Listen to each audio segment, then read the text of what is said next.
you, and it's breaking my heart you're leaving. Maybe I'm grieving, but if you wanna leave, take good care. Hope you have a lot of nice things to wear.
It's the young people that give me the most hope. They're so full of energy, enthusiasm, determination. Each day that we live, we make some impact on the planet, and we have a choice as to what kind of impact we're going to.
Guten Morgen miteinander.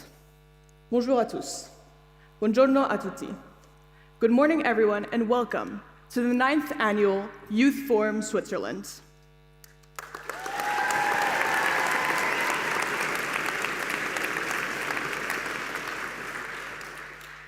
My name is Sybil Duport, and I'm a grade 12 student here at IZL, as well as co-leader of YFS. It is my honor to formally open YFS 2026 today, right here at IZL.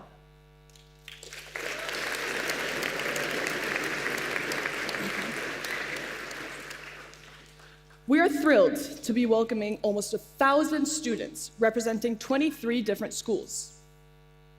A special thank you to all visiting staff, students, and those watching online for joining us here today.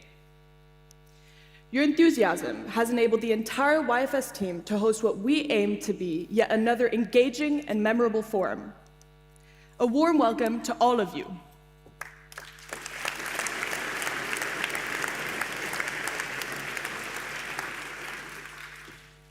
Before I proceed, I'd like to take a moment to ask all our guest speakers to please stand and remain standing.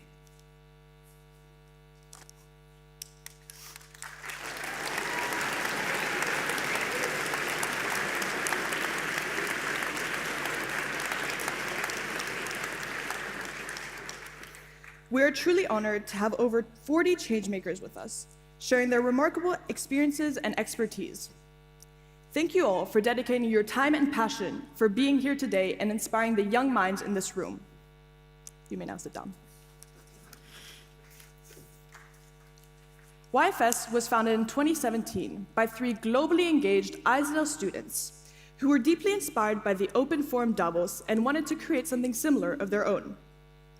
The Youth Forum Switzerland, now consisting of 170 IZL students, in addition to a network of other schools, is aimed to empower young individuals to voice their concerns and create change in crucial matters regarding our generation's future.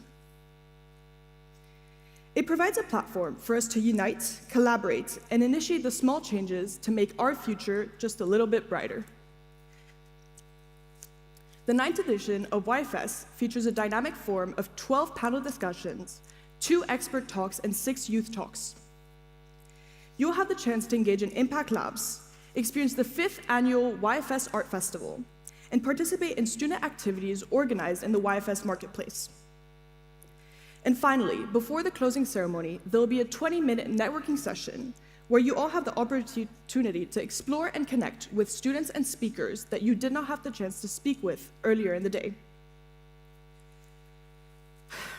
Before I hand over, I would like to take a moment to honor the victims of Crans-Montana. One IZL student and 2 former IZL students tragically passed away in Crans-Montana earlier this year. Charlotte Nidham, Alicia Gonset, and Diana Gonset were valued members of our community and will be deeply missed here at IZL. We also express our deepest condolences to all others who were affected by this tragedy. We hope being here today can provide some comfort and sense of community.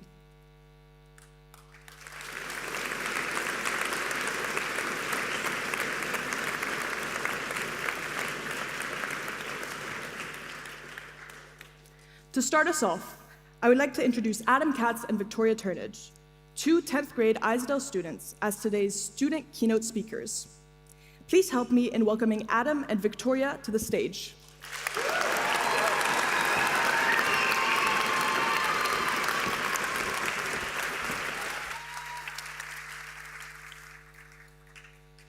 Good morning, everyone. I'm Adam Katz, And I'm Victoria Turnage. and we are grade 10 students here at IZL. People often assume that change comes from big moments and bold actions, from dramatic breakthroughs, which make headlines and draw lots of attention. But what if that's not the whole story? What if the most meaningful shifts begin quietly, with the changes we don't even see happening? Do you sometimes find yourself assuming that you won't be the person who could make a difference? Or excluding yourself from an initiative because you don't believe you can add value? Perhaps we're underestimating the power of small efforts. Human connection is a powerful example of how something that seems quite ordinary can lead to meaningful changes. Connection begins in subtle human moments. A smile held for an extra second, passing around a football, choosing to keep your phone in your pocket and interact with what's around you, or openness in body language that invites others in. Today, we want to share how some personal moments shaped our understanding of connection, and how small changes have the power to transform not just situations, but ourselves. My family had a nickname for me growing up, Mahenta, which roughly translates to grumpy in English. They would say it jokingly, but I always knew that part of it was true. I'd always been the person who hid in corners at parties or tried to shrink into my chair at dinners, hoping that it'd make me invisible. You know that feeling when you walk into a room full of people and instantly wonder where to stand or who you're supposed to talk to? I didn't stick to corners not because I didn't want to talk to people, but because I didn't know how to start. Everyone else seemed to know exactly what to do, and I just pretend to check my phone, hoping something would happen on its own. I would always look in admiration at those who were constantly at the center of attention. People were just drawn to them. After a while of observing, I noticed something. They were all doing the same thing. They stood in the center of the room and always had a smile to greet everyone. I realized that maybe I didn't need to change my whole personality or become somebody else. I just needed to open up a little more, do the things that seemed too simple to matter, like looking up when I walked into a room, or smiling at someone, even when I felt awkward. And weirdly, it did start to work.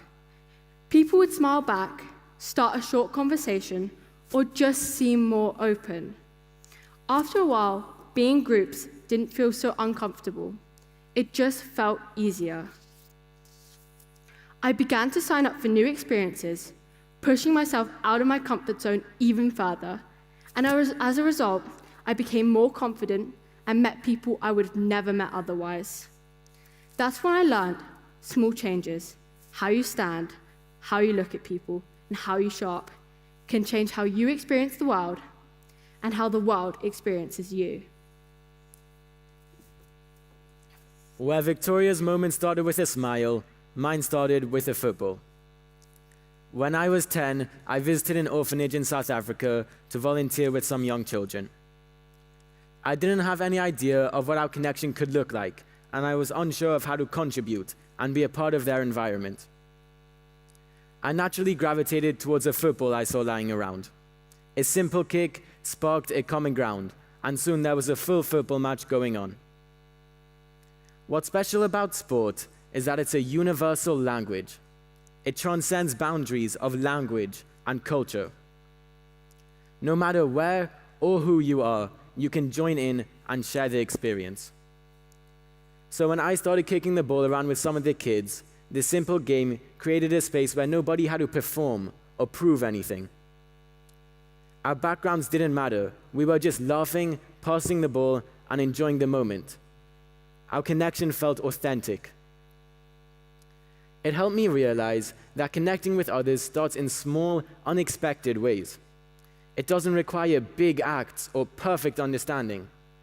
Sometimes all it takes is a shared activity or a small step towards others with an open mind and heart. That day taught me how important it is to just show up and be yourself. It also made me reflect on how much we all crave moments where we can simply be ourselves without barriers or expectations. For me, it was football that helped make that happen, much faster than conversation ever could. I didn't walk away thinking we had changed each other's lives that day. But what stayed with me was something quieter and more meaningful. Real connection is found in simple, everyday moments when nobody is trying to make it profound. Looking back, what mattered most wasn't the game itself, and I'm not just saying that because I didn't score any goals. It was how those small, shared moments made the unfamiliar feel more familiar and welcoming. Connection begins with small steps and grows into something lasting. Moments that seem minor at the time can reshape our perspective in a lasting way. We are all affected by our small, everyday interactions with other people. They shape us and shift how we see ourselves. Connection empowers people to collectively make a greater impact through collaborating, inspiring, and supporting one another. It takes courage to be vulnerable and show up authentically without guarantees, to offer a smile or join a group, even if it feels unfamiliar or awkward. But these subtle acts build bridges. They create opportunities for trust, understanding, and belonging that a grand gesture alone could not achieve. Impact doesn't need to be loud to be real. Quiet, subtle moments hold power in a world that's chasing big achievements. Such moments open minds and unlock new possibilities for personal growth. On that day at the orphanage, it was when all the children and I were laughing together that I felt something shift, when my uncertainty transformed into belonging. At YFS today, let's all try to pay attention to the small things. Noticing someone standing alone during lunch or at a networking session. Starting a brief conversation after a panel, or choosing to sit beside someone new. Have the courage to talk to the guest speakers, as they are here to guide and inspire us. Share an idea, even if it might not be perfect. Offer a hug to a friend who needs one to help them feel less alone.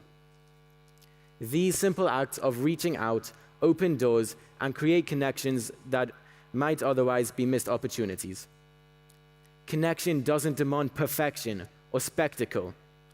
It demands openness and willingness to take that first step. Lean into the opportunities, even if they feel uncertain, because that's where change begins. The tiniest actions can lead to profound outcomes that shape who we are, build meaningful relationships, and strengthen the communities we belong to. This is the true power of small changes.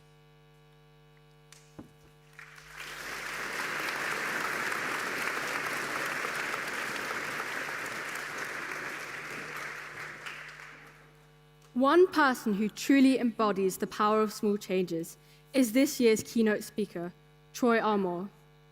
Last year, I had the opportunity to attend the 7th Annual Sustainability Summit in Monaco, where I had the privilege of meeting Troy in person. As CEO of Junk Couture, Troy turned a small idea, transforming waste into art, into a global movement that empowers young people to see value where others see waste. His work shows that real change begins with one small step, one bold idea, or one person willing to think differently. Please join me in welcoming Troy Armour to the stage.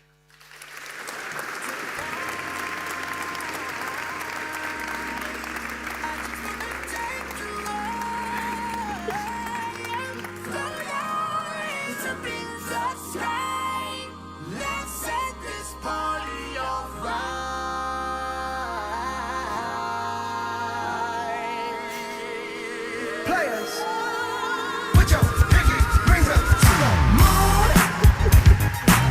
Girls, what Where's Tigris? 24 karat magic in the air. Head to toe so clear. Look out. Everybody! Pop, pop, it's showtime. Showtime. Showtime. Showtime. Guess who's back again?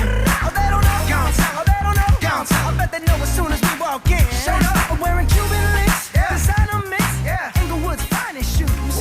Don't look too hard, might hurt yourself. Known to give the color red the blues. Woo, shit. Wow! 1,000 people. Guys, how great were these two? Like, it is not easy.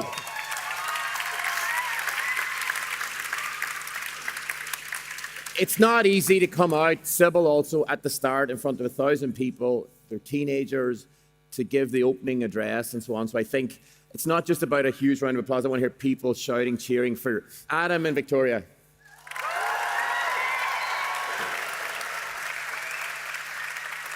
So some parts of Victoria's story resonated with me because I too was an awkward person and I hated going to parties, and so I know, and it's brilliant that you've started to overcome that. And Adam had a very important point, and that was seek out today people you don't know. And so in that regard, I want to do something very simple, right? And that is, I want the people at the edges of each rows to swap seats. So this is off script, right? But I've got a few minutes. So if you're in the back, I want you to go to the one before. Each one always go one step down, and the person at the front needs to go to the back. Please, we have 5 minutes to do it. Very quickly, please. Oh. Okay, you guys can leave. Thank you. Thank you very much. Thank you. Just at the edge of the row, the edge of the row. The last seat, the middle, just stay where you are, the edge of the row. Thank you, sir.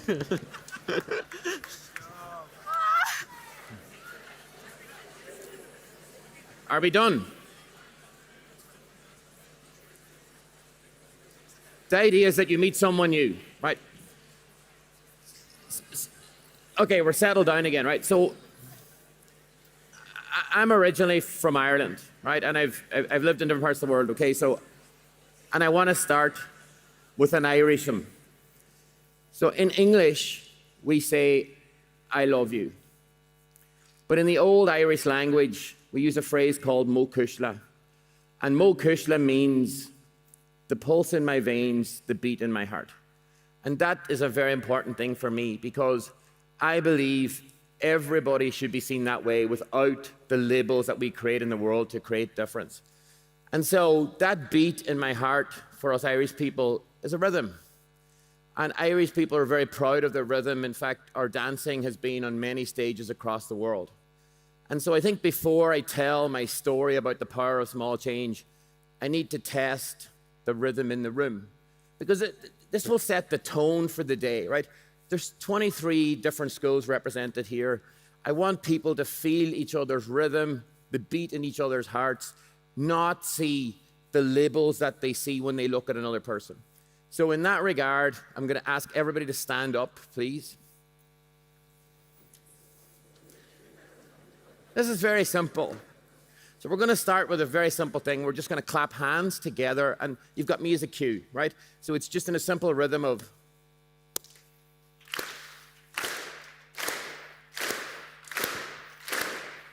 Brilliant. Now we're going to add some feet to that. So we're just going to rock side to side like this and clap at the same time.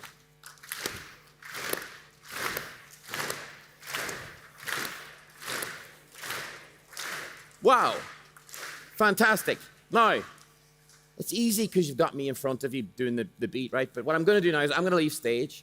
I'm going to play some music, and you guys have to find the rhythm in the music and the rhythm together. I want that aligned, and I'm not going to come back on stage until I feel that moment. You can do it. I see Zoe here in the front, and Tigris last night was telling me he's an incredible. So there's leaders out there. Right? There's leaders out there who can help with this, right? So are you ready? The music will start, and I just want people to find the rhythm in the music. And when I feel this room has got a rhythm together, one heart beating as one, I'll come back on stage. And don't stop until I do this signal. Let's see if this music works. Yes, back in a minute.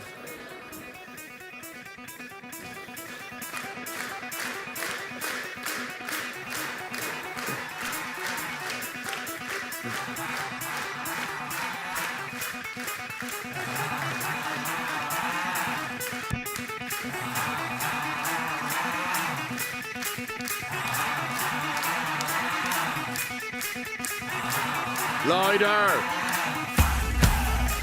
Louder.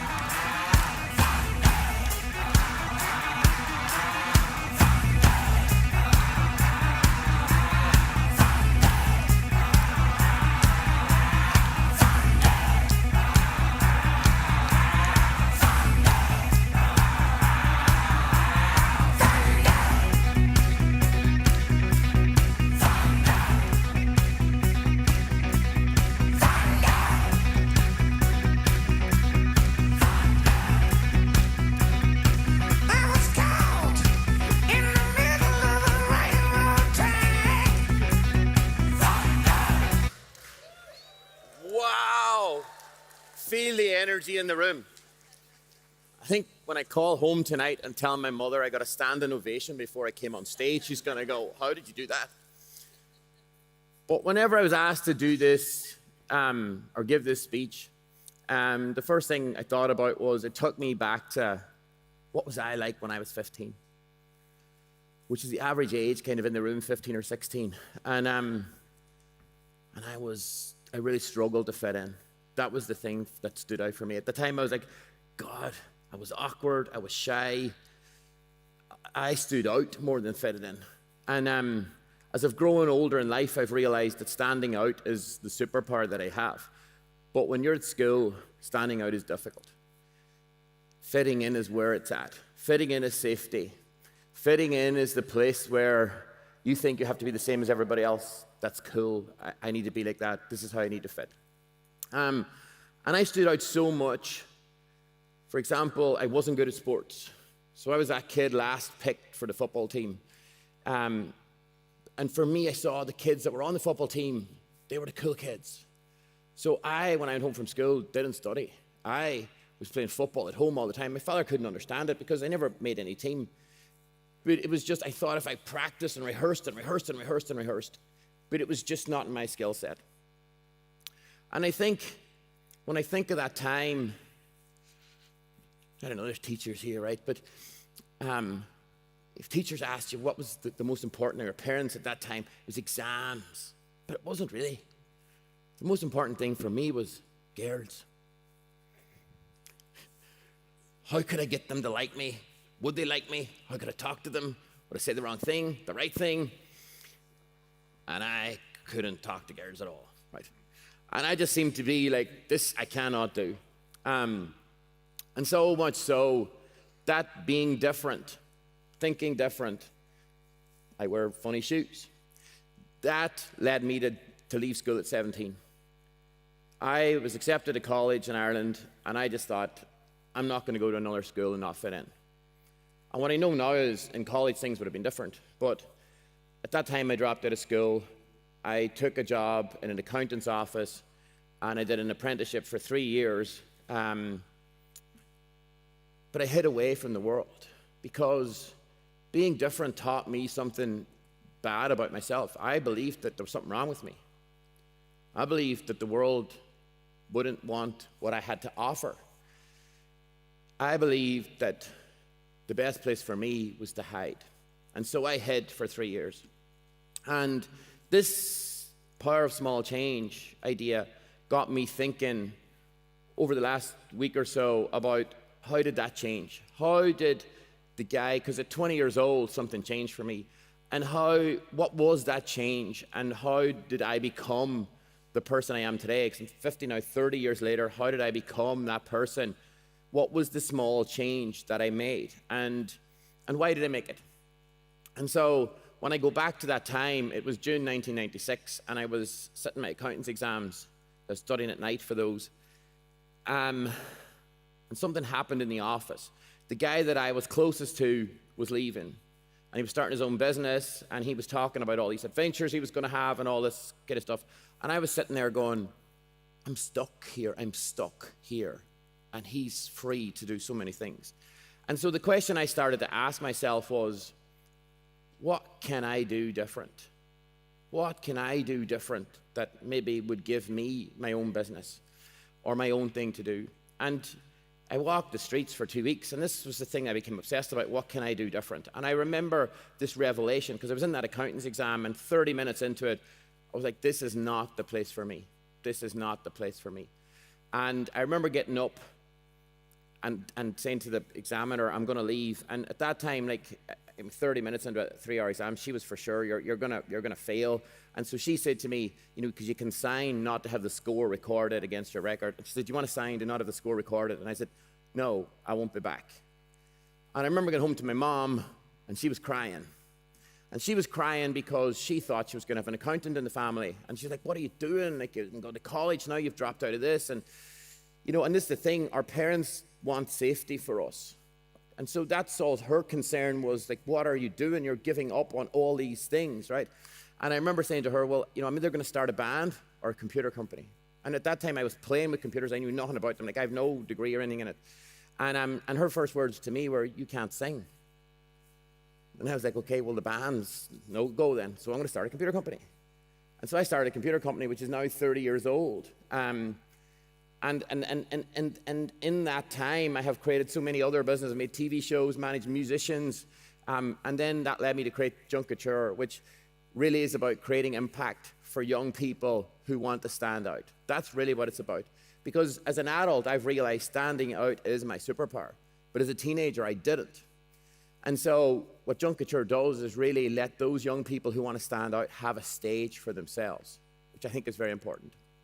Now, when I look back at that time, and I was thinking about this because I did choose this word courage as my word of the year, and it resonated with me because it took courage that day in that exam room to go, I'm going to take a step different than I've ever taken before. And it's like going home to your mom and she's crying and she's like, what are you doing? It's courage to go, no, Mom, I've got this. You need to trust in me. And so with that respect, I just want to talk about courage for a little bit, but it's going to involve, again, getting you back on your feet, right? So I need to get everybody to stand up again one more time, right? And we're going to stand up till the end then, right? So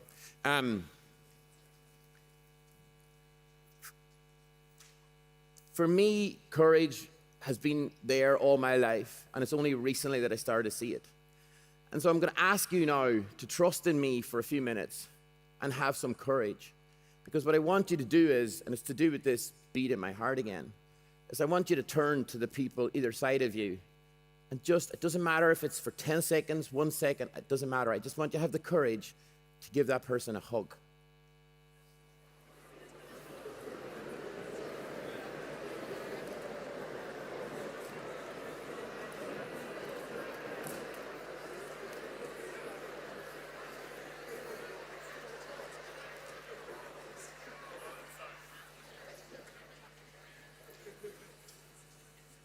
Just look how the room has changed.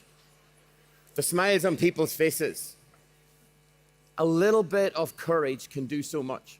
So just to leave you now, right, I have a few challenges for you in the room, and it's all around courage. I want you all to find the courage to stand out. But I want you also to find the courage to let other people stand out. So when they stand out, you don't start to go, oh, they're weird, they're strange, I'm not going to hang out with them. Let them have that superpower. And in the middle of that, I want you to do one other thing. Inside each of you is greatness. And I want you all to have the courage to find it. Because if you do, you'll not only change your world, you'll change the world. Thank you very much.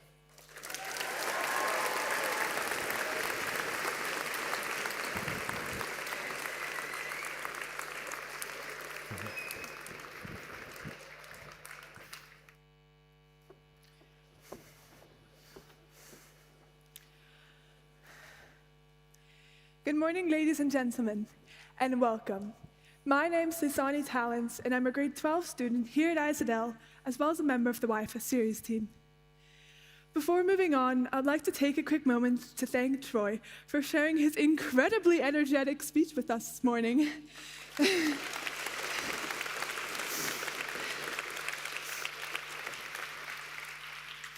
Stories like his really remind us how exciting the power of small changes really can be. So please join me in giving Mr. Armour another huge round of applause.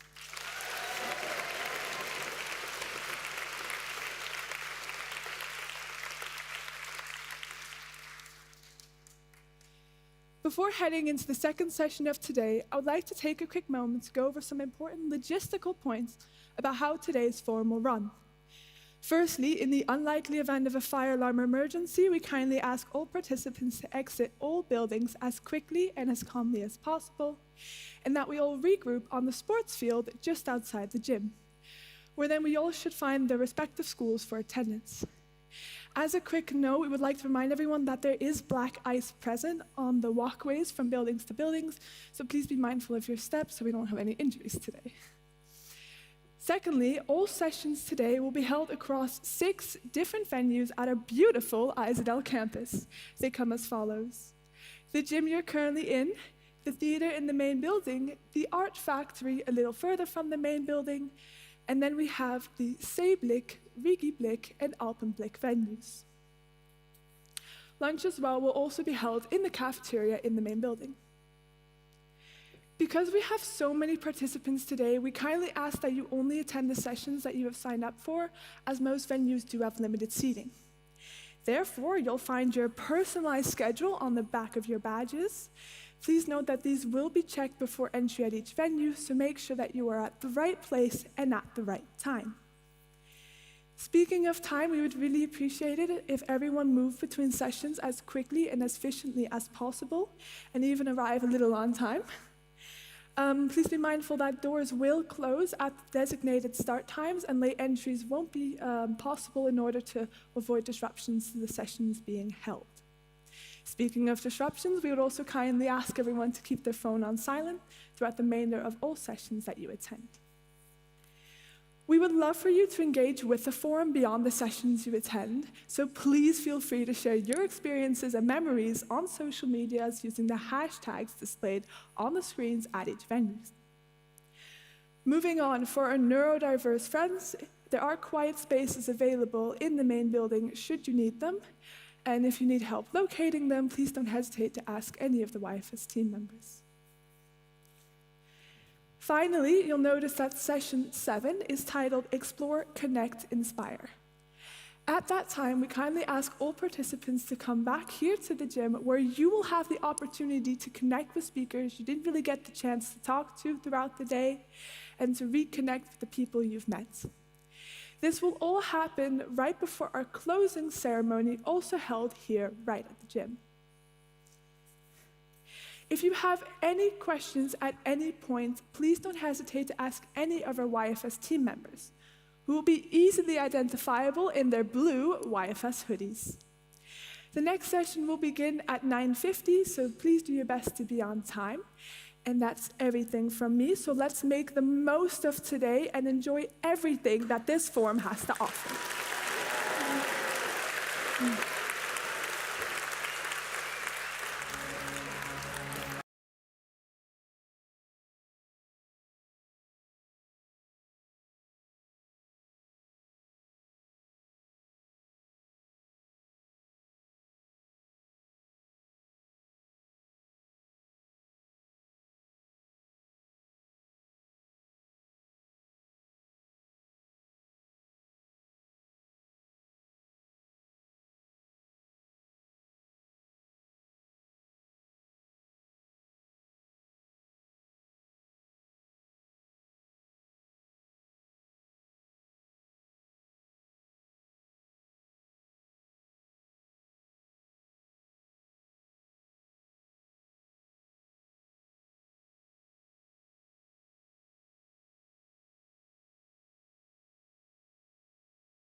We live in the age of distraction.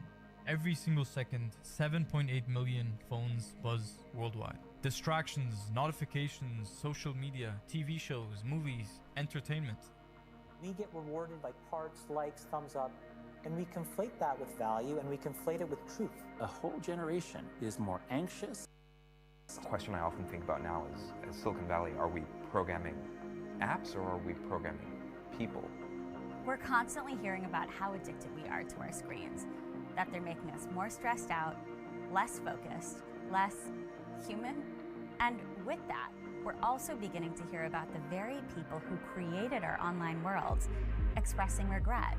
You see, in a world addicted to attention, the one who controls theirs wins. The one who is able to master the art of focus is the one who will come out on top.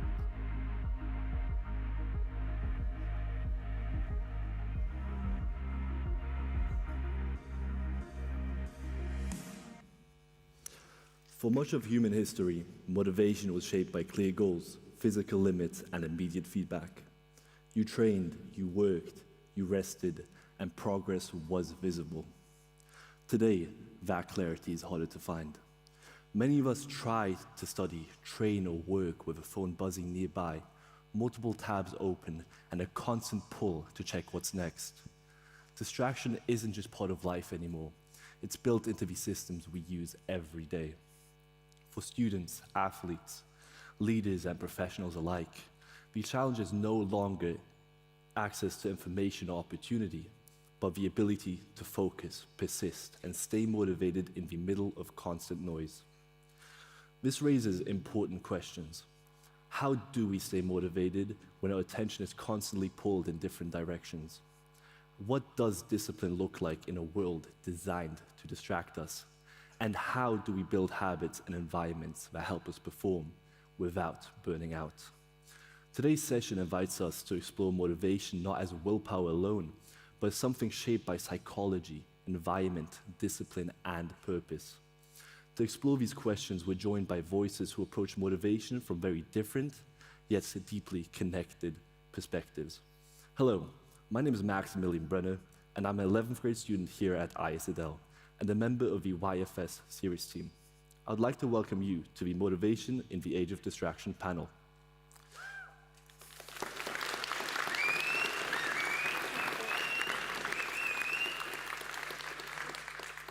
Joining me for this session, I'm honored to welcome three speakers who bring distinct and powerful perspectives on motivation, focus, and performance in a world of constant distraction. Firstly, I'm honored to introduce Jane Piper. Jane is an organizational psychologist, author, and keynote speaker who specializes in focus, digital well-being, and the future of work. As the founder of a Switzerland-based coaching and consulting firm and the author of Focus in the Age of Distraction, her work helps individuals and organizations understand how technology affects attention, motivation, and mental well-being, and how we can reclaim focus in an increasingly distracted world. Please join me in welcoming Jane Piper.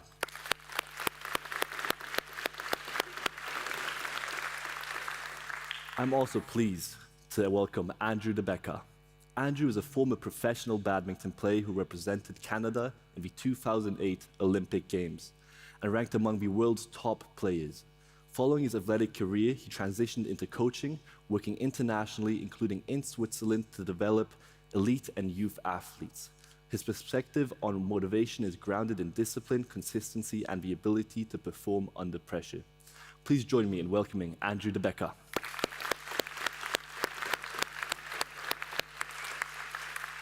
Finally, I'm excited to welcome Mick Pawlowski.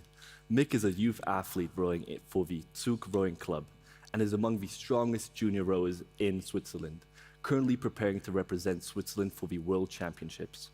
As a student at the International School of Zug in Lucerne, he represents the generation growing up fully immersed in the digital age, balancing training, academics, and social life.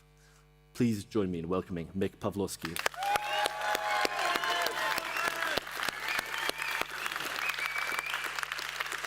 The first 20 minutes of this session will allow our panelists to answer questions I've prepared and discuss them openly, with your remaining time allowing you, the audience, to ask any questions you have about motivation in the current age. I'd like to begin with my first question. Many students know what they should be doing, studying, training, or resting, but still struggle to stay motivated when distractions are everywhere. From your different perspectives, what actually helps motivation survive day to day in a distracted world? I'd like to begin with Jane, followed by Mick, and then Andrew. Thank you. From my perspective, the distractions that we have around us, as you've so rightly pointed out, a lot of them come from the phone. And the easiest way to deal with those distractions is obviously to just stop looking at the phone. But it's much easier said than done. So I think it's like thinking you need to think about it in the bigger picture. And so if you say I spend 1 hour working, 1 hour a day looking at my phone on things which are not helping, like finding your timetable or something like that, and you add that up over time, you get to 365 hours over the course of a 365 year. Now, because maths is not something I really like doing, and our brains are inherently lazy, and when it comes to maths, my brain is even lazier, I'm going to round that up to 400, just so you follow my maths. So that's 400 hours you've now spent on the phone in this 1 year. If I divide that into a 40-hour working week, which is normally what people work, that's 10 weeks. That's 10 weeks which is just gone like that. So when you were talking about the power of small changes, if you can make a small change so that you're actually just looking at the phone for half an hour, you can imagine you could get 5 weeks back. 5 weeks back to do something which is going to be motivating and enjoying. The issue with scrolling something like TikTok is you are being fed information that somebody else wants you to see. And in a world where we are increasingly seeing technology being able to do the things that we used to think were human, we need to set ourselves apart from something like that. So what is the creative project you could be working on? Playing in a band? What is the sport that you could be working on? What is the writing, the connection with other people? What are the things that you can do above what a machine is doing, and spend that time that way rather than being fed some junk that TikTok thinks that you should be interesting of cat videos or dance moves or something like that. And it's a small change. It's not saying never do it. Entertainment is also interesting and you need to relax, but it's not worth losing 10 weeks, a third of your year on. Thank you for sharing that perspective. Mick? Yeah, thanks, Jane. I really agree with that. Also with phones specifically, I think it might be something unrealistic for some people to fully let go of that. And I think what you should do is be aware of the distraction and take that into account, and then build habits on how to limit that or how to use your phone less in this case. So I think the main idea, at least for me, is to build habits on that. Mm-hmm. Andrew? For me, I think it's, I look at it from the other side, that the motivations and the goals that you guys set for yourselves and the things that you like to do are also part of the tool of finding the power, the self-will to put away your phone. I mean, once you really are committed to the goal that you're trying to achieve, in my case, I'm working with dozens and dozens of elite, semi-elite badminton athletes, and you know, when we have a goal that's exciting for the student, I mean, it's much easier for them to put away the distracting elements, and I think there's the techniques that help us put away the phone, and I think that's really a critical piece, is your own self-motivation. And when you're so passionate about doing the thing that makes you feel really good, it's just so much easier to stay away from the distracting element. Yeah. Thank you all for those perspectives. I think what's really powerful is how relevant this feels to everyday student life. You've touched on habits, mindsets, and environment. So I'd like to zoom in a bit more on what's happening psychologically. Jane, from a psychological perspective, how has constant digital stimulation change the way motivation works, especially for students and young professionals? I think the thing I see which is different about, as you said, the distractions and how it changes, is there's always something to drag people away, and you can be constantly on and dragged away from things. So it was perhaps easier in a time when you couldn't fit a phone in your pocket. I mean, you wouldn't, for example, have brought your television in my day into your room where you were trying to do your homework, or to the library where you were trying to study, or to your desk while you were at school. And even then, the television played Friends once a week between 7:30 and 8 o'clock, and then it didn't play it till between 7:30 and 8 o'clock the next night or the next week or something like that. So now there is so much more distraction, and it requires people to exercise a certain amount of self-control, which, as Mick was saying, you know, building habits around. But it takes that self-control, whereas previously it wasn't needed to have that self-control. And then you use a certain amount of self-control for that, and then you also have to have self-control for actually sitting there and studying or doing whatever project you're working on. So as Andrew was saying, if it's something that you actually want to do, then you're not thinking, oh, I have to be here, I have to put my phone away. If it's something you actually want to do, that you're motivated, you're very clear about the goals, then that works in a very positive way to drive that.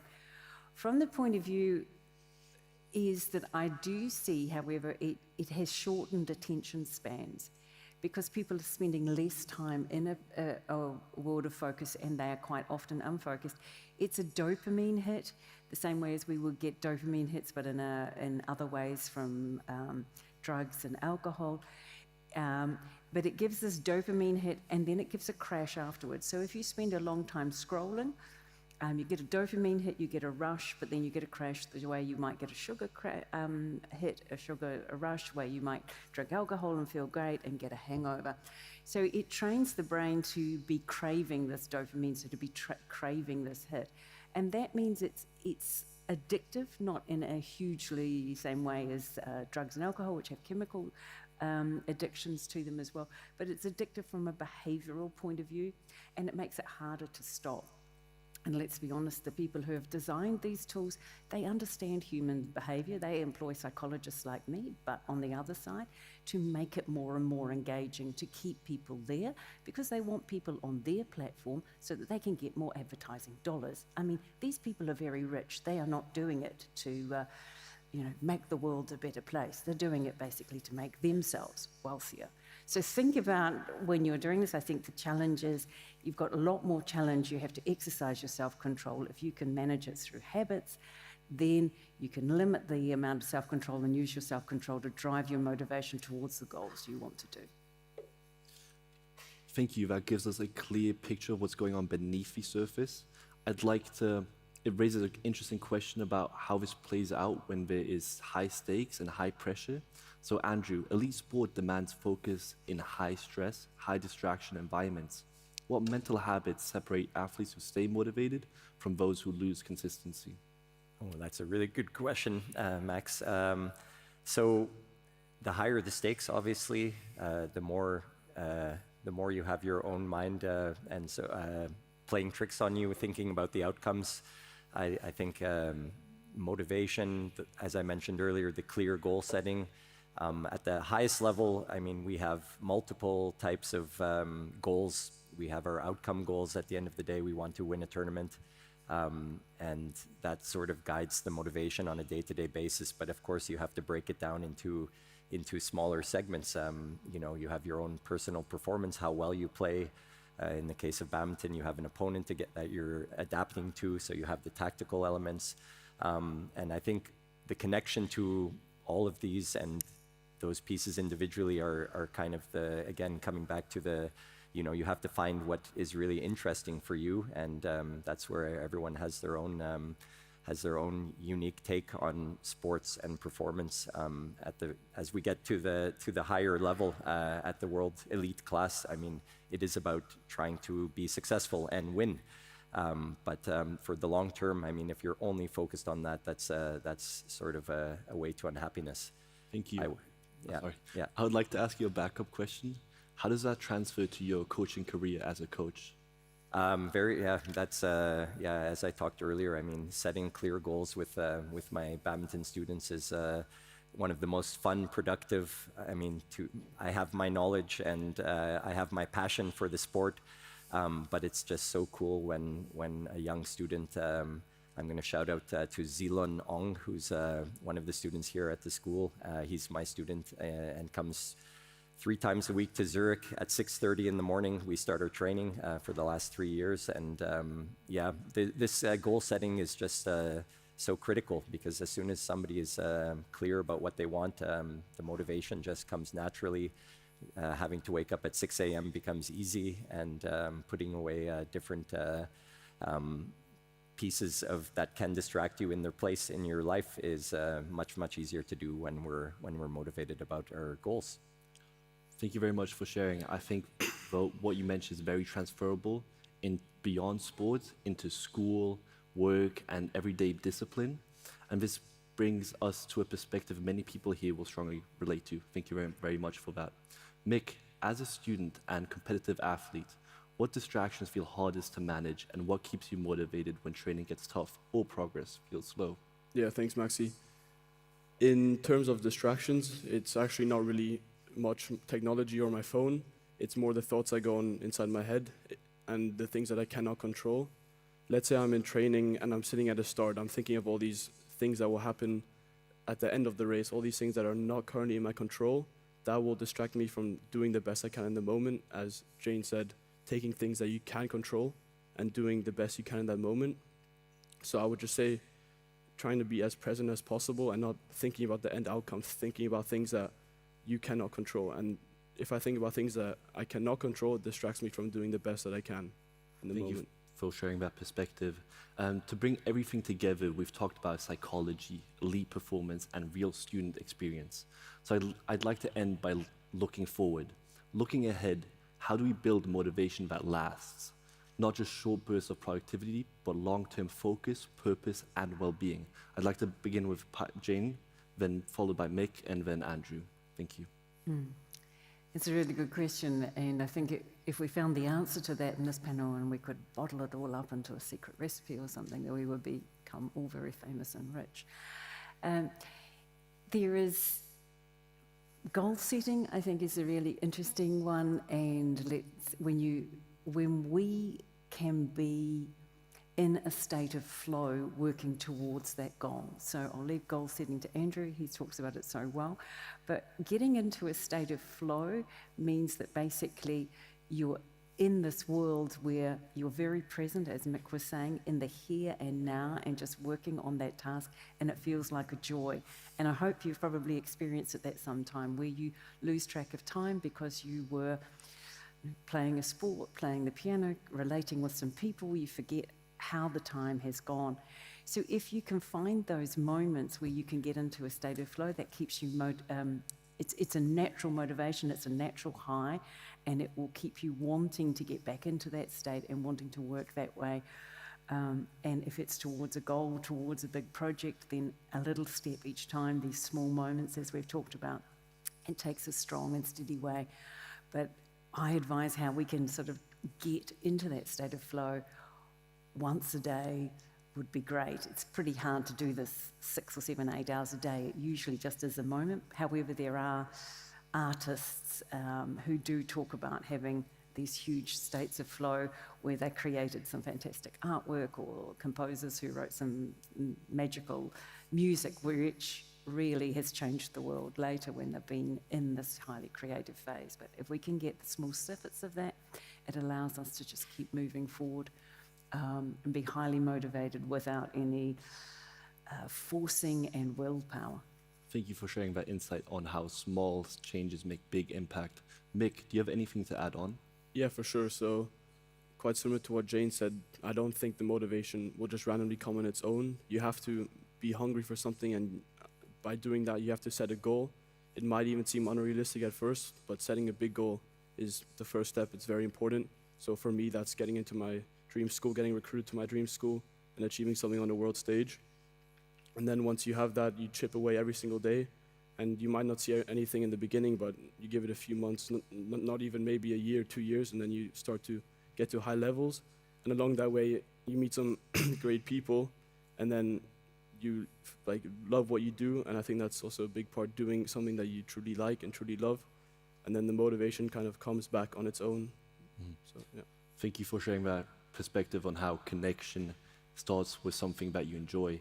Andrew, do you have anything to add on to what Mick and Piper Jane said? I completely agree with Mick. I think when I think about a 15-year badminton career that I had as an athlete, I mean, you're not always 100% motivated, but you find when we're thinking about some target, but what we find is some day-to-day enjoyment to be around with your colleagues, with the other athletes I was training with. I think that's you're allowed to shift what is fun in the activity that you're doing. And one day you can be, for a few years, you can be focused on a very big target in terms of performance. The next, it can be about just improving some little aspect. The next, you're having fun with your friends. And I think by having this balance in whatever community you're in, I think that's really a critical aspect to being able to do it for a long time. Yeah. Thank you, Andrew. That is all I have in terms of questions. Thank you to all the panelists for their experienced views on motivation in the age of distraction. So we're now going to take a 2-minute break to allow you to process all this information and get your questions ready. Please keep them brief, and I will do my best to get as many of your questions as possible.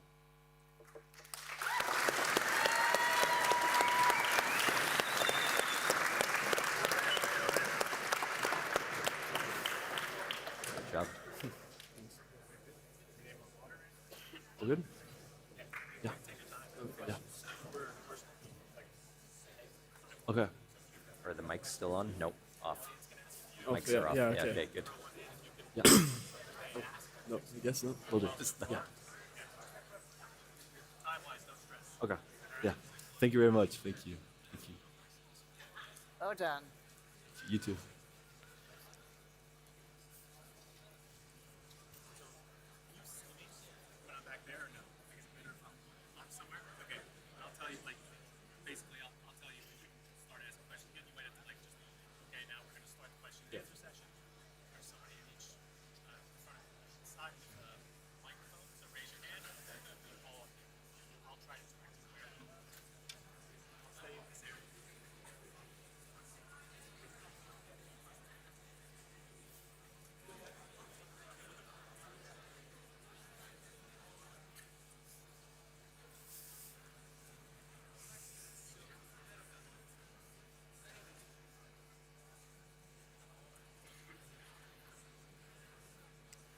I'm guessing it's the rowing team in the front.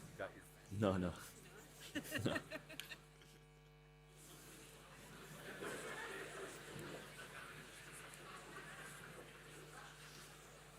We will now begin with questions from the audience.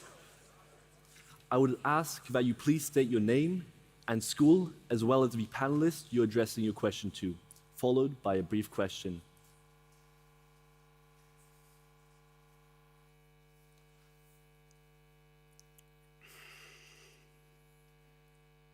Hello, my name is Anthony Ottinger, and I'm a part of ISLO, and I have a question for Jane Piper. What do you believe the first steps are to curing this distraction of social media? Ooh.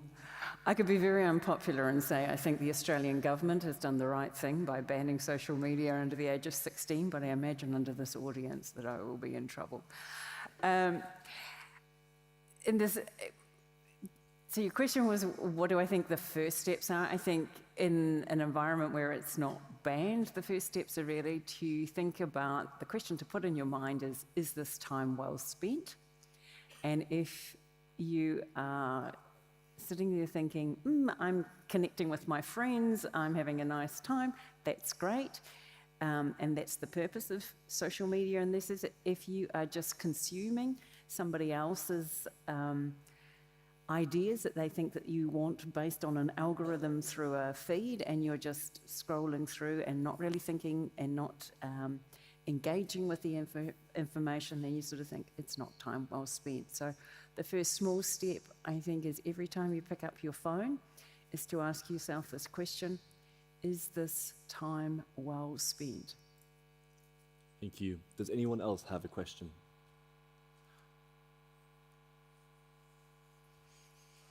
I'm Nicola. I'm from IZL. So I have a question for Mick. As you were talking about earlier, before races, you wanna be in the present. So is modern lack of motivation actually a rational response to overstimulation rather than your personal failure? Well, yeah, I think just in the moment trying to silence everything else that you're thinking of that will come. And yeah, Jane, Andrew, do you have anything to add to that? Not sure. Quite a complicated question. Yeah, it's, as you say, if you are focusing on the things in the here and now, with the magic of having a long-term goal somewhere way out there, but you're not focusing on that goal so much, you're focusing on the steps as you're moving your way forward. A lot of athletes, the struggle comes at the point that they're focusing too much on that big goal of what they want to achieve. So it's about being realistic about, or having the mental strength to be able to block out some of those thoughts and just focus in on the here and now, the race that you're trying to win at the moment. That race will then lead to something else. So an student athlete I was dealing with, he was often jumping out of the blocks too early when he was a sprinter. And so it was about maintaining that focus. And the more you worry about, I'm going to upset the race, I'm going to all the other people who are at the starting blocks of those races are sort of staring at you and giving you the evil eye after you do that. It's being able to put all that behind you and just focus on what you want to do. A little bit about what Troy said as well, focusing on who you are and your unique strengths. Yeah, another expression I quite like is don't stack the hurdles.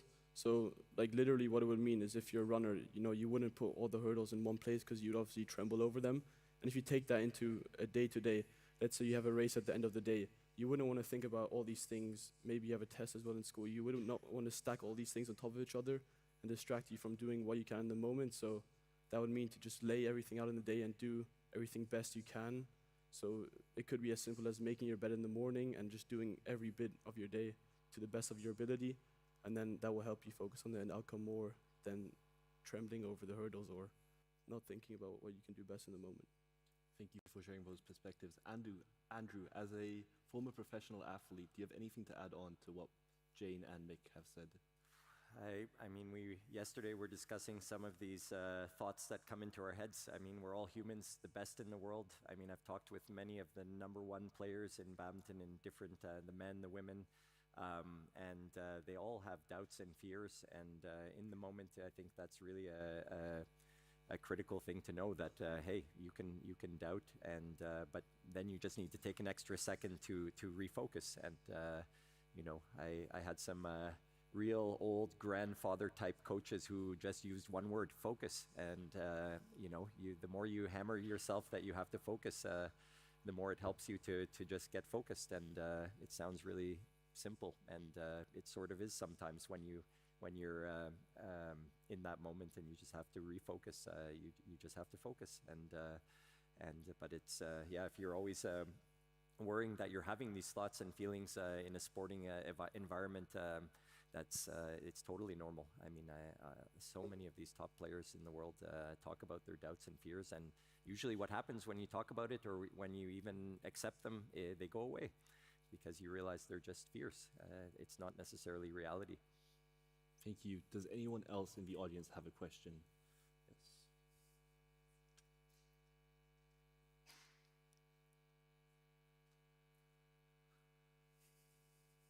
My name is Tigris. My question is to Mick.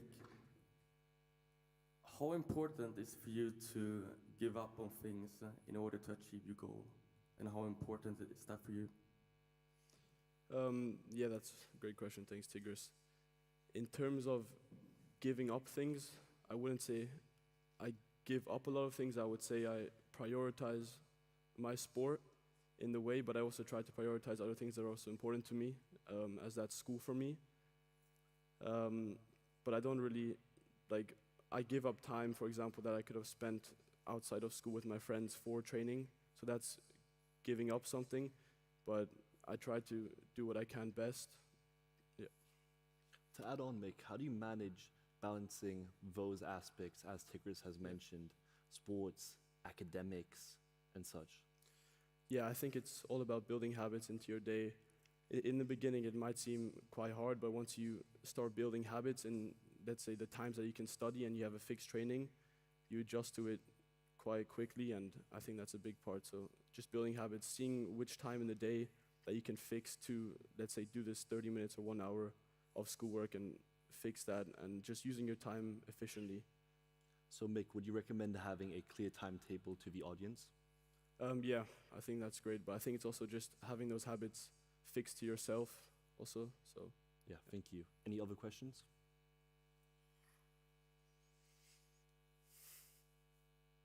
Hello, I'm Luna from St. Charles International School, and I want to ask a more specific question to Ms. Jane. What steps could people with mental illness take in respect to gaining more motivation for the future, as people who struggle from disease like depression can't see a future for themselves? Yeah, it's a really good question, and I think that's where, when a person's in a place of depression, they can't see the future, and that's where some process of therapy or something like that helps a person to be able to move so that they can move to a place where they can see a future. And so it's not to say, so there's the clinical process there of going through and helping somebody find a future and finding what they want to work on and how they can move forward in that in their own steps and in their own time is usually a process of some one-to-one therapy, so that you can help the person be able to move on, see their own goals, work at it at their own pace. Thank you. Any other questions from the audience?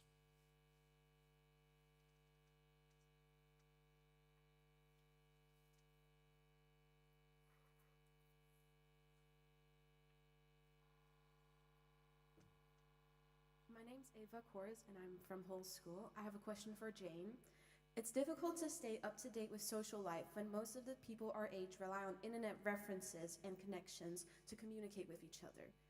How would you be able to find a balance between social relatability and a limiting screen time? Yeah, I mean, as I say, it's limiting screen time, not eliminating screen time. So it's definitely the things which are bringing you joy, connection, then and obviously there's a lot of things on the phone which are also just basically practical, like knowing how to get to which tram stop to get to and where to get off and these sorts of things. So there's nothing, I'm not saying that you should eliminate phones and we should all live like old-fashioned people in caves and things like that. What I'm saying is that you basically need to eliminate the times where it distracts you from getting into a place where you're motivated and you're in flow, or you're just using it as a way of escaping or a distraction. So I would say definitely continue to use the tools they are, the modern communication tools they are, what people do, and it would be very hard to go back to something where we posted letters to people or talked on a landline, because people don't have landlines anymore. So it's not about eliminating it, but it's limiting it, and it's asking that question I said before, is it time well spent? Is this a time well spent to have a conversation with some friends, or is this idly looking at some feed that Mark Zuckerberg thinks is what you should be looking at? Thank you. Any other questions from the audience? My name is Matthias, grade 11 here at ISLL. I have a question for Mick and Andrew. How should people motivate themselves for long-term goals where there's little to no short-term results? Well, I think, at least for me, if the goal is big enough and I have something big to work for, I can see I can put like short-term checkpoints and just work hard every single day. And you do see consistent results, and I think those do contribute to the motivation that you naturally get. Andrew, do you have anything to add? Well, in the sporting context, there is, you set short-term, medium-term, long-term goals. And so having those short-term goals, in the case of badminton, it might be improving your backhand. That's something that with a few training sessions you can get much better at. And by having these little blocks of areas to improve, I think that's how you can definitely mitigate that. But when you mention that, it reminds me of some students that I've had who are not progressive learners. Some people, they step by step get better. And there's some players who are like really flatlining, trying hard to improve a skill, for example. And there's just like there's no result, no gain for like a long time. And then at one moment they get it and they're like, oh, that's what it's supposed to be like. And I've had some athletes, let's say 30% of the athletes who are on that way of learning where it's not just sort of coming in this progressive way, and it just kind of comes with like a real spike. And once they figure out that movement they have to make, it's kind of easy. But that part is pretty frustrating if if you see zero progress in a period of time where you expect, especially if you compare yourself to another one who's making more of that progressive gain. Yeah, I think just comparing yourself to yourself and being positive and just showing up every day will already make an impact. Just doing the little things really help. Thank you. Andrew, you mentioned flatlining and not seeing progress. Do you have any advice for people that are in similar shoes? Well, in the case of badminton and sport, I mean, it's always about discussing what's going on, what's going wrong, and coming up with solutions. In some cases, you just have to keep working around the problem. Sometimes you have to table that challenge, and just that break from focusing on it can help. And that's the part that I love about sports, is that it's so dynamic. You have your technical aspect, then you can compete against somebody and do this tactic thing. I'm really into League of Legends. Since I retired as a professional badminton player, that's where I get my competitive fix, is going online on my PC. My wife allows me 3-4 games a week, 30 minutes, 40 minutes a game, and that gives me that feeling from a competitive side, but working with athletes, and I mean, it's so much more rewarding as a coach to have a bunch of athletes getting better. But that's a really good question. Thank you. Any other questions from the audience?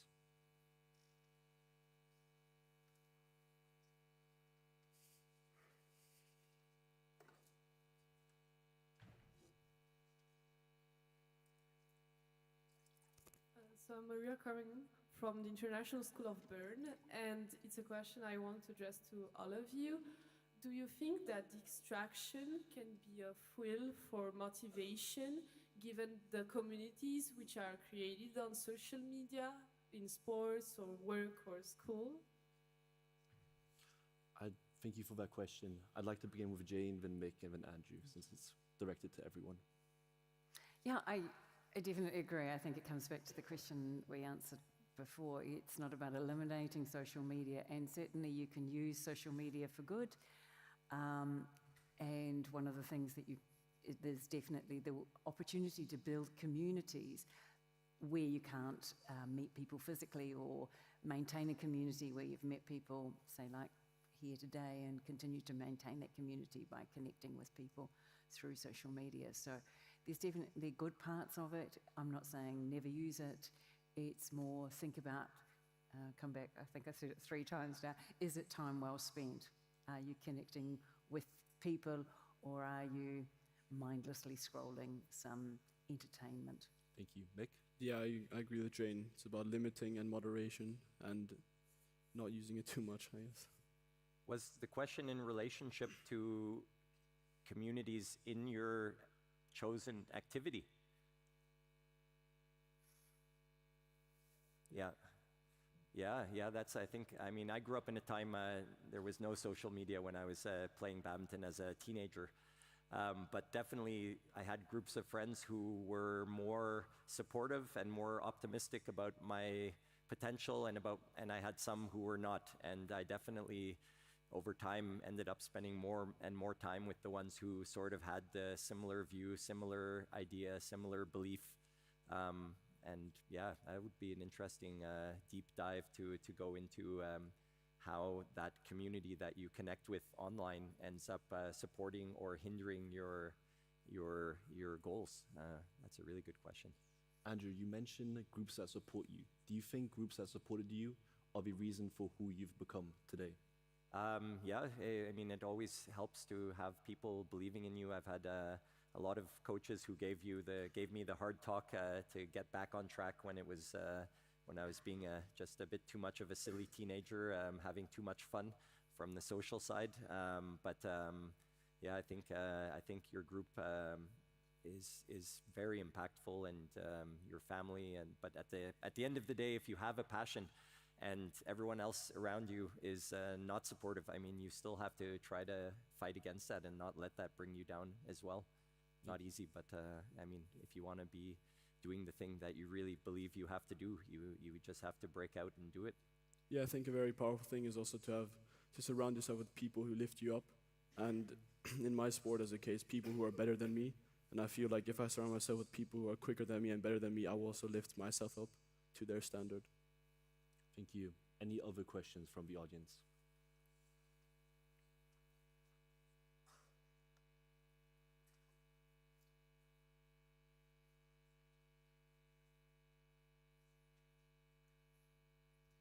Yeah, hello. My name is Maxime from ISL grade 10. My question is, similar to the previous one, people they consume this content on social media that's supposed to motivate you, but at the same time you consume it and you don't take an action. How do you deal with this? Who should the question be directed to, if I may ask? Anyone. Well, yeah, I think what that social media is giving you is just a short dopamine hit, and whatever you see, but that's not giving you a long-term goal where the motivation will come naturally. You might have that motivation for 10 minutes and then you forget about it after. So, yeah. All right, thank you. Any other questions?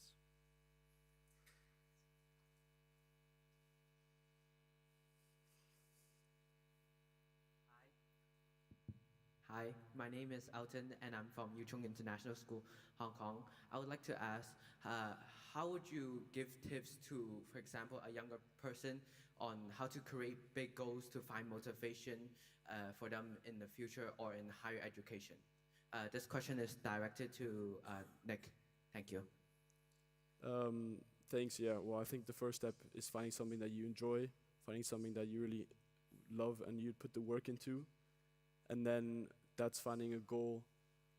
Well, in terms of sport, finding a goal that could seem unrealistic or that's very big. And then, yeah, just working at it every single day. But you have to find something that you really enjoy to set a goal for. If you don't enjoy it, then you won't be willing to put the work in. I'm sure Andrew has something to say about that. Yeah, I think very important that whether you have a goal or not, I mean, it's you want to be going to the place that you want to be going to, whether that's sports, whether that's some other activity. I think it's really a critical, we talked about setting that big goal that's going to drive you for years, but it has to be in something that you're enjoying your day-to-day interaction with the world. And yeah, that's really a critical aspect. Thank you for sharing those perspectives. Any other questions from the audience? Hi, my name is Lena. I'm from Hull School. And I was wondering if maybe Jane could answer how you could come back from being burnt out after working for a goal too hard. Yeah, that's where I work with a lot of people and burnt out after working too hard in a company and a job. And if you've been working too hard on something, it's either about deciding, in these cases, is it deciding why you're really doing it and reconnecting with that purpose as to why you're doing that goal.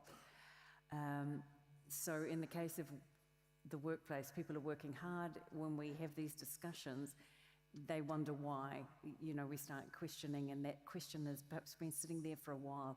why am I working so hard and not spending, say, all my weekends working and not going out and doing sport, not spending time with my family, all these sorts of things. And they're asking that question. And so it's been about trying to pull them in a positive way back to a more balanced lifestyle, so that while you're working on a goal, that you're also recognizing you need time to rest and refuel and re-energize. I think sports people will talk about it from a physical point of view, that you need time off to rest and refuel, but also from a mental place. So you can have a goal, but if you keep focusing on it too strongly, there needs to be that fine balance between actually also having other things that bring you joy and help you refresh mentally as well. Thank you. We will be now moving to the last audience question.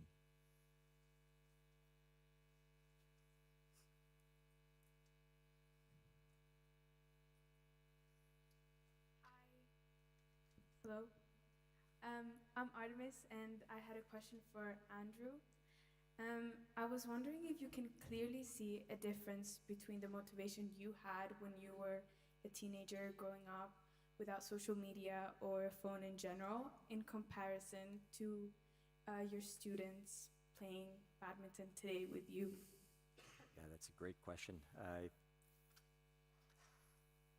I would think that there are a lot of parallels. I mean, living in the Stone Age like I did many years ago as a kid, there are still distractions, and there are still things that are pulling you, your friend circles. We had the movie theater, we had arcades. That was we had distractions. I mean, it's another level of intensity for sure now. I think it starts with the activities. I mean, all of my students who come to the badminton hall to train with me don't have their phones with them in the training. So that 2 hours that we're together is phones free, joyful, intense learning and competitive time.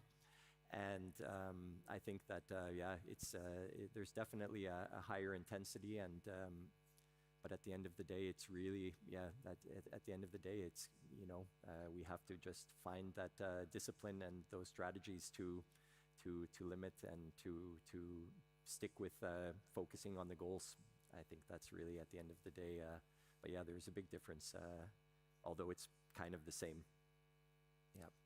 Thank you for all of those amazing audience questions, and thank you panelists for your responses. That is all the time we have today, as the session is now coming to an end. I'd like to thank the audience for your questions and participation, as well as the panelists for sharing their experiences and perspectives on this very important topic. Thank you.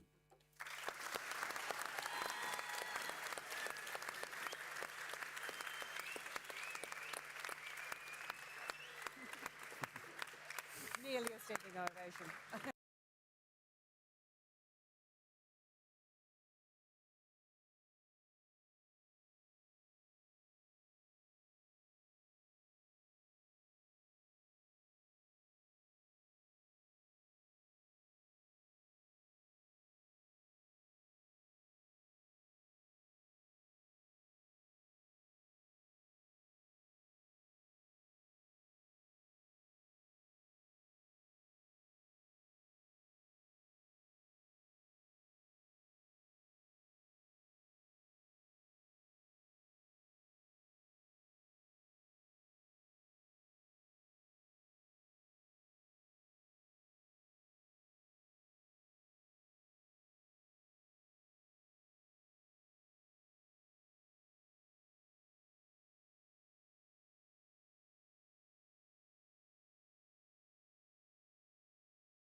Buying clothes has never been easier.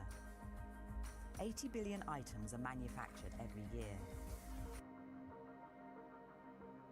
The global marketplace is someplace where we export work to have happen in whatever conditions we want, and then the products come back to me cheap enough to throw away without thinking about it.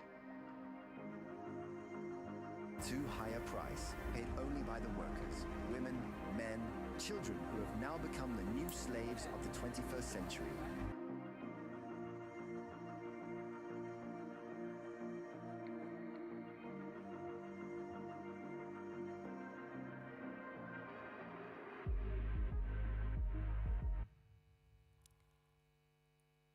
The fashion industry plays a powerful role in shaping culture and identity that's even been described as a broad cultural phenomenon by French philosopher Gilles Lipovetsky.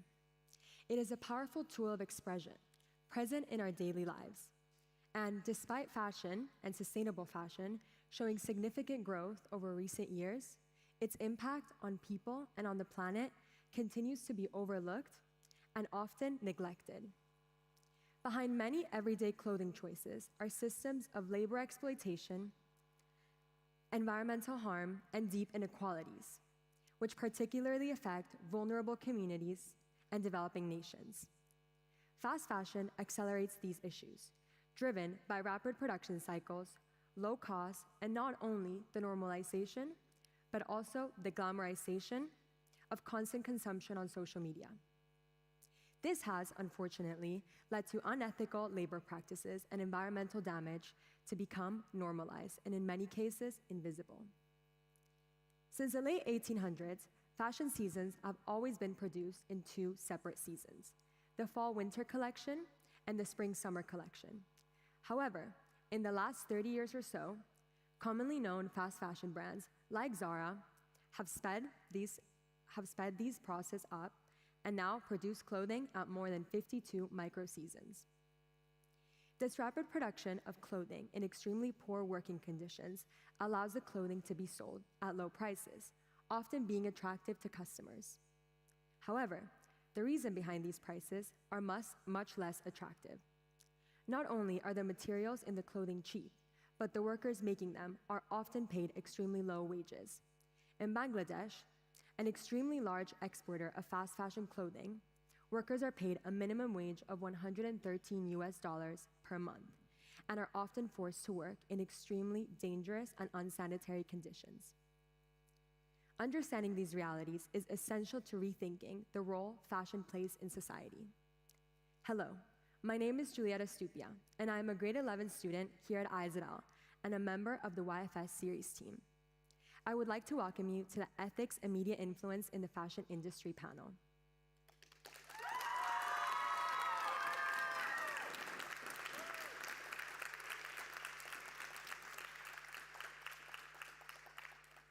Joining me for this session, I'm honored to welcome 3 experienced professionals who will have key and unique insights in the fashion industry.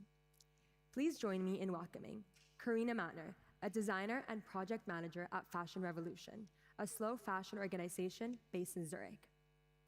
Troy Armour, the CEO and founder for Junk Couture and our keynote speaker. Junk Couture is a sustainable fashion brand working to create the status quo of fast fashion. And Sarah Liz Marty, an artist and designer working at Common Goods, a Swiss-based project working to change the ways in which we interact with fashion and making the future of fashion more sustainable. Please join me in welcoming our speakers.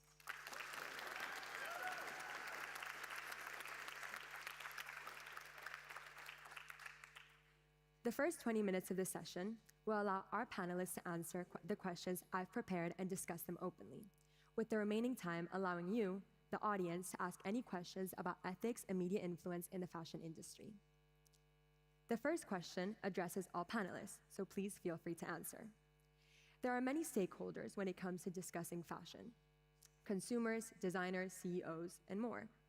Where do you think responsibility to drive meaningful change lies most strongly? Brands, consumers, media, or policymakers, and why? Troy, would you mind starting? Yeah, Julia, thank you. It's a pleasure to be here today. And I'm welcome your mom in the front row, right? And then we had Shakira music as the introduction. The Columbia theme is fantastic. This is a difficult question, right? And thinking about it from my own point of view, to me, my hat falls in two different groups. So one, I think it's not the responsibility of the brands, right? For me, and I'll explain why, because I'm an entrepreneur. An entrepreneur start brands. And the world that we have currently built, right, is, from an economically point of view, revolves around one equation. And that is the equation where capital rewards consumption. So from an entrepreneur's point of view, is them selling more clothing to you is them succeeding. That's what success looks like. And if they sit in front of their investors or their stakeholders and they're going to tell them, we're not going to sell more clothes, or we're not going to sell more iPhones, or it's closed today, but we're not going to sell more product, those investors are going to disappear. And so that company would fail. And so that's the model we built in the world, and that model is the one that they're working around. So we have to look at two other groups. And I think one, the easiest one is, and I see, you know, I'm living in the south of France, what happened in France is this thing of the right to repair. So that's coming from policymakers. So policymakers looking at the world around them and going, okay, how as we as leaders can have the courage to go, even with small changes, can we start to influence what's happening? So, and one of that is the right to repair is this idea that people, instead of just throwing something out when it gets in a hole in it, have the right to get that repaired, and different mechanisms where we're encouraged to not see it as disposable instantly. And I think then the last one, the responsibility is with all of us. So I think all of us have a responsibility ourselves, and that's a hard place to be, to educate a lot of people at a lot of time, to go and ask the question, do I really need this? So in my home, for example, we have a line that we use, is this future trash? And if it's future trash, then my thing is, I'm not going to buy that. But that's the thing I ask myself, is this future trash or not? And like, there's so many different things in the world now, gadgets and gimmicks, and, you know, but it's just having that wherefore to say, do I need it? I think that's a really interesting point that you bring up about the responsibility from consumers to kind of decide, is it necessary to incorporate this? And I think that maybe, Karina, you could add something to the responsibility aspect. Yeah, absolutely. Am I on the microphone? Yeah. First, I need to clarify, I'm part of Fashion Revolution, which is a global organization, and I'm also part of Maison Shift, which is based in Zurich, platform for small individual sustainable brands. So that's quite important to point that out, because Fashion Revolution is exactly addressing the community of fashion users, raising awareness on the background of fashion production, on everything that you pointed out in your entrance speech really well. So, and our approach is really bold and giving the consumer a voice, delivering information, and also using the power of being a global movement to influence policymakers and media representation. And this is very important, and it's more like a piece of cake, like every part, or a whole cake, and every part is important, and they're all interdependent. So the policy making is really important in the long run, but the consumers and the people's movement is really important to influence the policy making, and therefore we address the media, and we do events that are really publicly raising awareness so policy can change. Yeah. Thank you for clarifying some about what you do as well. And I think that, Sarah, you kind of have something similar that you work with, similar to Karina, and I think that maybe you could expand on this idea about the work that she does and how it relates to you. Yeah, I mean, Karina and I have known each other for a few years now, but maybe to your question of responsibility, I have similar opinions, and I might disagree with one of your points.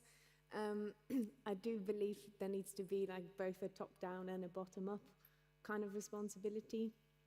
So I definitely agree we need policymakers leading the change or reacting, maybe what bottom-down is starting to ask. because I don't think brands are doing enough. And I'm especially thinking about the big brands. But we definitely need policy because, yeah, the free market has not, gone in a direction that has kind of allowed for sustainability to be anything other than financial sustainability. I think social and environmental sustainability has just been kind of forgotten about. And we've had movement, but I do see the movement flattening again. A lot of EU regulation that has come in has also been kind of softened again because brands have stood up and said it's too difficult.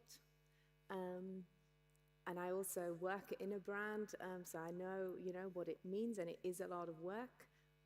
But I do believe it's the only way the system is going to change. So I do see responsibility within brands also to do better. And maybe just to add to your point, I do think as consumers we can ask more from brands and should stand up and demand better. That's a really interesting way to look at it. Building on this idea of responsibility, I wanted to ask you, Karina, about your work at Fashion Revolution. You previously explained a bit about what Fashion Revolution does, but I would like to ask, how do you balance the pressure for commercial success with ethical responsibilities in design and production, and how is this reflected in the brands that Fashion Revolution chooses to work with or align itself with? Fashion Revolution does not work with brands. To say that, like really, Fashion Revolution cannot take the responsibility because we cannot really say this brand is doing it well or not. But brands are important in the Fashion Revolution movement, but they can choose to use our means to represent their transparency. So we demand brands to show how is their production, who is making their clothes. We're using the hashtag Who Made My Clothes, and brands can pick up on this and show their transparency. So it's more like the brands choose Fashion Revolution as a means of communication for their values. And so Fashion Revolution has other financial issues, more like how do we finance our NGO work. But to come to your point, I can give the perspective of Maison Shift, where we invite small Swiss brands to come together as a community and support them to face these issues. Like it is difficult for a small brand that knows the production chain and it's really caring for their workers, and they know all the steps of the production really well, and they wherever they choose to produce, if it's in Switzerland or if it's overseas, they really know the projects. They work with small supporting projects that help people in the production chain have a sustainable lifestyle and earn a good living.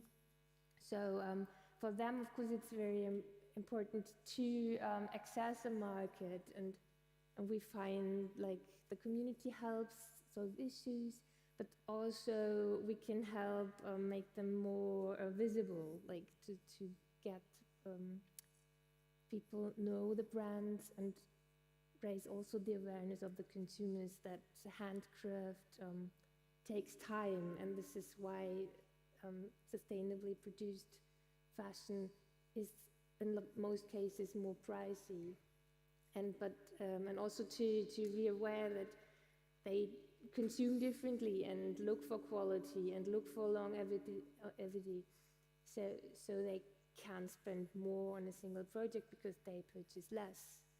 So it's all about educating the consumer, but also helping the brands like reach a broader audience and educate the audience. Thank you so much for sharing that. I think it's really interesting, that topic that you brought up towards the end about educating the consumers and kind of where they're buying from and what type of brands they're actually purchasing their clothing at. And this next question I think is quite similar, and it actually addresses Sarah. Common Goods is working to change the ways in which we interact with fashion, like renting clothing items, hoping to make the future of fashion more sustainable.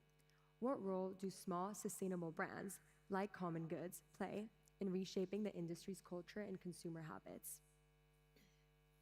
Yeah, I almost want to differentiate quickly here. You've said it at the start, Common Goods is a project. I don't see us as a brand. We don't work within that traditional system. We have a very small series of jackets, and they're rented for 2 months at a time, and they're given from person to person, like they don't come back to us. It's really a bit of a social experiment, and you have to embroider your name onto the jackets. This is one of them. So I don't see me as being really the voice to represent small brands. However, I do know a lot of small brands because we are also part of Maison Shift, that community. What I can say, small brands have always been at the forefront of change and of inspiration. You know, it's so often the small ones that have the kind of agility and creativity to trial new ideas much more quickly. You know, larger brands from kind of idea to full collection, whether that's luxury or outdoor brands, less so fashion brands, but usually that period is like 2.5 years, whereas smaller brands, they're much more agile in kind of test and trialing new things. So you will see, if you start kind of including smaller brands in your bubble or in your feeds, that they're the ones that push to change. They're the ones, I would say, with integrity, sharing voices of garment workers, trialing new ways of doing fashion, doing business, including consumers. So yeah, don't be afraid. Don't be scared of the underdogs. Or underestimate them. Yeah. That's a great point. Small brands or projects definitely are shaping the future of sustainable fashion, which actually brings me to my next point about social media. Social media has definitely created a space for fast fashion to thrive. However, it has also allowed small businesses or projects to promote their brand. This next question addresses all panelists. For your perspective, how has social media changed the way fashion is consumed, and what consequences has that shift created? Maybe, Karina, you could start us off? Yeah. There is a big win in social media, which is that small brands are actually able to reach an audience that is far away, or it's very specific audience that they wouldn't have found in their local shop. So to point out the advantage, because there are also lots of difficult things about this going big, spreading it all over. But I think it opens opportunities to really find your audience, which is very important for a small brand. Like, yeah, it's always good to be local, but also if you're very specific, selling all your things to Japan, it's a bit weird, but somehow it keeps them alive, some of the small brands.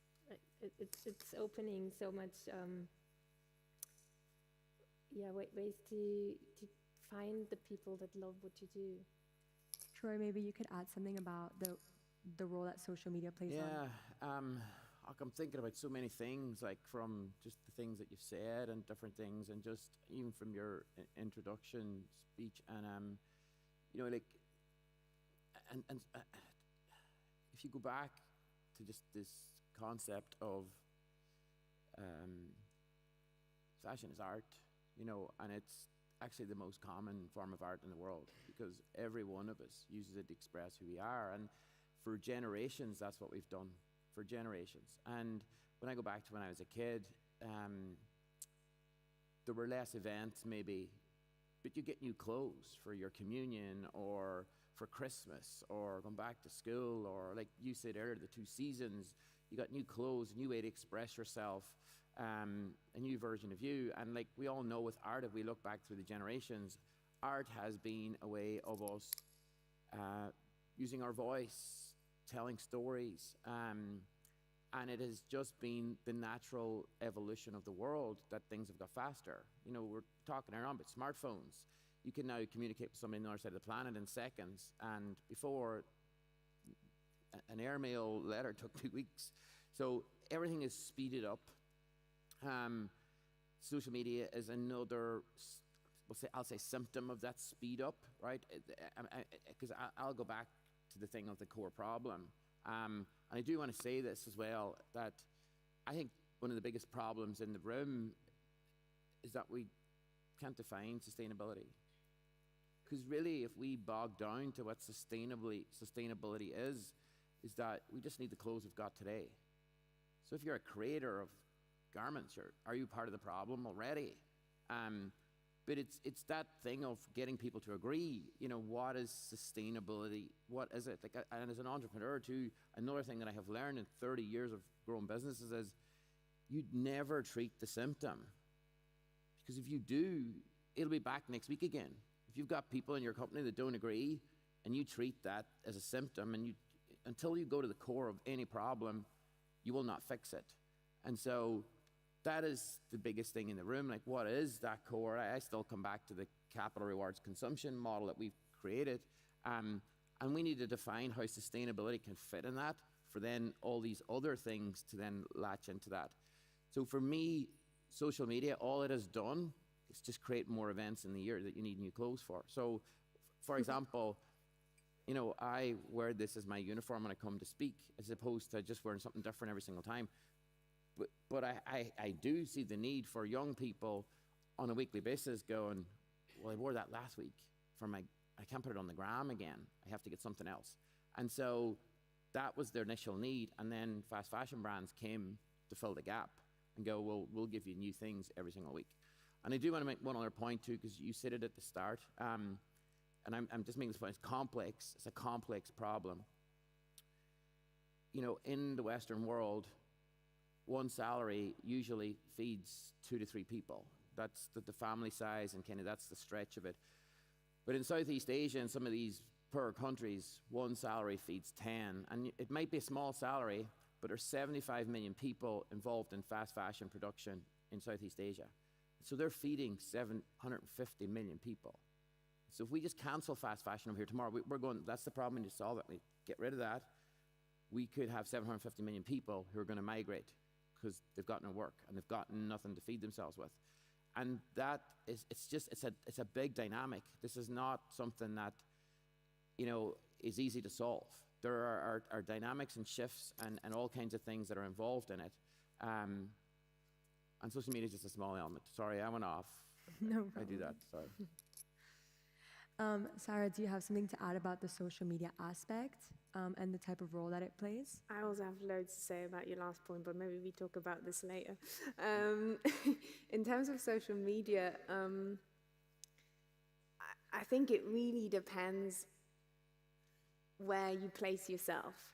Social media has brought us influencers that do shopping hauls, I think they're called, where they just show you all the stuff they've just bought.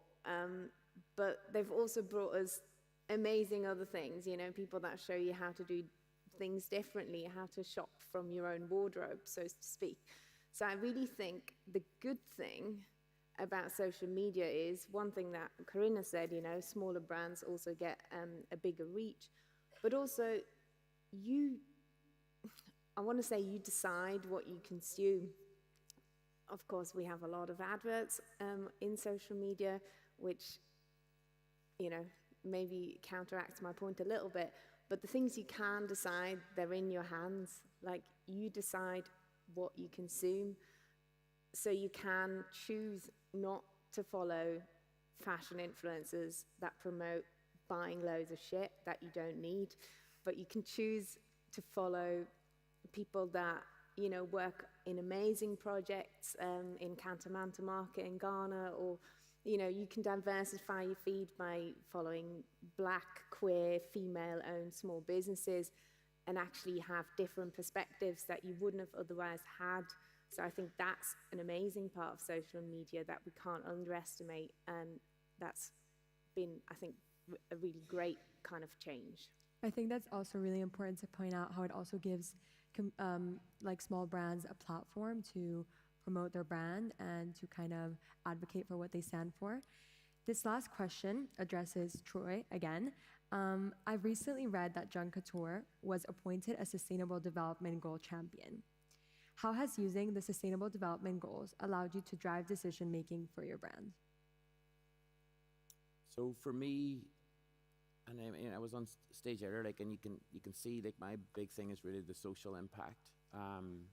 Social impact is a massive thing that's important to me, and one of the issues I have with the SDGs is people think it's about sustainability and this kind of stuff, but the three that really resonate with me are 4, 5, and 10, and it is this, gender equality, equal opportunities for people, quality education, and I think what Junk Couture has allowed me to do, there's a couple of things it's allowed me to do, so that it started before SDGs. And so it started out at me, like, as a person, who I am, what I wanted to do. But where I think the SDGs are important are they have given us a defined structure of things that we can help to achieve a better world. Because when you take the 17 together, every single one of them are common sense as headlines. And then one of the things that we tried to do, so we've reached 74 countries now, and we've had over 100,000 kids participate. And part of that is that through each one of the designs that they do, they have to relate it to an SDG. Because most of us have read the headlines of what the SDGs are. It's that when you go deep, some of those SDGs are 40 or 50 different things, right? And because it's the same thing I was saying earlier on about the 75 million people that earn out of this industry. And so one of the things for me was to get young people to dive deep into the SDGs. And so along now our journey, we have made it an educational program where through each design, so students who make, like the overall winner from last year, the girl who won the world final, her thing was really about life underwater. It was all made from mussel shells that at the end of the day she's going to grind down and put back into the soil. But the amount of stuff she learned about how the ocean feeds us, why it's so important to keep it clean, it's fantastic to see if you as well give somebody something cool to do, how they'll learn without even realizing they're learning. I think that's one of the big things, because if you sit here with a presentation on 17 SDGs, you put people to sleep, But if you give them this really cool task to do, which is you're going to create something that's sustainably made from materials that would normally go to the bin. Now, I have to I want to talk about Clodagh, actually, because Clodagh is the name of the girl who won the world final last year. But Clodagh entered twice into Junk Couture, and the first time as a 14-year-old, and the dress she made was from old moss, so it was alive. And so she watered that dress every day for 3 days for 8 months, right, as she built it and as she went to the show and everything. And it was the first time ever we had a garment that was living, breathing, growing, right, as she wore it. And when the event was over, she made a whole video of this, and this is about educating other people. They become beacons of how she was able to plant that back in the soil, and it started to grow in the soil. That was, for me, completely sustainable fashion. And that's the circle. It came from the earth and went back to the earth. And so that was her journey about life on Earth that she learned in that SDG. And then the next time she went and did life underwater. And, I think you have to, there's two ways of leading people. You lead them by beating them, you must do, or you lead them into something that they see as a good example. And I've always been in that boat, and that's really what Junk Couture is about. Leading people by good example, and then letting them themselves discover the SDGs or someone down that list of those 17 times 50 or 800 different pieces to go, oh my God, I really want to do something about that. Like, I remember whenever I found out, like 7-year-old girls, right, in India being sold into brick-making factories by their parents because their parents need the money to make bricks, to build things you don't even realize, and slavery. And there's so many facets to the SDGs. It was just for me to give a little piece of them to young people your age. And then, to change the world, you need an army. My goal is to try to reach 1 billion young people. What an army of change. That's kind of the goal for me. Thank you so much for sharing that interesting perspective. That is all I have in terms of questions today. Thank you to all the panelists for their experienced views on fast fashion and what it means in terms of ethics, media influence, and sustainability. So we are now going to take a 2-minute break to allow you to process the information and get your questions ready. Please keep them brief, and I will do my best to get to as many of your questions as possible.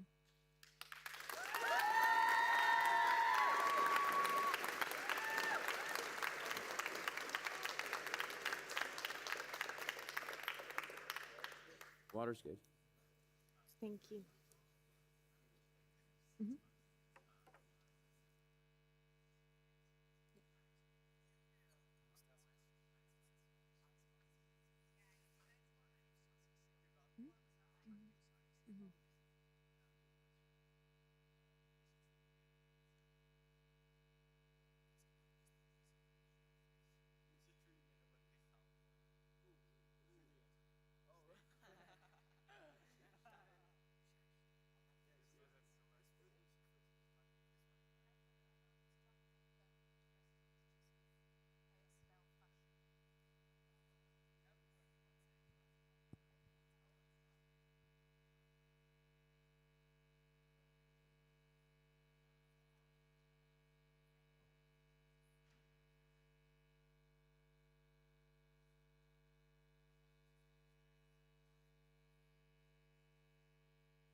Hello. We will now begin with questions from the audience. There will be 2 floating mics going around, so please raise your hand if you have a question. I would ask that you please state your name and school, followed by a brief question.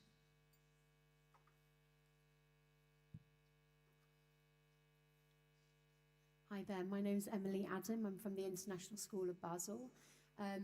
This year we'll be running a fast fashion week in Earth Week, just to raise awareness. And one of the resources I came across a couple of years ago was a website called Good On You.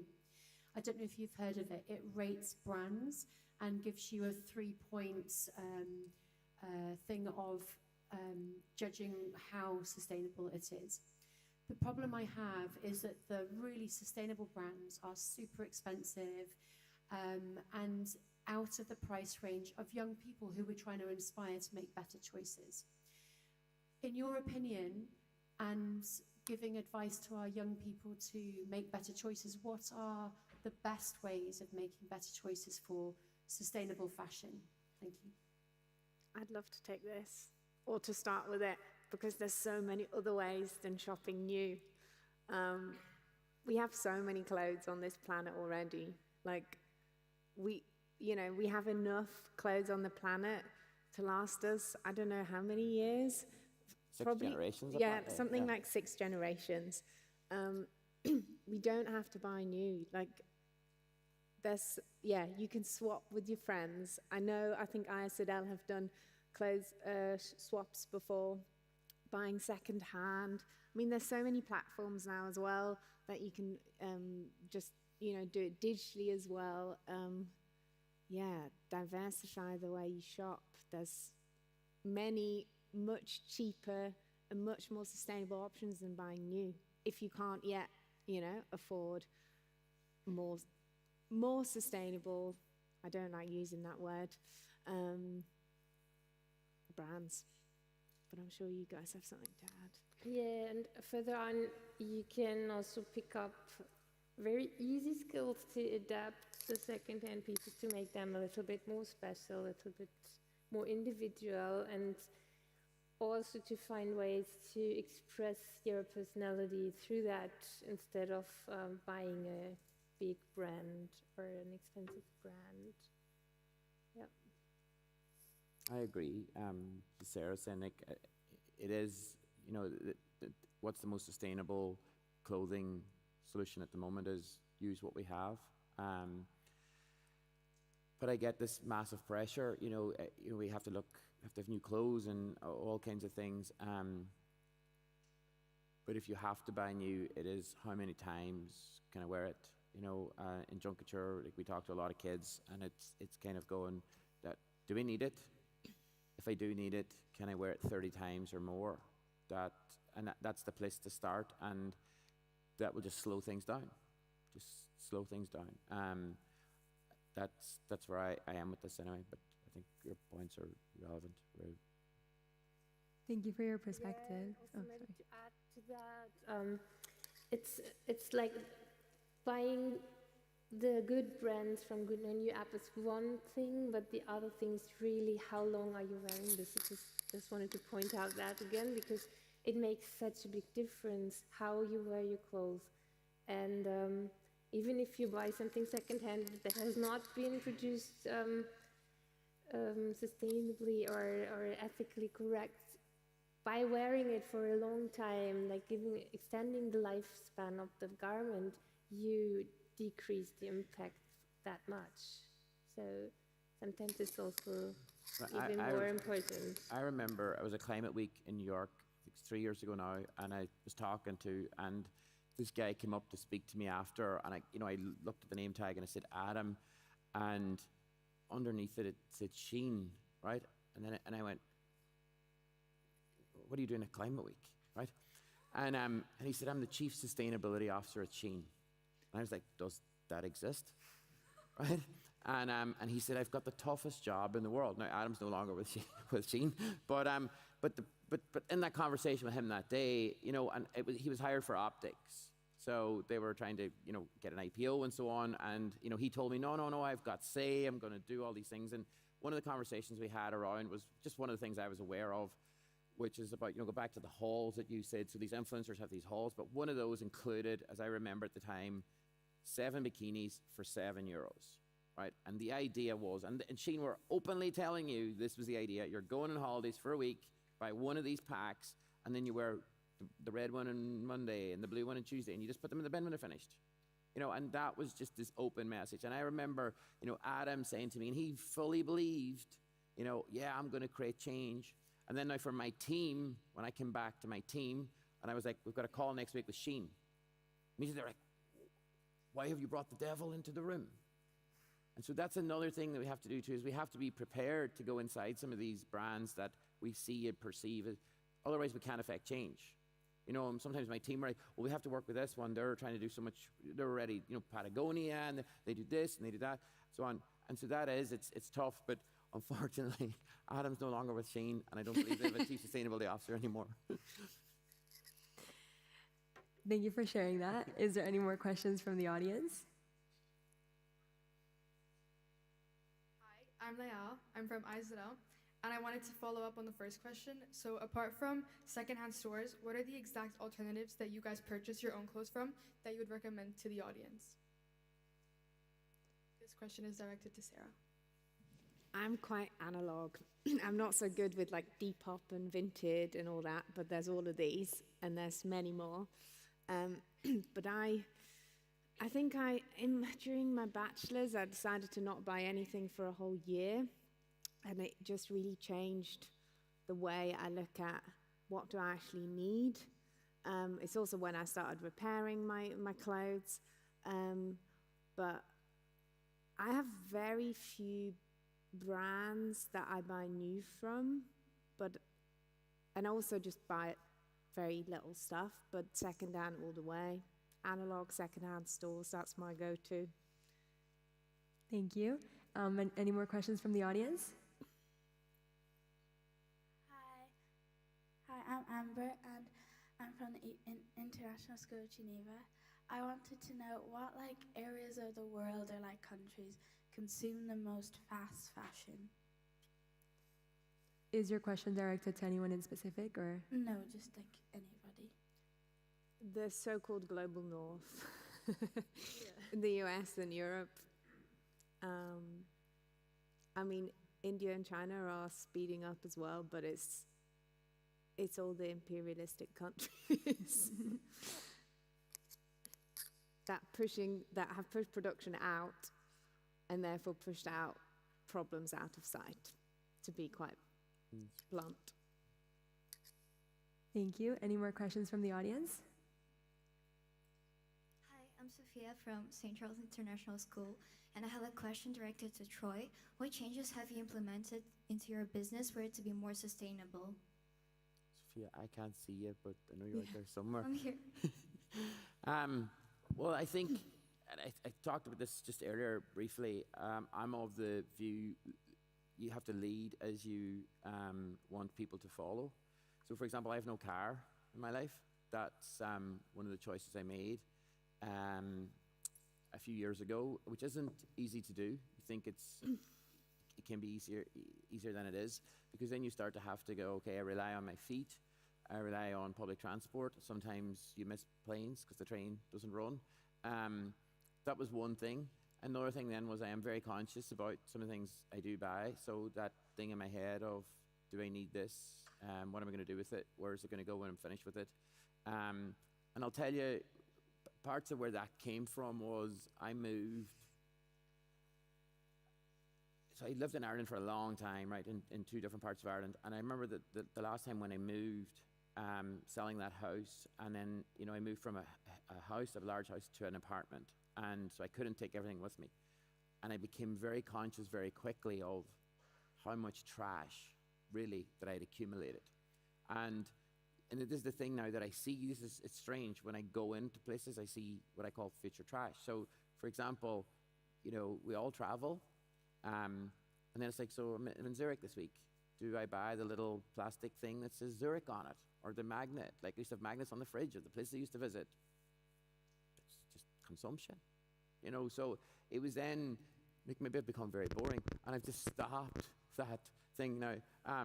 Means I have more money, I make more conscious decisions, and then inside my business, I then can bring that leadership into my business. Because one of the big things that I've attended a lot of climate weeks, but the same at Davos next week is, you know, you have these global superstars talking about the need to be sustainable, and then they arrive in a private jet, you know, and then they've got all these things, and they're buying up this, and they're doing that, and they've got a big yacht, and you know, in the south, and so people don't follow, you know. And so for me, really, that thing comes from, as a leader, in my community, my home, and my family, and my business. It all has to be the same. And so that for me was, you know, making those conscious decisions and then allowing my team to follow rather than going, we must do. That's just my approach. Thank you for sharing your perspective. We have time for probably one more question from the audience. So if anybody has any more questions. Hello, my name is Constantine, and I'm from the International School of Zurich and Lucerne. You all talked about the positive and negative aspects of social media in the fast fashion industry. So I was just wondering, what do you think specifically policymakers can specifically do to increase the positive aspects of social media in the fast fashion industry to reduce the fast fashion and decrease or mitigate the negative aspects that social media brings with it?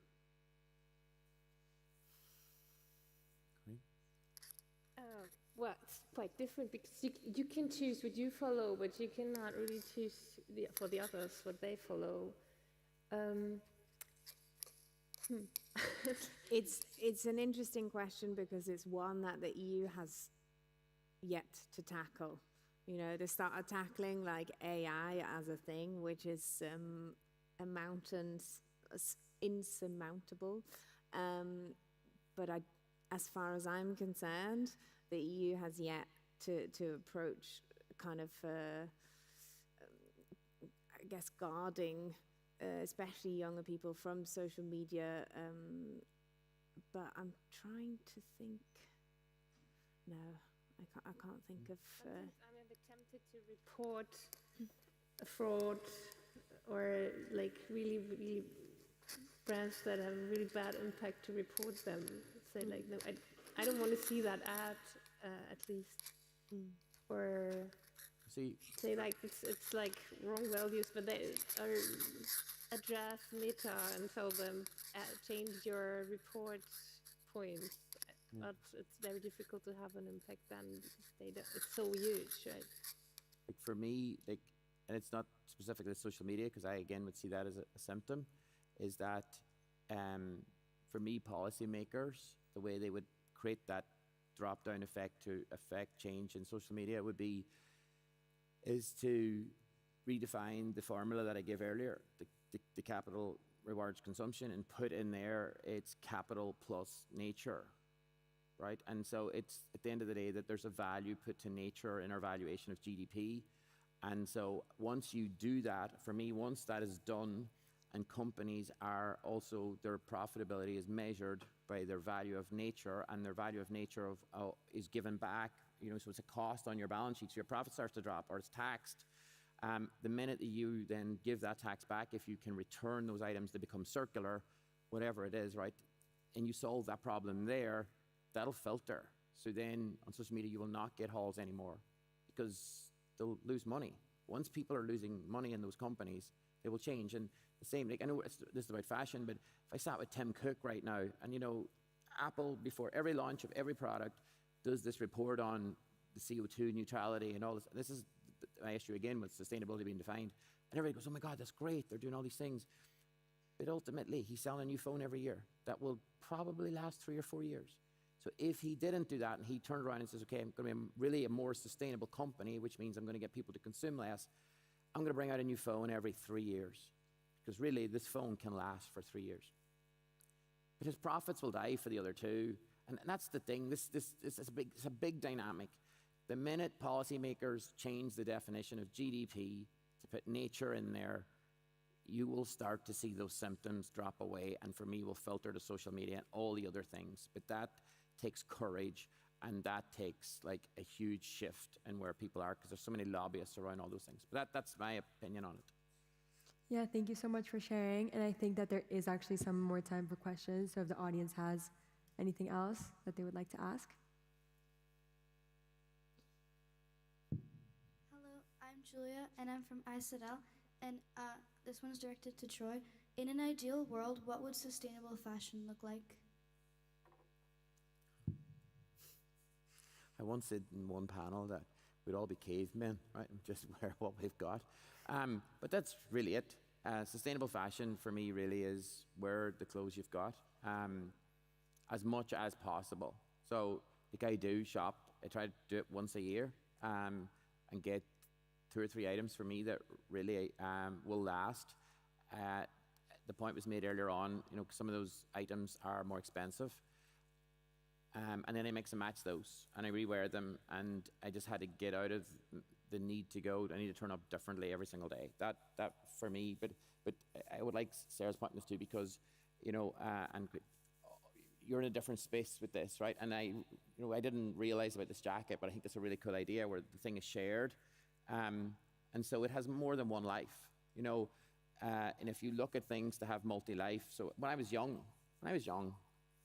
Where sustainability didn't exist, because it didn't need to. I grew up in rural Ireland, and so the clothes I wore usually came from my older cousins. So when they were finished, it came into our home, then it went from me to my smaller brother to my smaller brother, and then it went on to somebody else, right? It had a multi-life.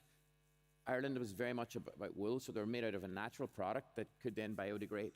And so, that's an incredible space to be even back at. And if we could get back to that, even take petrochemicals out, the facet and the breadth of all of this is huge, just go through in a half an hour. But imagine just clothes being circular, multi-life, and have a circular element. That, to me, that would be a great start. I think I don't even want to say too much more. I guess when we don't have to call it sustainable fashion anymore, when just fashion is sustainable in all its holistic ways, considering the humans that have made it, the communities around those humans, the ecological, the ecosystems around the production, but where it lives. So really, when everything is considered, and we don't need that word anymore, that sustainable affect. And I have a small thing. I've got these socks. I don't know whether you can see them. It just says, buy less and mend more.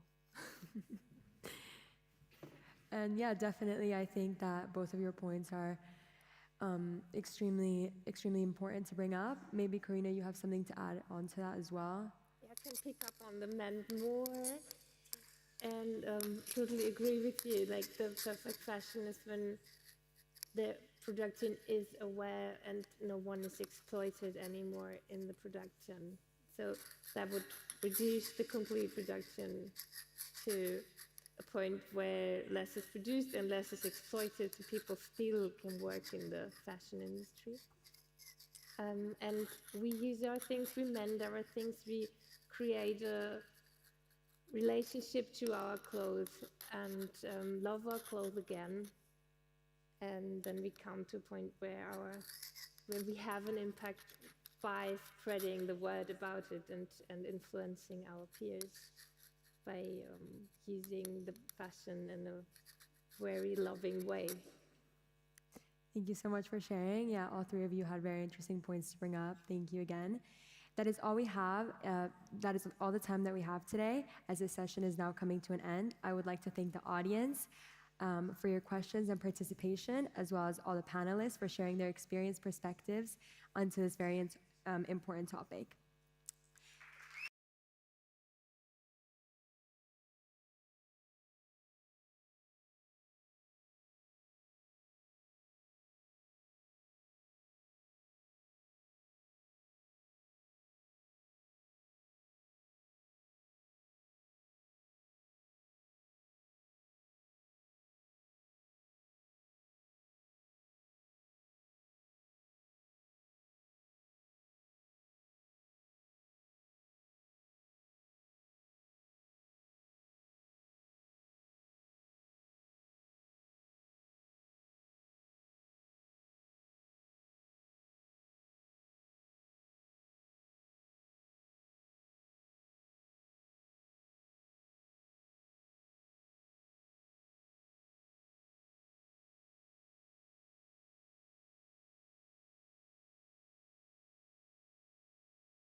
Alternative medicine is a medical treatment that some doctors may consider non-traditional care. It can work well to help manage a chronic condition or its symptoms when used alongside more traditional or conventional Western medicine. Acupuncture, massage, dietary supplements. In the medical world, they all fall under a big umbrella called alternative and complementary medicine.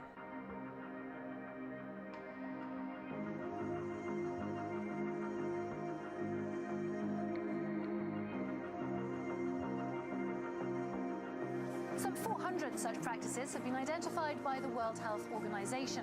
But here in France, just 4 were recognized by the Medical Academy in 2013. Osteo, Tai Chi, acupuncture, and hypnotherapy.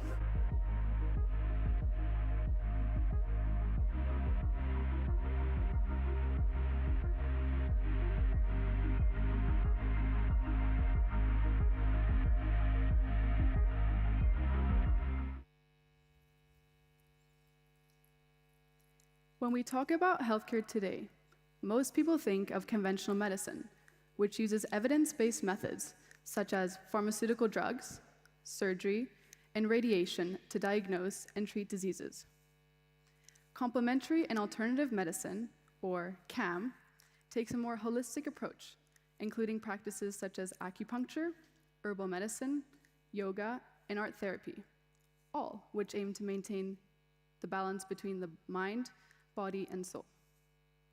As these practices become more integrated into mainstream healthcare, one question still remains. Can alternative therapies and modern medicine truly coexist to create a more holistic approach to healing? According to the World Health Organization, over 80% of people worldwide use traditional medicine. Focusing on overall well-being, CAM can help manage chronic issues like pain, stress, and sleep difficulties, while also supporting everyday challenges young people face: anxiety for exams, burnout, social pressure, and feeling constantly overwhelmed in a digital world. In 2023, the US CAM market was estimated at around $28 billion, and is projected to grow dramatically to $229 billion by 2033.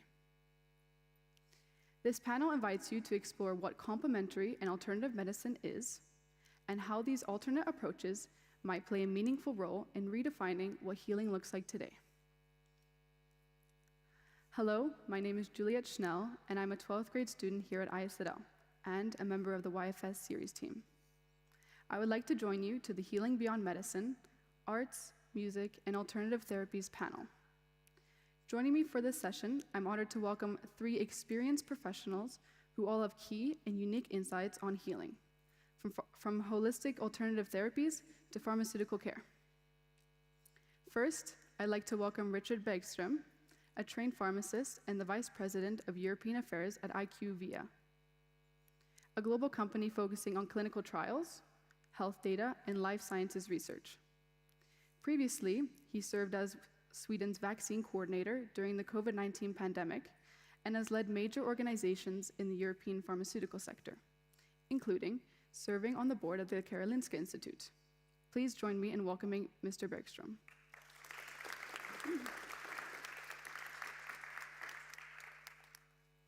Next, I am pleased to present Mackenzie Steiner, a naturopathic doctor with 10 years of private practice focusing on environmental and functional medicine.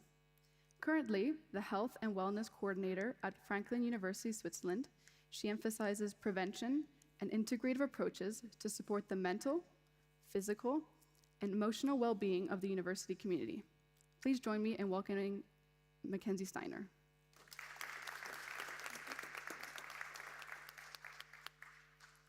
Finally, I am proud to introduce Victoria Neven, a clinical psychologist with a specialization in psychoanalytic clinic and art therapy. In her clinical practice, she is also a certified Iyengar yoga teacher and integrates various psychotherapies, yoga techniques, as well as talk and art therapies to support holistic healing. Please join me in welcoming Ms. Neven.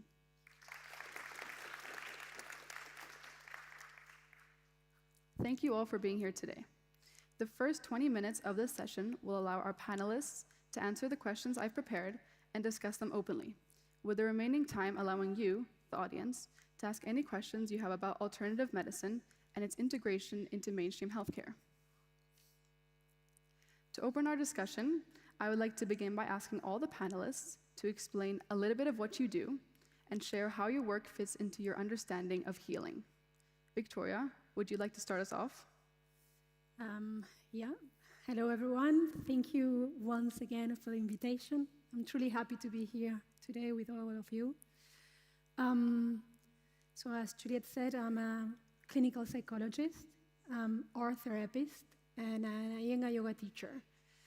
Many years ago, I was not really working with these three pillars all together, but I'm currently mixing everything every time more and more. So I can approach, I have my clinical, as a psychologist, I receive people, we can work through like just speaking and talking. In art therapy, it would be more through art techniques. And yoga is not only practicing poses, it's also the breathing technique, meditation techniques that truly helps a lot of people. So I'm really mixing all of it. Thank you, Victoria. Welcome. You have many expertise in the various alternative therapies, such as creativity and movement, which I find really powerful. Mackenzie, I'll pass it to you. I thought I'd explain a little bit about my profession, since it's a little bit of an unusual one. I'm a naturopathic medical doctor from the United States. So currently I'm not practicing clinically in Switzerland, though I'm working towards that. My profession is basically a degree in primary care medicine, where I treat all different body systems, and then we have a very wide range of a toolbox when we work with patients for treatment. So we had a lot of education within counseling, nutrition, physical medicine, vitamins and minerals, herbal remedies. Beyond kind of their complementary alternative medicine, we also had a lot of standard medical practices in the United States, where we're able to prescribe pharmaceuticals or recommend surgery or do minor office procedures, which is like stitching up or removing a mole, for example. So it was very much an integrative education that I had, so integrating standard medicine and alternative medicine together, and it works really well. Now in Switzerland, I work as the health and wellness coordinator at Franklin University Switzerland in Lugano, and I'm using my clinical experience kind of in a public health manner, where I'm looking at the infrastructure within the university and how to improve well-being for the student body, but also the faculty and staff that are there as well, and trying to integrate health measures within everything that the university does. And so that's been a really interesting approach to my education, how I've used it. It's been a little bit different of a trajectory for me.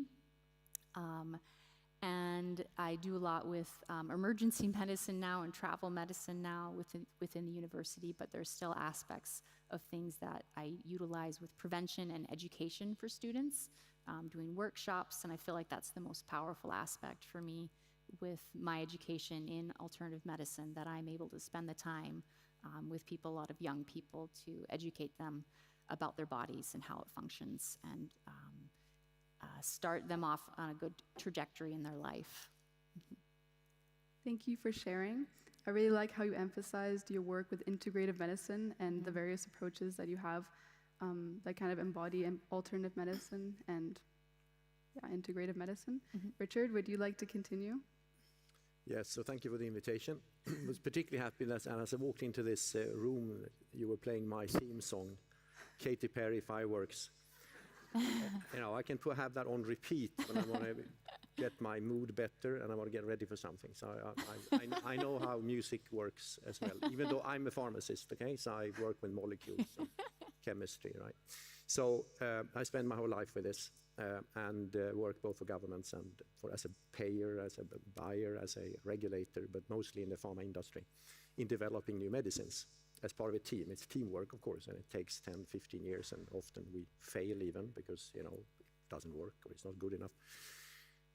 If I may take us back a bit in time, this all started with pharmacists back in the medieval ages. That's what we had then.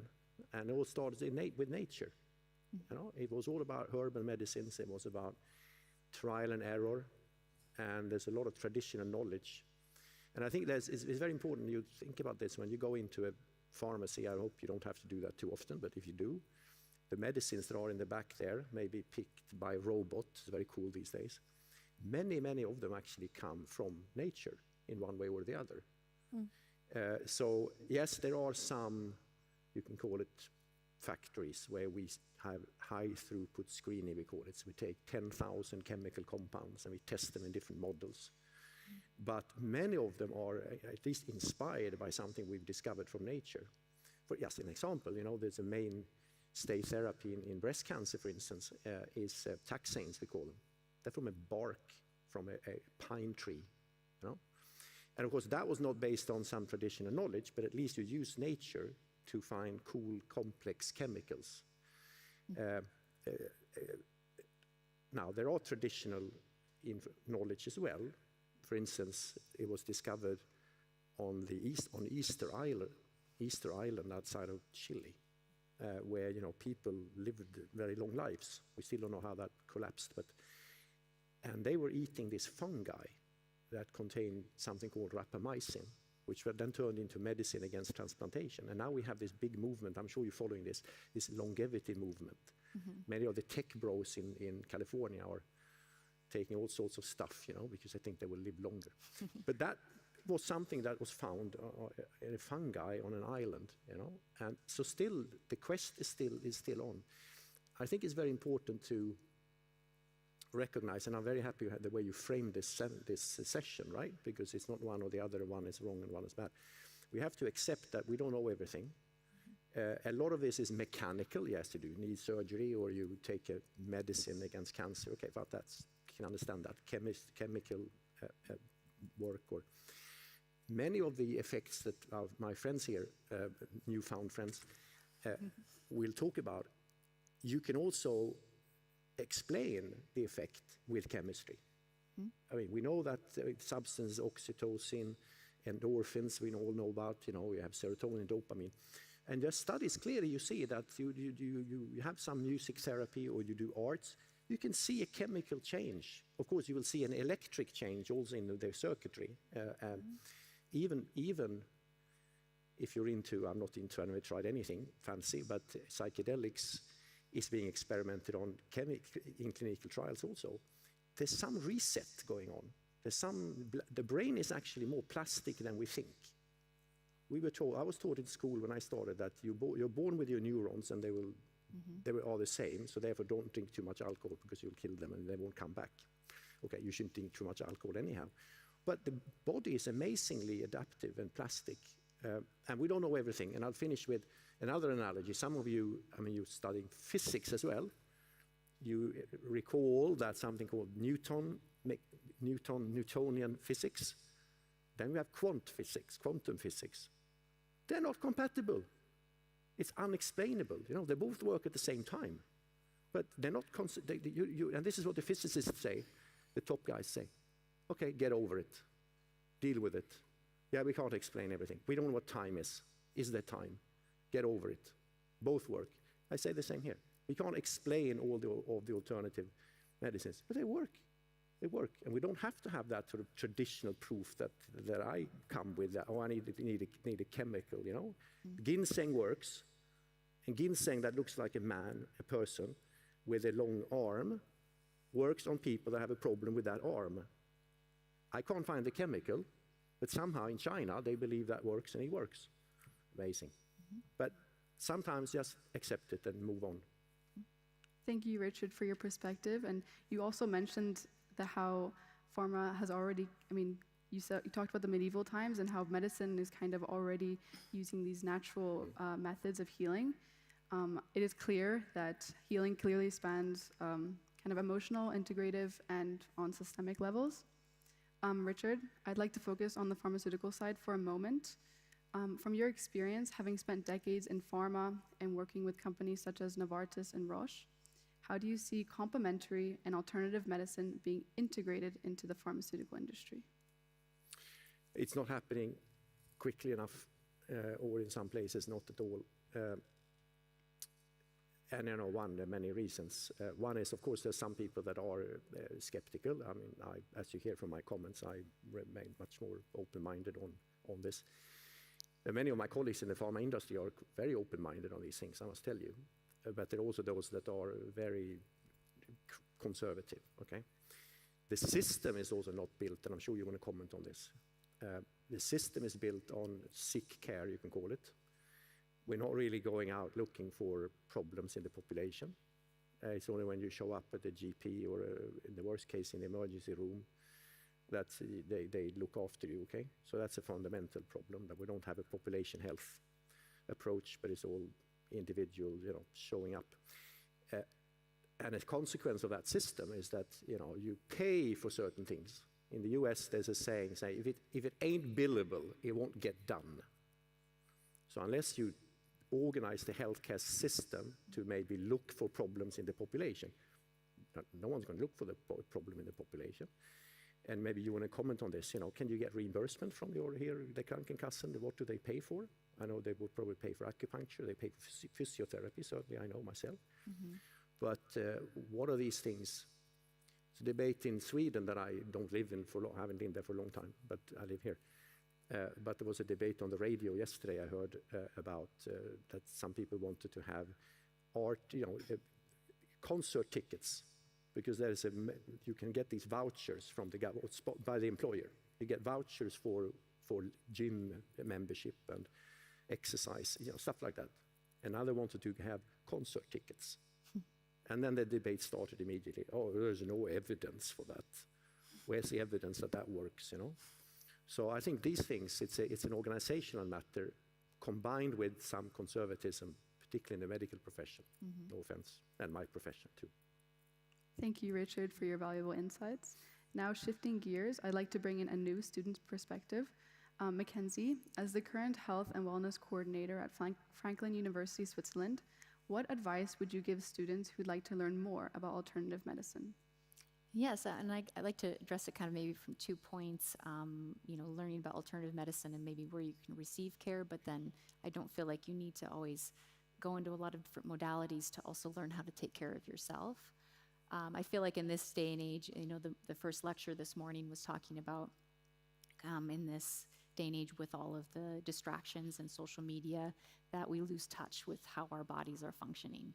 And I think a lot of people have forgotten how their body functions normally. So what is functional breath? Do you pay attention to how your body feels physically, mentally, emotionally? And I brought a little poop emoji sculpture from my daughter. And this is just showing like what you see a poop emoji looks like, but that's not actually what poop's supposed to look like. Does anyone know what poop is supposed to look like? Like do you guys look at your poop in the toilet? So all of the information from your body provides information to you about your current status, your current health status. So when you have a bowel movement, it's not supposed to look like soft serve ice cream. And for whatever reason, whenever we describe bodily functions, it's usually in comparison to food. So sorry for that, as it's lunchtime. But your poop should not look like soft serve ice cream. It should not look like chocolate chunks. It should look like a banana, nice and curved, easy to come out, easy to pass. And I see people wincing and kind of giggling as I'm talking about this, that we have this taboo when we talk about body function. When you guys were all little, you had no problem talking about poo. I guarantee it. You guys were obsessed with it. And so it's something that we need to break down, kind of the taboo about talking about bodily function, what is normal.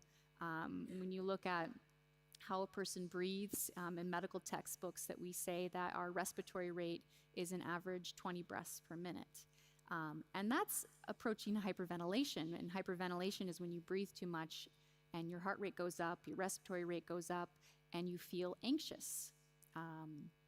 Your body produces cortisol and epinephrine and stress hormones, and you don't feel very good. And so that's not actually functional breath. That's how we normally typically breathe, but that's not actually functional. And so functional breath is when you breathe from your diaphragm or your belly breath, and it's about 10 breaths per minute. And, some of you can try breathing 10 breaths per minute and see how that feels. It's difficult. We're not used to doing that. We have tended to breathe with our upper chest and not with our belly. We tend to breathe in faster than we breathe out. And a functional breath goes along with, here an example for myself, I'm crossing my legs. This causes my heart rate to go up and my blood pressure to go up just by crossing my legs. So my posture, just the way it is, causes me to have a bit more of an anxious state. So uncrossing your legs, where is your breath coming from? Are you clenching your muscles? And then breathing out a longer exhalation. And so some of these things that they seem really basic, but we've forgotten how to do these things functionally.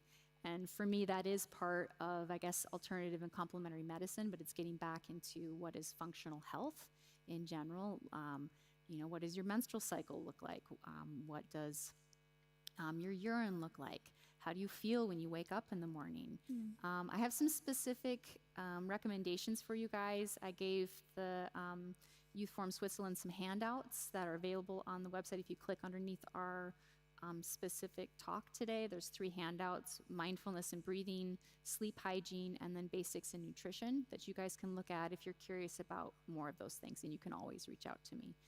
But I just wanted to also touch on, we're kind of using the term complementary and alternative medicine, but complementary to what, alternative to what, it depends on where you're situated. So Richard was talking about in China and Asia, where you have acupuncture, oriental medicine, and herbs, and that's not adjacent to or complementary. It is the form of medicine. It is utilized within their standard system.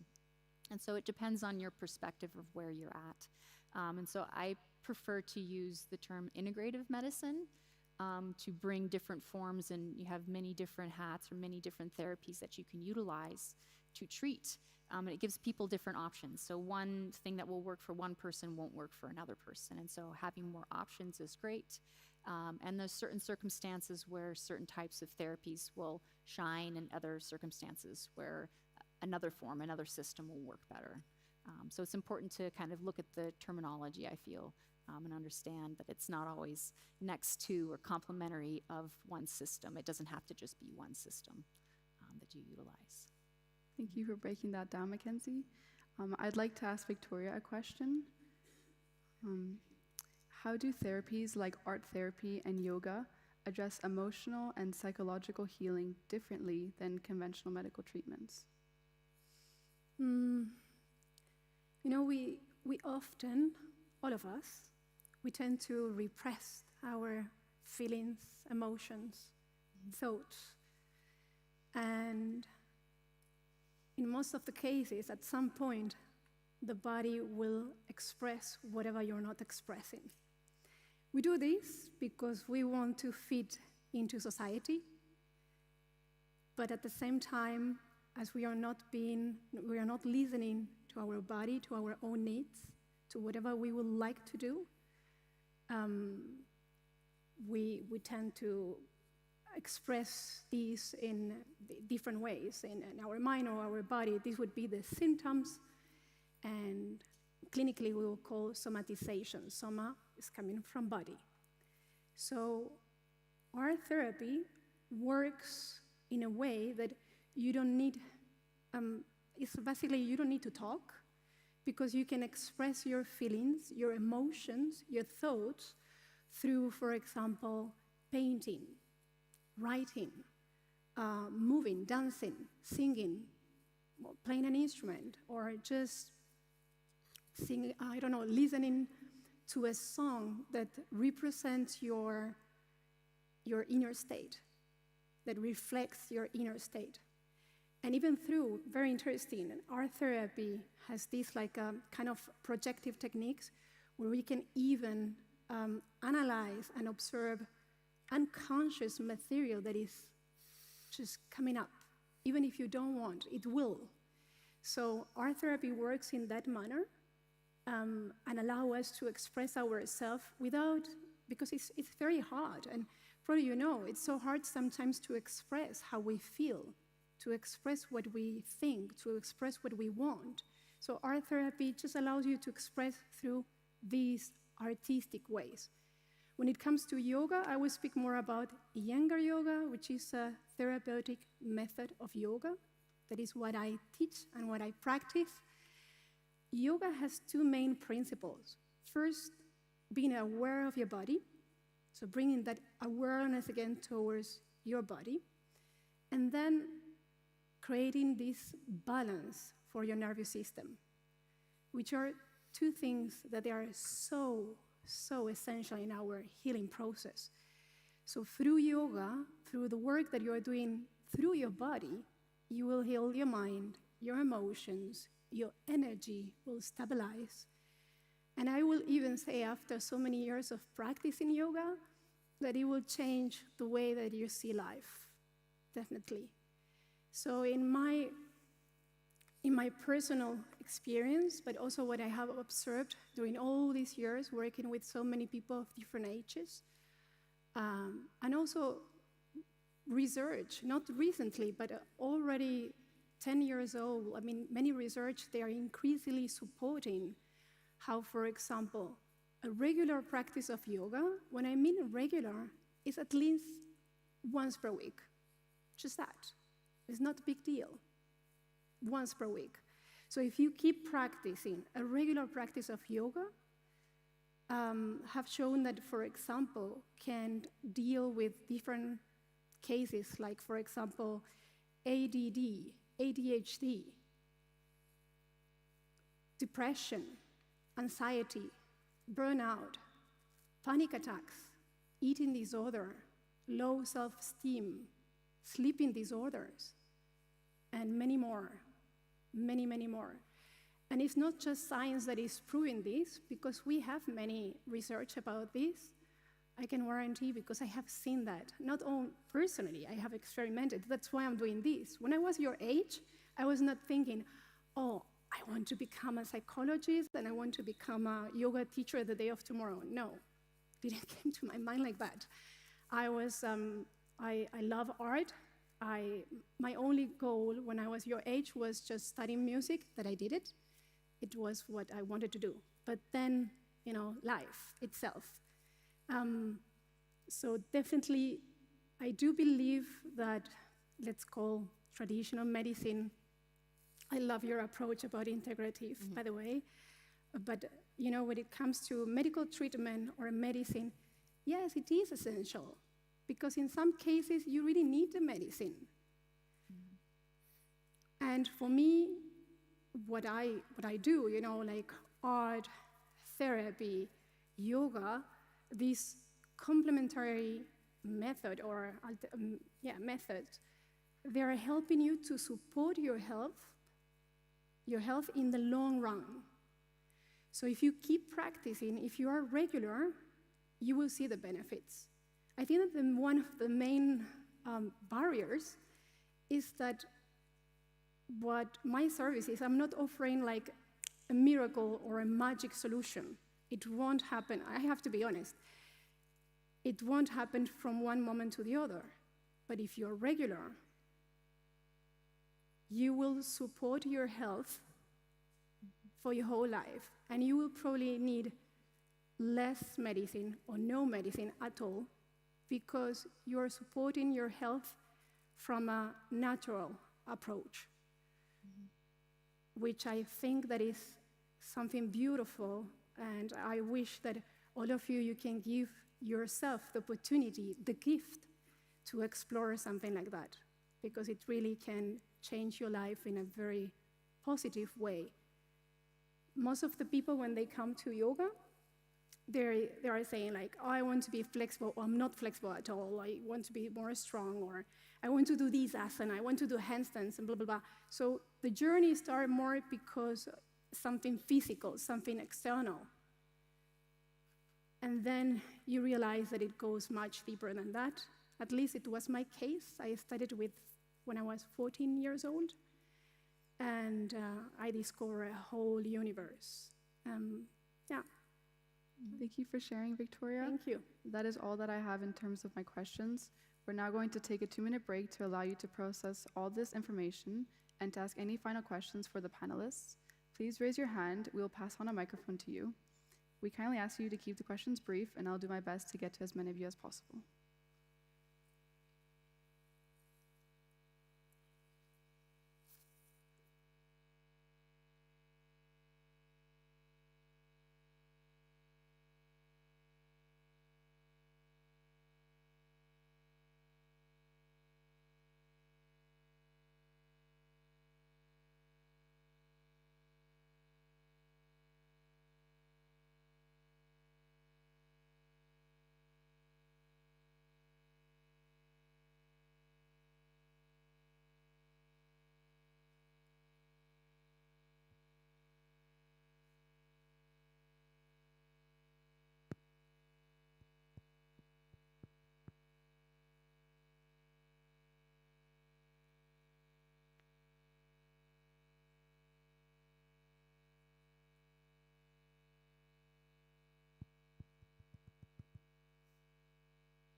Sorry. We'll now begin the questions from the audience. I would ask that you please state your name and school, followed by your question to one of our panelists.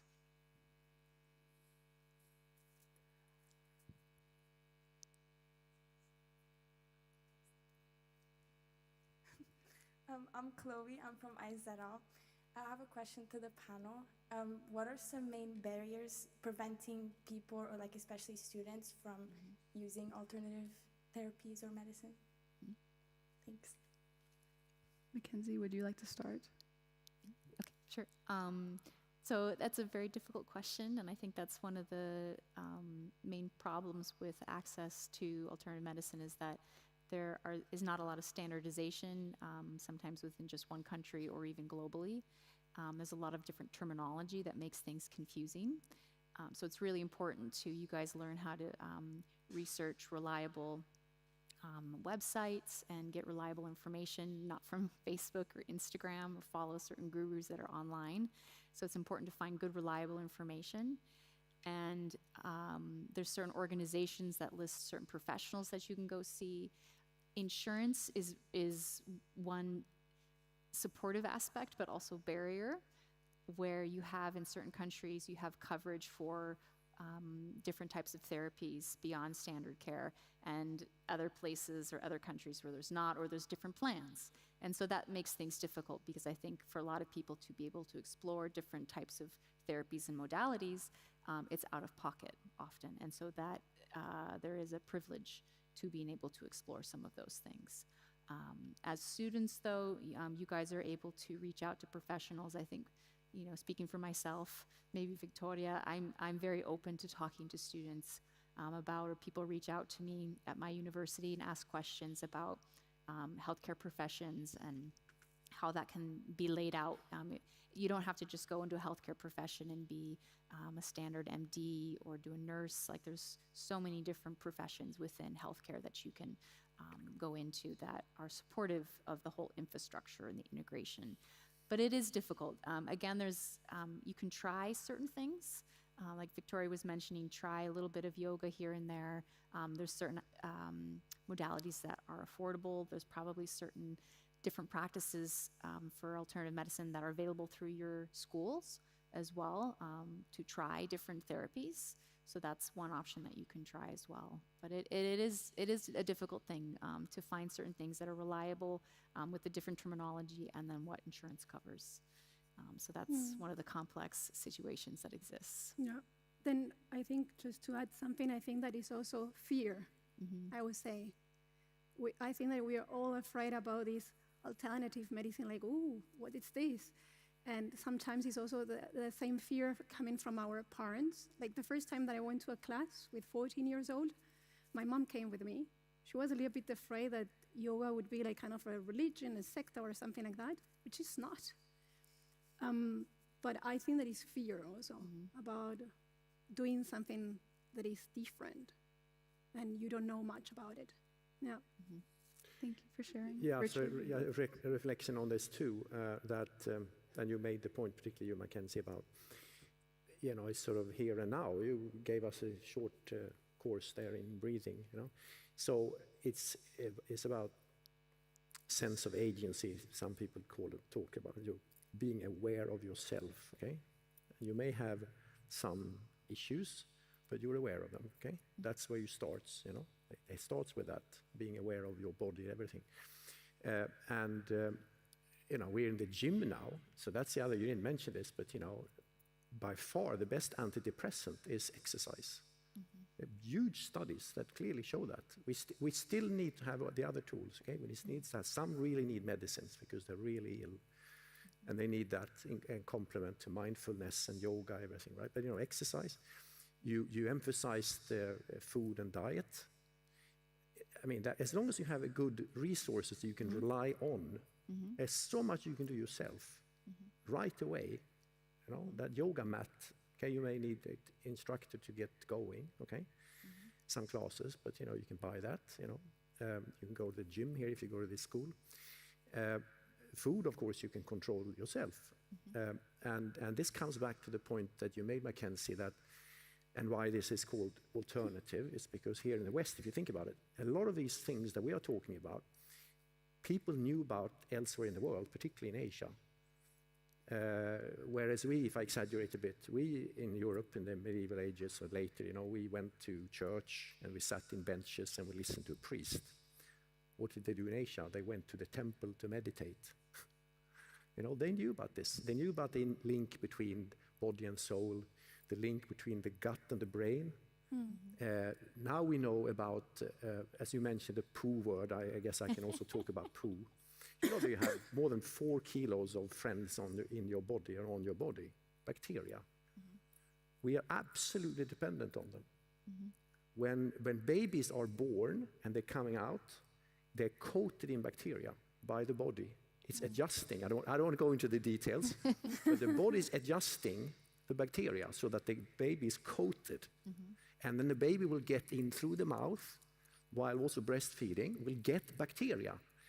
And it's amazing, So the interplay between our friends, I keep saying that, why you shouldn't take antibiotics too often, only when you absolutely need it. You know what? You kill your friends. So I'm one of those. I have a daughter in the audience and she will laugh, but I have this practice that I eat specific food for my friends. So what are the bacteria? What do they eat? What do they live on? They live on flax seed, they live on all sorts of seeds and things, special oils and stuff like that. You can buy it in Migros, but you just have to have look at the science a bit, some research. There's a lot out there. Microbiome, gut health, extremely important. We think now the asthma, we have so much asthma and respiratory problems. There's a gut connection with. We had this big study in the Nordics where you looked at, what did people eat in the 50s? They had a lot of cheese, they had fermented food. Now we don't do that anymore, okay? So I think there's a lot of knowledge around which doesn't require reimbursement or insurance, okay? That one can start with. Thank you for sharing, Richard. I can definitely relate to how you talked about kind of how exercise can be an output. Is there any more questions from the audience?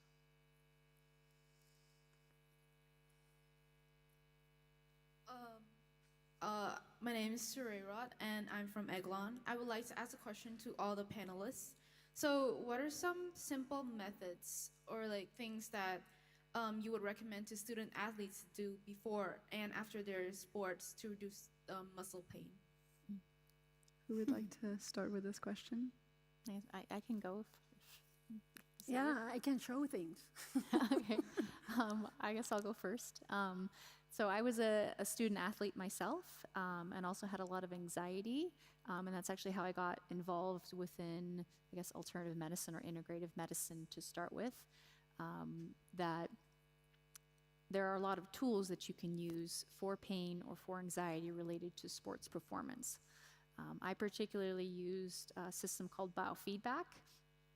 That it was a system where you hook up an electrode to your ear and there's heart rate variability. And so it's basically the science behind mindfulness. And you see how your heart rate goes up when you breathe in and it goes down when you breathe out.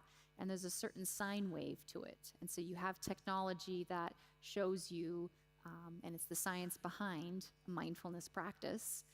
And when you have that mindfulness practice and you have good heart rate variability, you can manage your stress response. You change the hormones that your body produces, and you go from a stressed state, which is like run from a bear, blood to your heart and your lungs and your extremities, to a more relaxed state, which is the parasympathetic nervous system for digestion, but key within kind of mindfulness practice, breathing, and that kind of awareness is that you can have less pain. You experience less pain when you are in a more relaxed state than when you are in a more stressed state. And so you have a lot of pain management. There's a lot of mindfulness practices for women who are in labor to have baby that if you have a good mindfulness practice, breathing practice, you can go through labor pretty effectively without any medication. And so it forms its own anti-pain aspect with the breathing. And I mean, it depends on I think the source of the pain, but if you have pain in general, a breathing practice is really effective. And there are people that do techniques that you can go see a counselor, a psychologist to help with some of those techniques. You can practice on your own as well. But again, if you do have pain, it's also good to probably get yourself evaluated by a physician to determine the source of the pain. So if it's inflammatory, if it's some injury that's going to be long-term, it's going to be difficult to recover from. It's important to listen to your body and understand the injury what your recovery might be for that. Thank you. Would you like to add something? Yeah, I know. So I think, yes, you need to listen to your body. So I'm as older than most people in the room.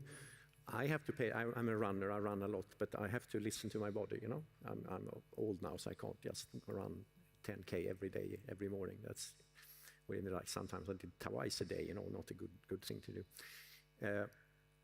But there's also, so my own experience. You encourage us to talk about our own experiences on this with sports pain and injuries. I mean, I've learned myself that you can, by relaxation, sort of meditation, you can say, you can actually shut down with your brain.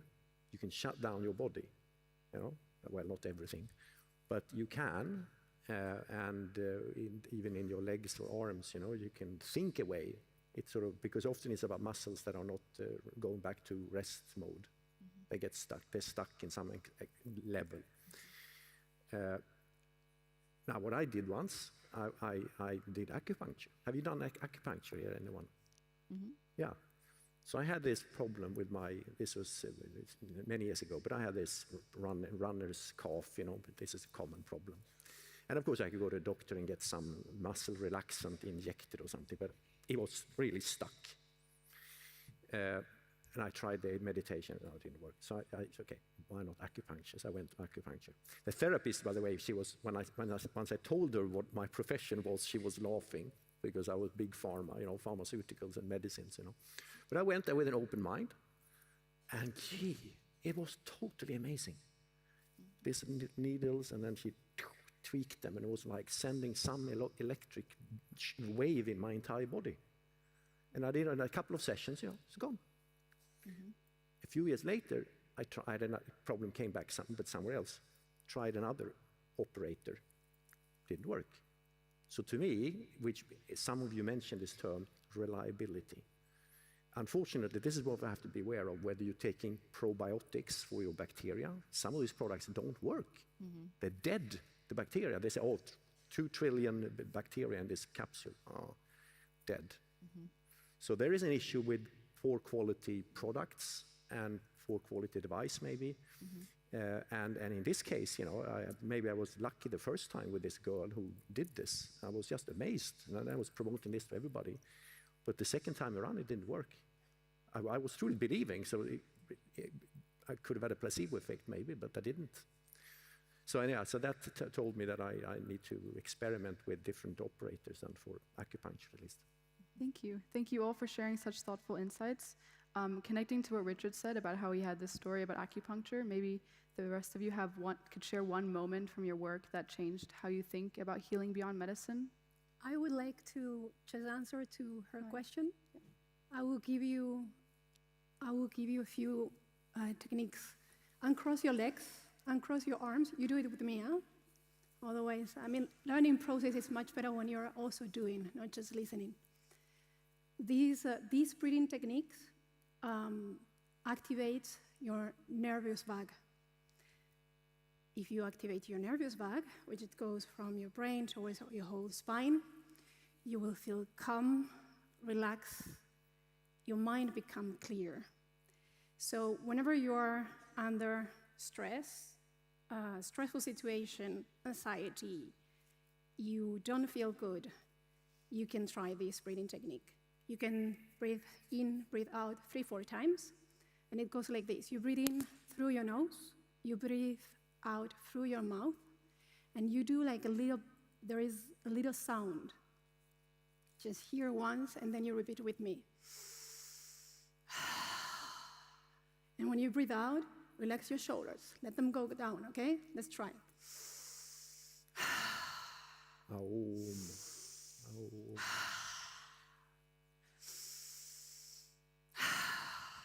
3, 4 times, whenever you feel, even before an exam, just try it. At least try it, okay? This is one of the techniques. By the way, Richard, Aum also activates the nervous bag. Yeah, this Aum. Another one, after sports, you have muscle pain. Stand up.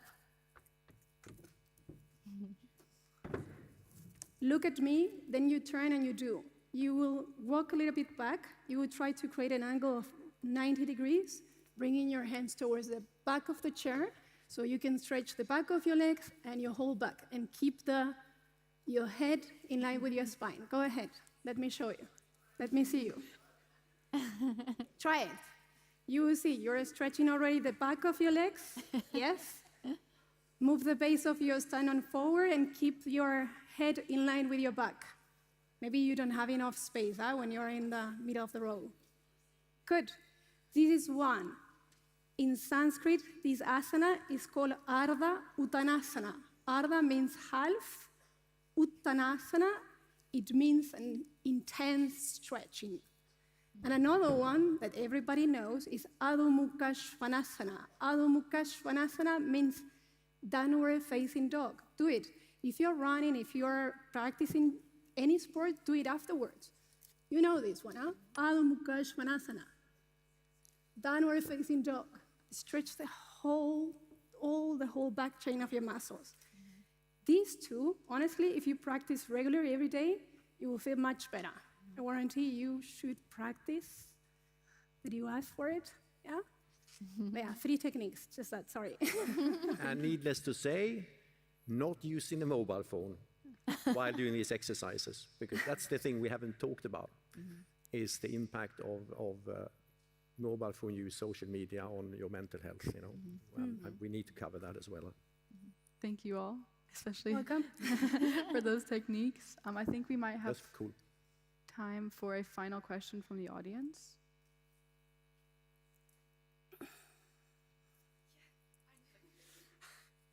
Hi, my name is Jackie. I'm from St. Charles, and I just wanted to ask, because I, as a neurodivergent person, I feel like I've been disappointed a lot by the traditional way, like the medical system. You get diagnosed, you go to therapy, and then you get meds, and that's it, right?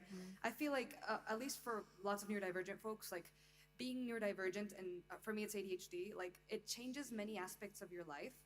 And I feel like, I mean, I was just thinking right now, like, is there, like, would you guys say that that alternative, or, you didn't say alternative, you said, integrative. That's fine. The other Call it one. as you want. The other one. You mentioned that, like, I was thinking, do you think that these kinds of therapies can kind of fill the gap between the things that the traditional healthcare system doesn't really address with neurodivergence and all these kinds of things and situations? Totally. Look, I recently had a training with a doctor. She's from Canada, and it was about ADHD and ADD. And all the studies have shown that even you can reduce, or even in the long term, maybe even you don't need medicine, just practicing yoga. The results in ADHD is just amazing. And I'm working with teens with the ADHD. Definitely. It's something that you should try. You're more than welcome. By the way, I'm here, I'm in Zug.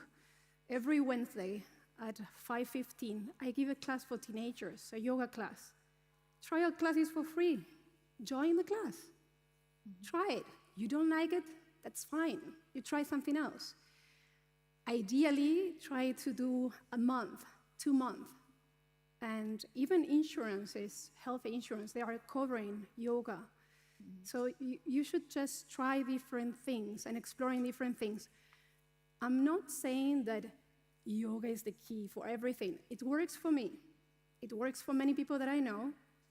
You just need to try if it's something for you. Otherwise, there are other things like Tai Chi. When it comes to ADHD, research has shown that, for example, all these disciplines, they are individual, karate, Tai Chi, yoga, all these disciplines that brings you the tension, the awareness towards your body, that works with the breathing techniques, they are super useful, and you will see the benefits. But you need to be regular. Yeah, you should try. Yeah, can I comment also? So, I mean, a common theme here is that you are in charge of your own health. Yeah. Okay, we have conditions that are genetically, it could be environmental pollution, it could, of course, right? But what we've been covering here largely are things that are actually in your own control, okay?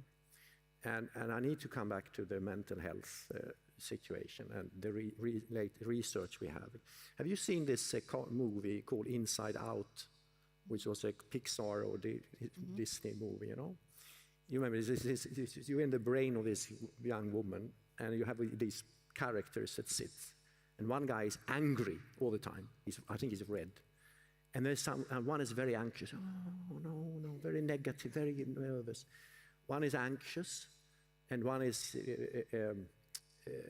have no impulse control and it takes risks. And then there is one of them who sits there in the middle and is kind of more normal, right? And all of them are sitting there. They got these buttons to push. Remember? So now I listen to a researcher on. I find this fascinating with cognition research about how we think and so on. You control your thoughts if you want to. It's easy to say, but largely yes. So he said this: you have to think about your mind and your consciousness as a symphony orchestra, or maybe a jazz orchestra. There's all these things going on at the same time in your brain, everything. You can decide to think now, oh my God, I saw you're graduating next year, so you can sit thinking, I saw you on the short shirt. You can start sitting here now worrying, oh, should I go to there, or what's going to happen, and who's going to pay the fees, can my mom and dad, and you can decide, but you can also decide not to think about that. You can think about what you're going to have for lunch afterwards, or think about what you're going to. So all these things are latently going on in your brain. So it's like jazz, if you're into jazz. They're all sitting there and they're playing a little bit. And then one goes off on a tangent, takes over. So that's this button person in the brain, is that one of the instruments take over. And that, to master that, and please comment as well, but mindfulness is about that. It's not only the body impact of the exercises we talked about, and you showed some fantastic movements here, but it's this ability to control, not to restrain yourself and be negative about everything, but be mindful of what you're doing, how you're sitting, how you're breathing, and what you're thinking of. Don't allow that, not that thought come up again about tuition fee next year. I'm not going to worry about it. You decide, I'm not going to worry about that, And then you consistently have to do that. And this is where we have a problem with the overload of information now, with the flow in the mobile phones and social media. This is a real problem. Now I sound like a boomer, but this is a problem, and when we see that. And I think this is not, these issues we have now with mental health among young people is not medicines. We can't fix this with medicines. Some will need the medicines, but it has to be fixed through much more training on these tools that we have just heard a few examples.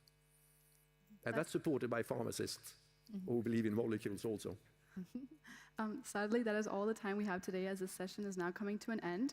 I would like to thank the audience for your question and participation, and please join me in giving a round of applause to our panelists for sharing their expertise on alternative therapies.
to fight for access to well-produced food. In the center, Mr. Dennis Weinberg is the founder and managing director of Uvumami, a firm leveraging vertical farming technology to cultivate crops independent of seasons and climate. While a high number of vertical farming businesses have experienced failure, Umami has only been growing, especially known for creating self-sustaining ecosystems within its farms. By using natural synergies and optimizing resources, Umami aims to produce the purest food in a circular and sustainable manner. And finally, to my far left, Mr. Antonio Gandia is a distinguished fungal biotechnologist with extensive experience in the healthcare, food, and technology sectors, with his primary focus being on scientific research and the development of bio-based businesses. He is also the founder of K-Lab, a nonprofit community lab in Zurich run by a passionate group of mycologists, citizen scientists, as he hopes to find new approaches to heal people and ecosystems. The first 25 minutes of this session will allow our panelists to answer the questions I've prepared and discuss them openly, with the remaining time allowing you, the audience, to ask any questions you have about the topic at hand. So, first off, I'd like to start this panel by stepping back for a moment. Many leaders in the food industry warn that if the risks of climate change and nature are not addressed, the food industry sector will be drastically impacted as a whole. Looking back on your journey to become food system innovators, what was the moment or frustration that made you realize that the food industry had to change? Would you like to start, Andreas? Hello, nice to be here. Thank you for the invitation. Actually, I had really these key moments in my career. I remember quite vividly. I was 19, working in St. Moritz. I guess you know all St. Moritz, you know, this posh high-class ski resort where all the money in the world meets. So I was working there in a 5-star hotel. Best food from all over the world. We have like fish from Hawaii. It was like in the 90s.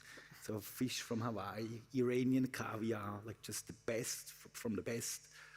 And we just wasted so much food there. Like this, we had to feed the dogs like filet and caviar. And I had to chop the meat for like a chihuahua from a very, very rich lady and kind of serve this best meat to the dogs. And hence, meanwhile, there was so much suffering in the world. I was like in my grunge period, so I was like angry about society, and I felt like it's so injustice, like doesn't work, you know, feeding the best food to dogs while people or kids are living in poverty and are starving, literally. So it kind of flipped, or switched a flip in my brain, and I decided like, okay, I have to step out of this business or this 5-star world to find a job with more purpose. That was my turning point moment. Oh. Yeah, thank you for your insight. I mean, food waste is definitely a topic that we're going to be addressing again and again in this panel. What about you, Dennis? Do you have a story to share with regards to that? Thanks also from my side. I'm happy to be here.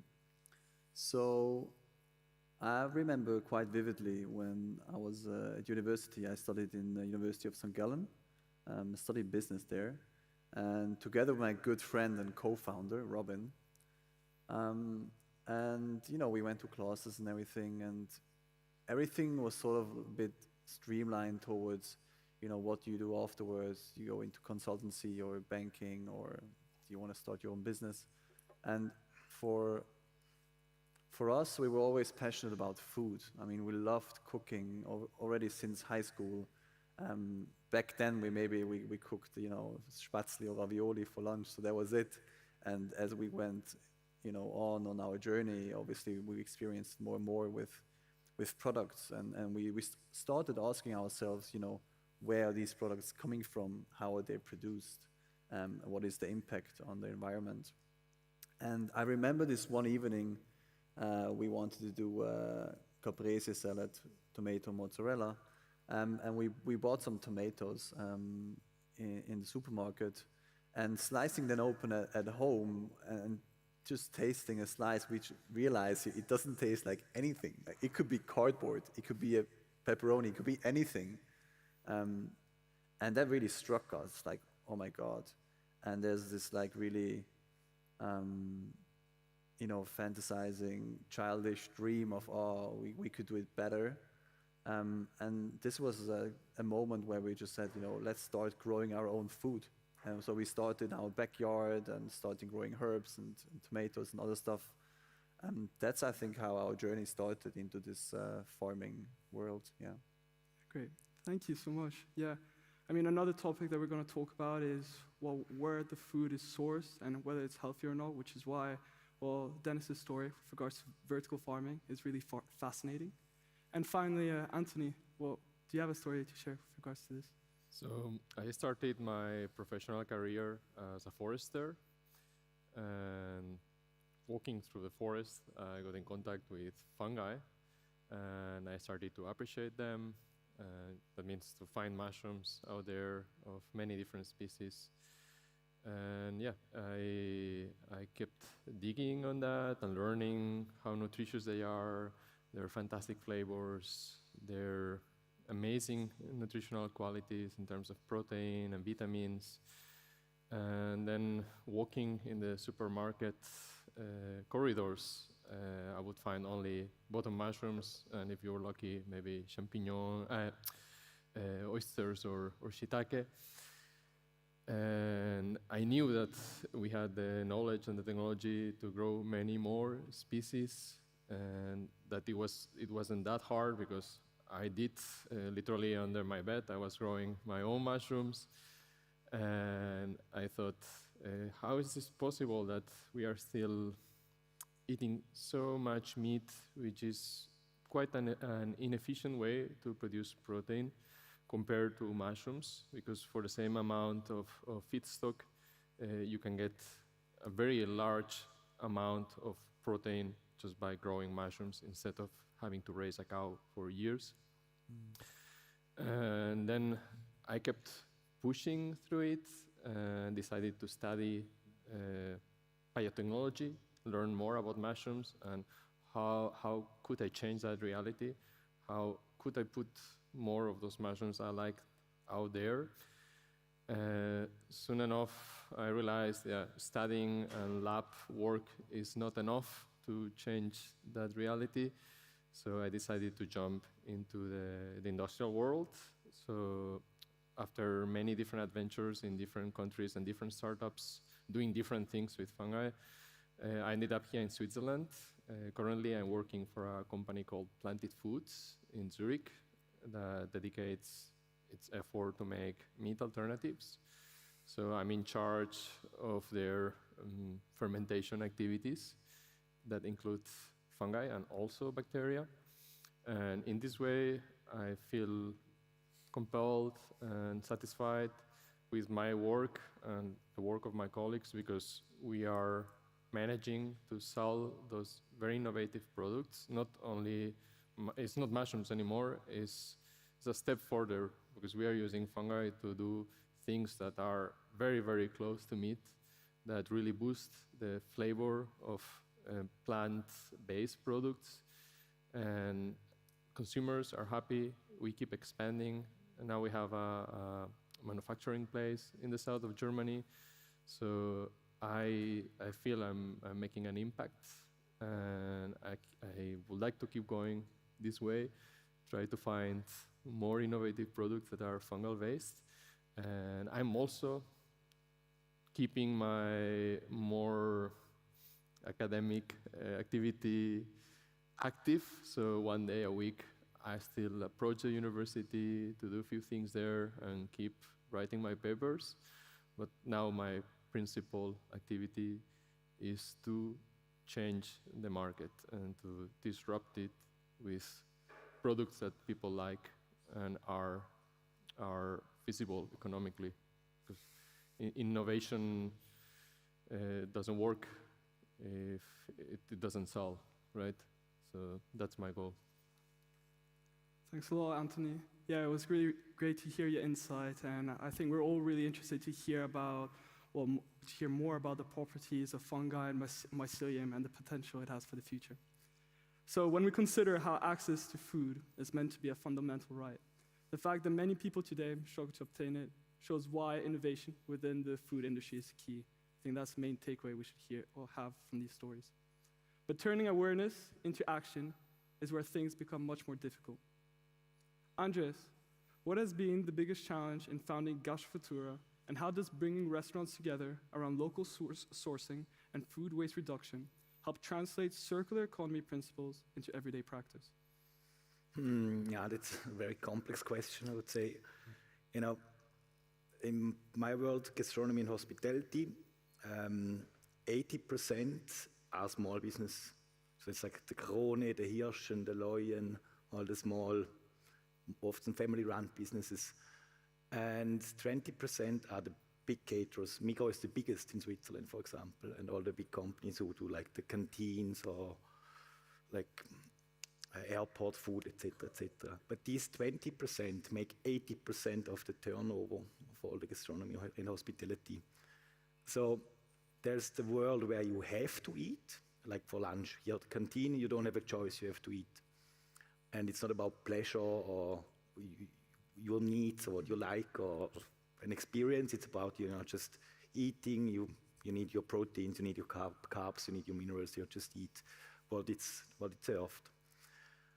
And the restaurant business, like there you choose to go out to eat, and there you want to have like a nice experience. You want to have maybe your steak or your plant-based, wonderful, creative dish. And in this challenge, there's a lot. So the big business is based on cheap. It needs to be cheap to make money.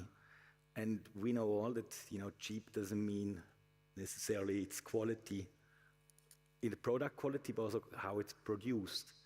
And, with that we feed a system which is kind of destroying our planet. But we all focus on, the small business restaurants. And Gastrofutura tries to deliver solutions for both worlds. We empower restaurants like the small ones we have here in Zug to become more creative, to become more sustainability in the way of maybe leaf to root, so use entire plants, celebrate the carrot with its peel, with its green, or like a celery, just create a wonderful dish out of that. And the canteens, we just try to push. They're like really good example, best practices. If you just buy a bit better meat, then you already become a part of the solution instead of the problem. So it's just like starting to tackle these challenges somewhere. And then I think gastronomy is the best tool to start the change, because we all eat like 2 times, 3 times a day, ideally.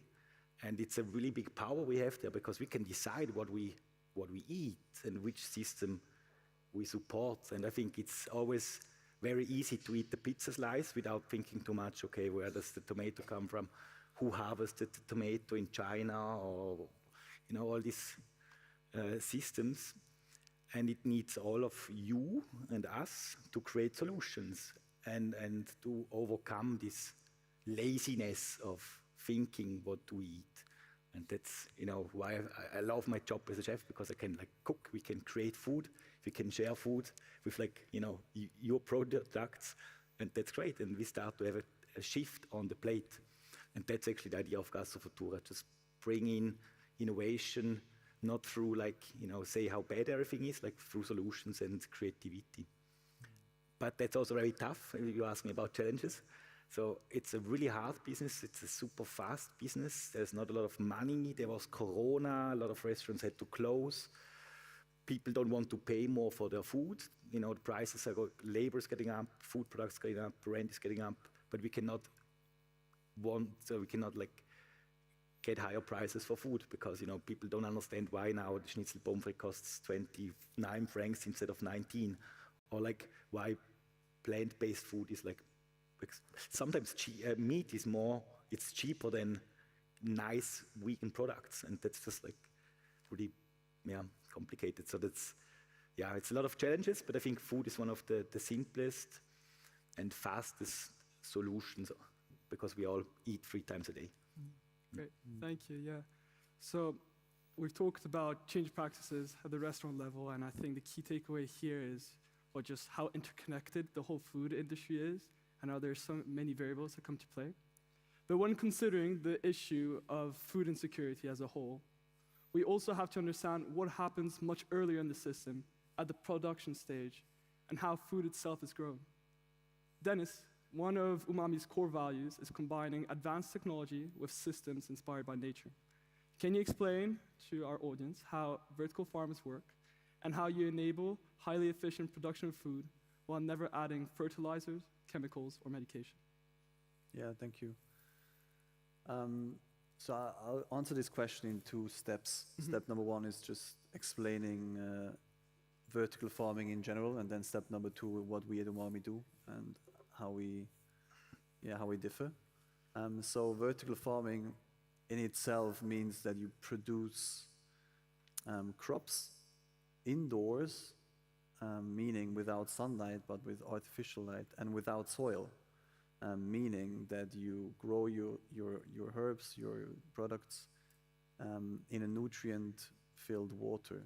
So instead of having soil where you have normally cow dew or some other stuff to fertilize your soil, you actually have then the water which gets fertilization inside where your plants grow. And this vertical farming has some benefits with it. Mostly you can say it's very efficient because, as the name says, you can vertically stack more layers in the same ground. So you save, depending on how many layers you have, X amount of space. So let's say you have 9 layers, so you're 90% more efficient in terms of space. And then the second thing is you can grow all year round, which is super nice. So especially in countries like Switzerland, where you have winter months, where not a lot of stuff is growing, you can do that in vertical farming all year round. Another thing is, the weather. Sometimes the weather has dramatic impact on the harvest. You can get super rainy or no rain or whatsoever. So that's also good in vertical farms because you just have all year round safe production. And then obviously the topic of fertilization, or let's go one step further,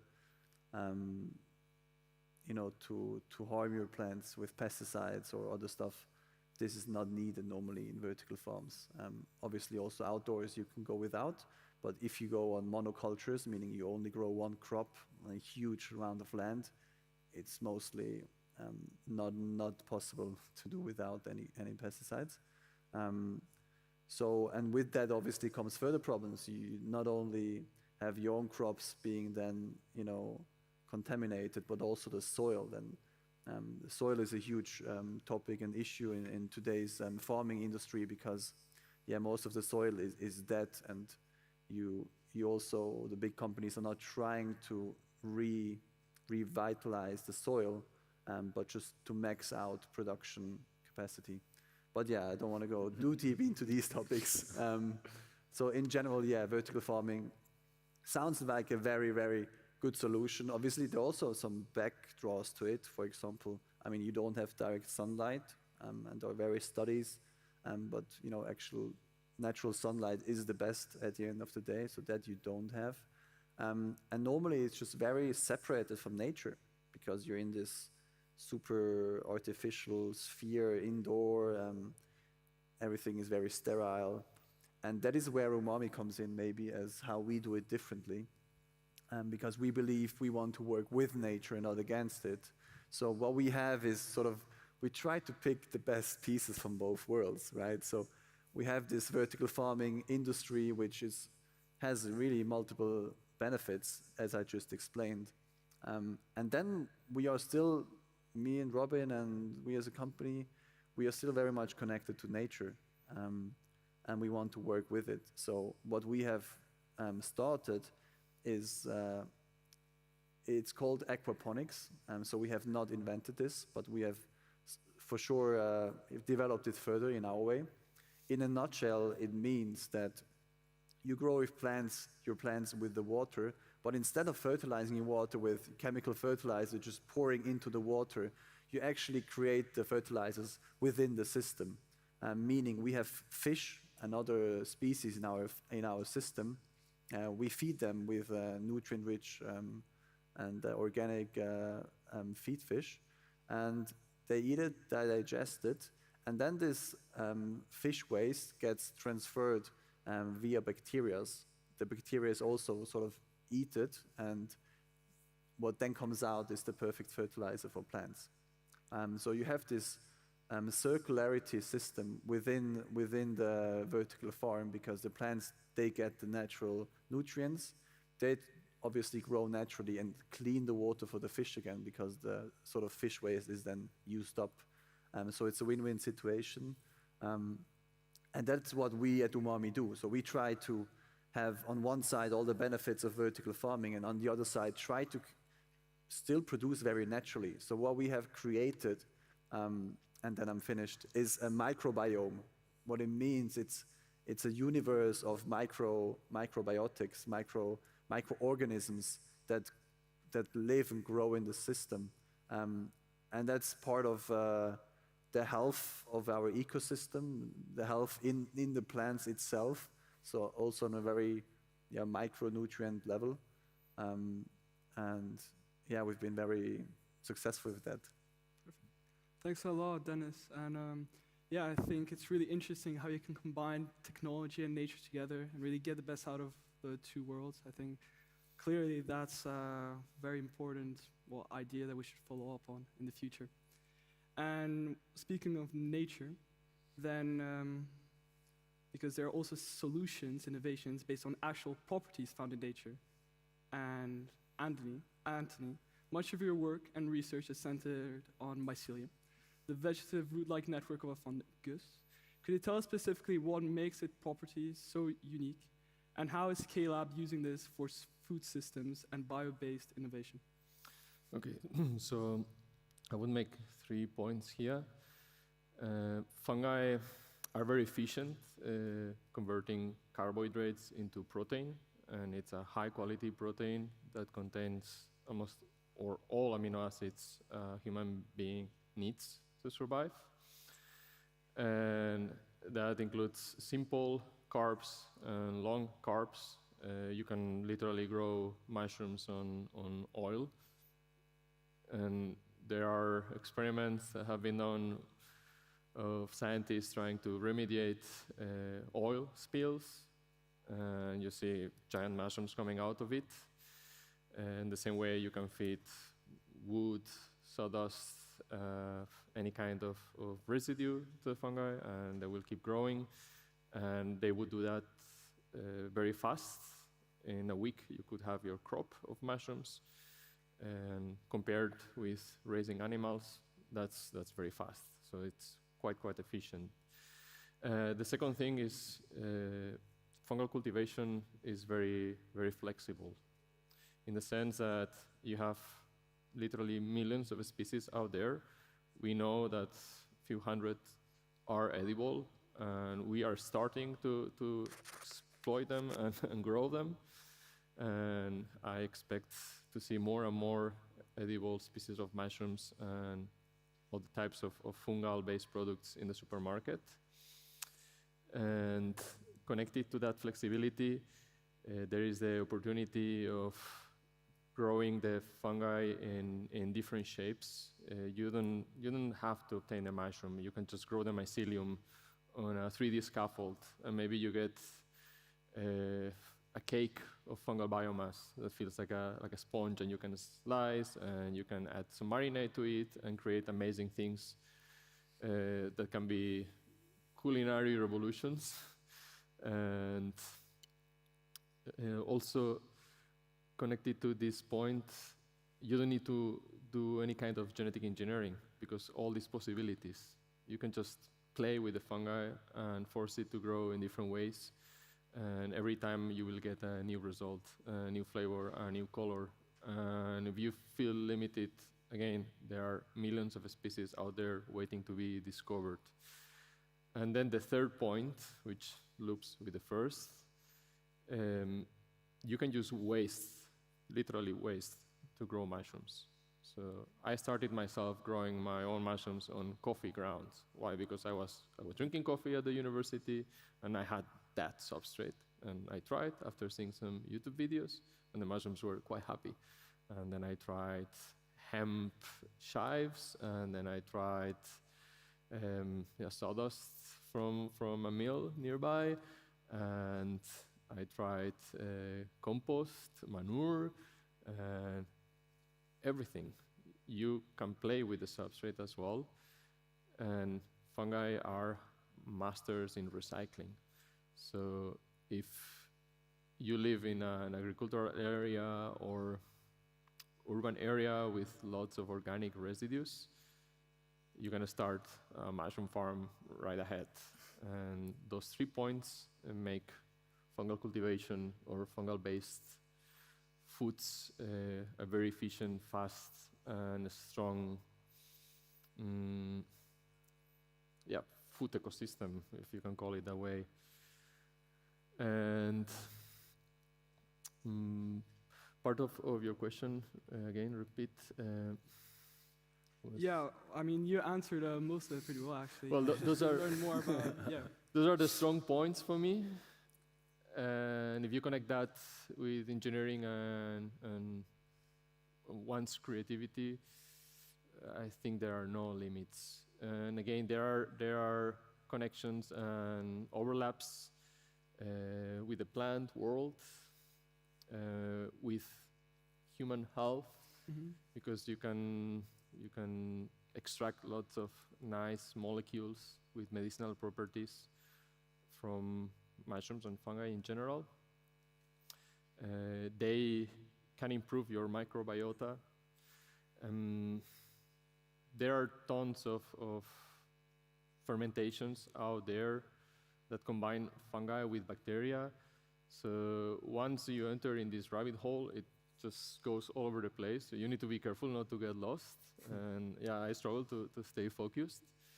But yeah, it makes me happy. I have work for the rest of my life, and anyone who wants to jump in, it's a magnificent adventure, never-ending one. Thanks a lot, Anthony.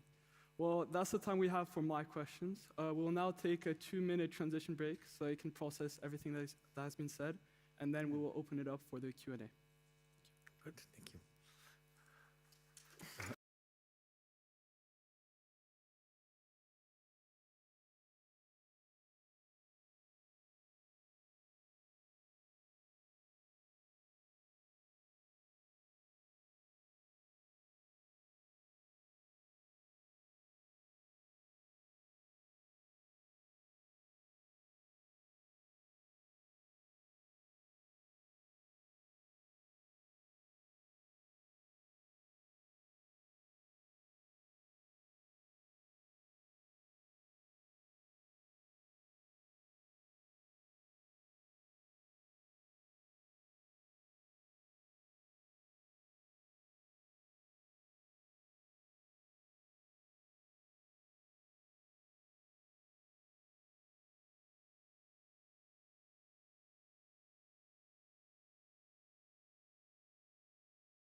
That was definitely one of the points I was going to talk about after.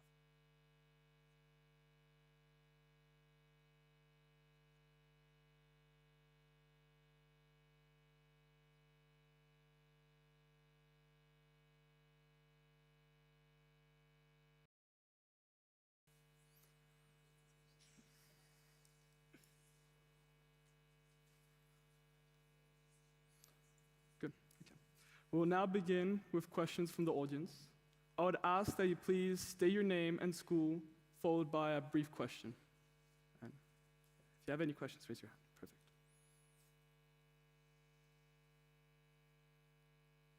Hi there, my name is Emily Adam from the International School of Basel.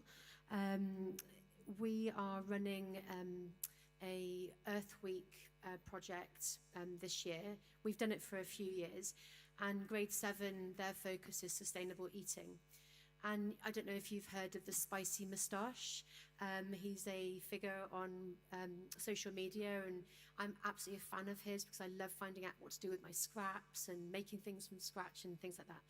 Anyway, one of the things that we have in the project is what to do with scraps and stuff like that. I'm wondering, I'm trying to revamp this project right now so it's fun and accessible to our grade 7 students. And I'm wondering if you can think of a fun 30-minute activity that could really make their sustainable eating project really fun and meaningful to them. Would any like to take the question? Yes, I think cooking and food it's a wonderful tool to like motivate or like just with pleasure and fun to change behavior. So sure, I can think about that very easily. I did also a lot of these things, from orange peel, carrot peel, or just creating a dish as a creative process is wonderful. Or for example, John Baker, a big bakery in Zurich, kind of a hipster place, they put 10% of old bread, they grind it back into flour and put it back in their new bread. So it's like side streams, waste. So there's a lot of things we don't know besides scraps. And cooking is like a transformation of food into other things, you know, and doesn't need to be necessarily food. So like, I was just in Silo, London. There he makes seeds, or like furniture out of mycelium. Spicy Moustache makes soaps, makes unimaginable things. So yes, we can have a talk after if we. Yeah. Thank you for that question, because that comes to another important topic that I was wanting to address with regards to how firms like these circular companies and initiatives can really become successful on the large scale. And well, Andres, I think we talked about it before. What do you think about the change in consciousness, for example, that needs to happen in order for companies like this to thrive, and how can we educate children in middle school and high school on the importance of sustainability? It's like you can explain maybe that, because your place is like an amazing freaking jungle. If you enter there, it's like wet, it smells like a jungle. So when I came to your place the first time, I was like blown away, because it's, as you said, it's not it's like working with nature, not copying nature, but it feels like nature. Is it also a place where you can, you know, for experience and learn? It's not just about producing a lot of food. It's also about, you know, learning, I think. You know, you have often Führungen and stuff, no? Mm-hmm. Yeah, I mean, yes, what you talk about, we love to show people around our space, because you can read about umami, you can eat our products, but at the end, I think you have to experience the farm and how we produce. And it's actually also our best marketing tool, because it's our biggest asset. And when people come and visit and, you know, experience the farm with all their senses, then they really know, they feel what we do, and they are fans afterwards. It's a great mouth-to-mouth and marketing tool for us. But yeah, maybe to your question, so in order to succeed on a large scale, it sounds very rough, but at the end of the day, you just have to have a good business. And whatever sustainability points you're addressing, or, you know, benefits for the environment or whatever, it's good. But at the end of the day, at the core, your product just needs to be good or superior than others, that if you want to justify also a price, if it's a higher price. That's my understanding or my learning throughout the last 8 years. And that's why with umami, we're not trying to compete against the big farms, especially from, you know, abroad, because you have no chance in price matching the price. So we tried to create a brand where we distinguish ourselves from other products, and just at the price point where we are able to sell and also make a business.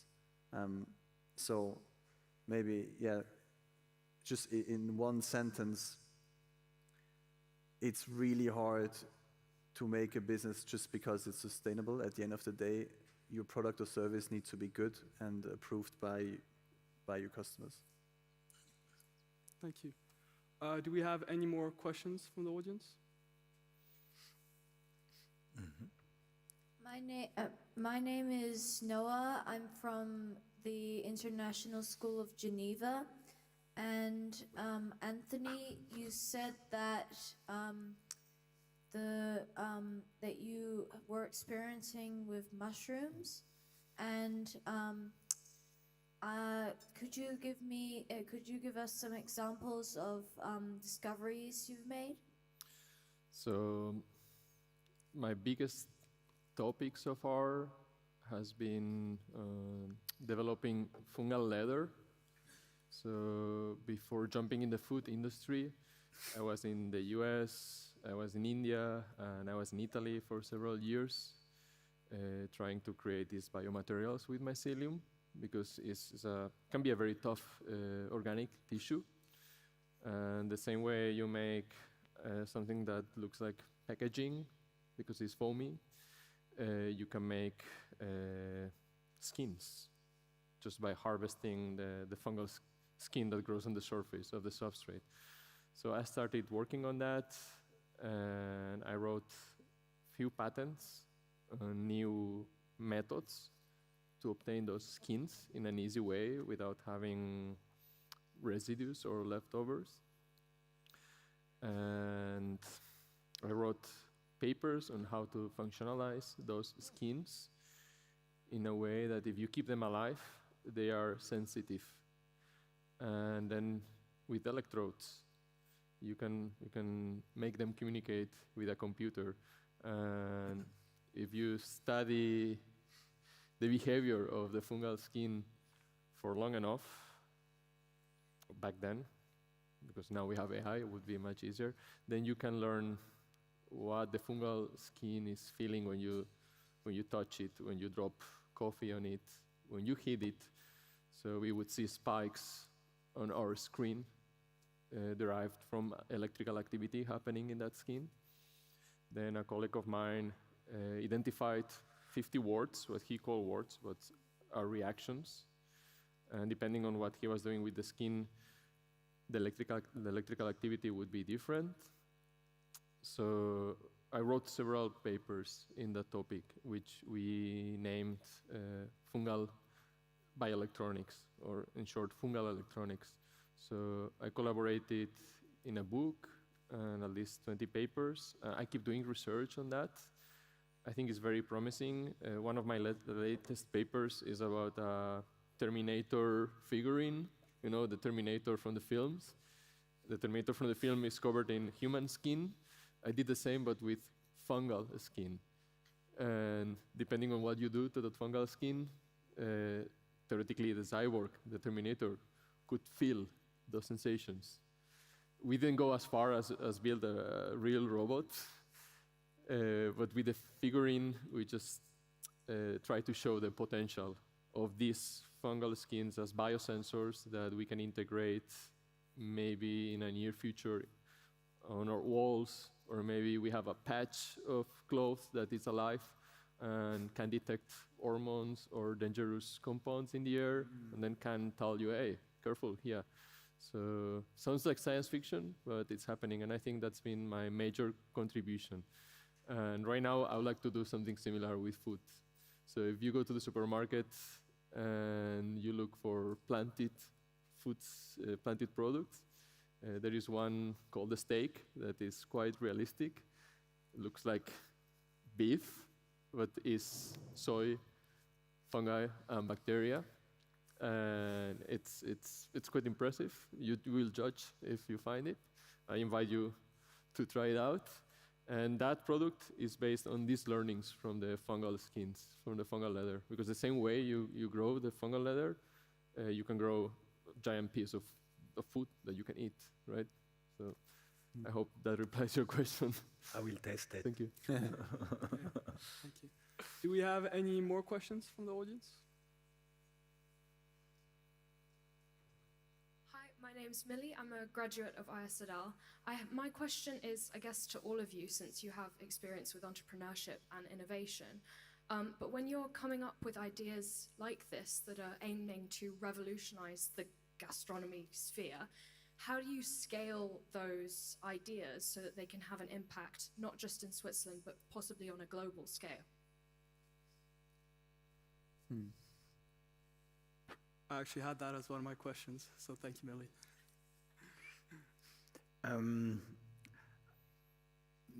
I jump in quickly. I think scaling is a big topic, and it goes through, in the end, it's a trend, it's a hype, it changes behavior. Depends how sustainable the behavior change is.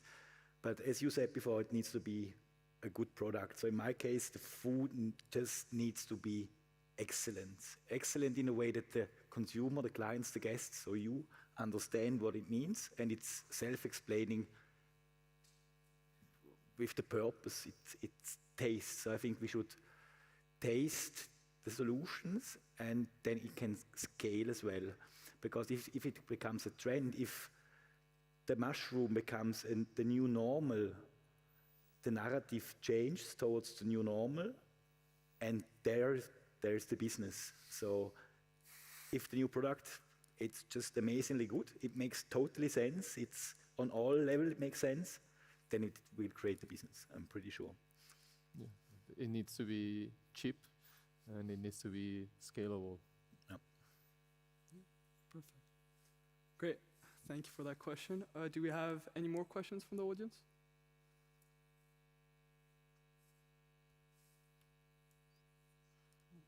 Hi, my name is Tavi Bollhalder. I'm from the Kantonsschule Alpenkee. And I've always been really interested in growing tropical fruits in more temperate climates like, I don't know, Lucerne or just Switzerland in general. And my dad always said, well, you're not going to get anybody in Switzerland especially, to eat anything that they don't know and they're not sure they're going to like. And I was going to ask if, I guess to all of you, because you all seem to have experience in this, if that can be a problem, or if the taste is good, do people just gravitate towards it, and yeah, how that kind of challenge can be tackled. Yeah, I think I know some companies which are growing like finger lime and like citrus fruits. Some, but I don't want. No, I mean, maybe from my experience, even growing microgreens is, you know, I don't know, who of you know what microgreens are? Please raise your hands. So it's maybe half of the room. So there you go. So we grow a product that people sometimes don't even know what it is, let alone the benefits that they get from it. So I do totally see a challenge in producing and selling something that people don't know. But you can test it. I mean, what we've been doing, what I would suggest to you or anyone else, if he wants to, you know, start a business and a product, you have to have the consumer product fit. So what you do is you just go out there and you ask people to taste it, and you ask people, you give them that fruit, and then see if do they know what to do with it. Do we need to peel it? Do I need to slice it? Like, do I need to fry it? Like, what do I do with it? And from that, you just learn. And so I would totally go for it if I were you. But start small. Start with experimenting with your friends or just people on the streets. And then obviously, once you have a product that you think is good and people understand, then what we do often in stores are like in-store degustation. And we really see a lot of, you know, how should I say, impact within certain stores. Yeah, exactly. Right. Thank you for that question. And also with Switzerland's nutrition strategy from 2025 to 2032, well, it puts sustainability on the same level as health. Hopefully that additional government support can help really can help the population understand why sustainability has to be brought forward, and hopefully can help your initiative in the future. I'm hoping that we have time for one more question, maybe, from the audience. Any more questions left? Maybe the boy in the yellow jacket here in the front has been raising his hands for a long time. Yeah. Thank you. Question for Dennis. I'm Heinrich from ISLL, by the way. So how could vertical farming technology be adapted for other environments, like other countries, possibly? Yeah, I mean, it's a good question. Funnily enough, in Switzerland, it's not even that big of a problem where you need vertical farms. You know, you have quite a lot of land. Most of it is fertile. You have water normally. You know, obviously there are countries much more challenging that don't have these resources or are also economically much worse off. So 100%, you know, in, I don't know, Africa, in Asia, but also in the northern hemispheres where, you know, light is a problem, or sun duration during certain phases of the year. So 100%, I mean, vertical farming is a technology that can and should be used all over the world. It's just that the technology, it's very young. I mean, it's been around for maybe 15 years, and it's like with the internet maybe, or other, you know, technologies. The first few, they fail, and then they get better and better.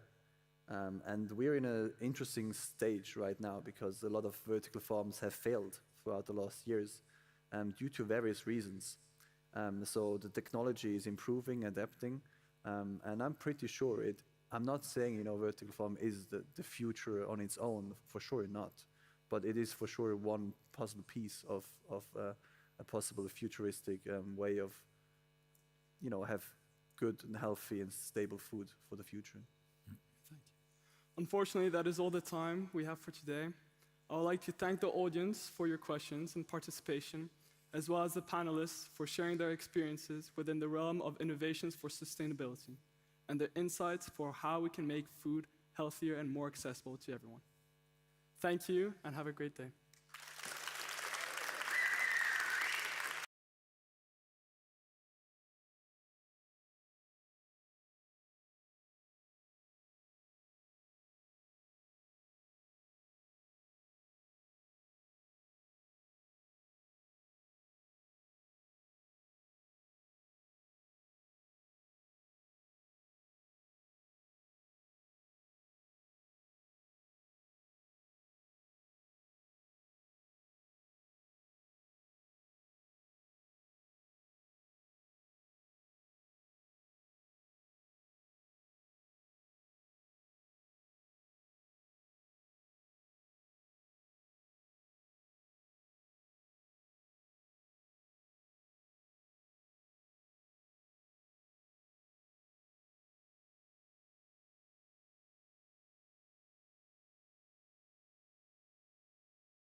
digital disruption is impacting a number of businesses. Few people would disagree that that is not the case.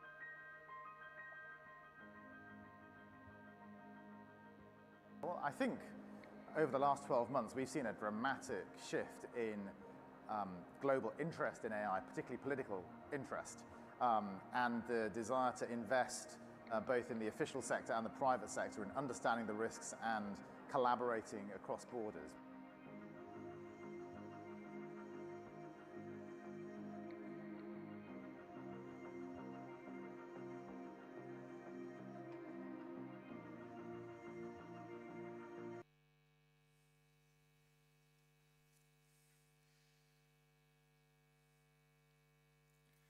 Technology is changing how money works in our everyday lives.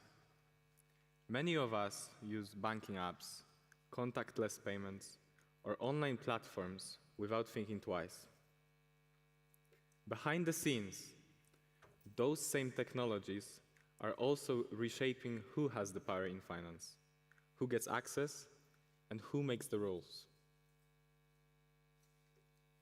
This panel brings together experienced professionals to share their perspectives on how technology is reshaping competition within the financial services. We will explore real-world complex examples, uncover key challenges, and debate whether the future of finance will be defined by disruption or domination. We invite you to join the conversation and share your own insights on what comes next. As financial institutions adopt new digital tools, several fundamental questions arise. Who gets access? Who controls data? Who gets left out? And who takes the risks? Finance today sits at a pivotal moment. Technology offers unprecedented tools to increase efficiency, expand access, and create new value. But it raises ethical challenges. This panel will explore these tensions, helping us better understand who truly wins and who may be left behind as financial systems continue to evolve. Hello, my name is Pavel Weiss, and I am a 12th grade student here at ISZL and a member of the YFS series team. I welcome you to today's panel, Disruption or Domination, Technology's True Impact on Financial Competition. Joining me for this session, I am honored to welcome two professionals with experience spanning capital markets, venture capital, hedge funds, and asset management.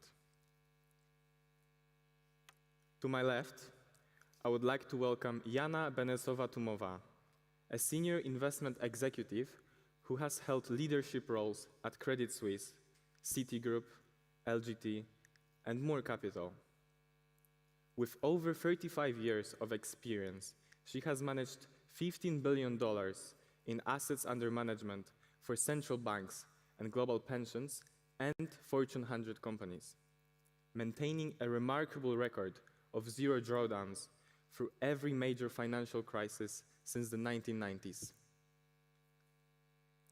I am also privileged to welcome Karen E. Wilson, a global authority on sustainability and impact finance, with a background in capital markets and venture capital. Her career has bridged the private and public sectors, and she brings policy expertise from her decade-long work with the Organization for Economic Cooperation and Development, OECD. In addition to her advisory and board roles, she teaches at London Business School and other universities, and is also a mentor to the Villers Institute Fellows. Please join me in welcoming Ms. Wilson and Ms. Benesowa-Tumowa.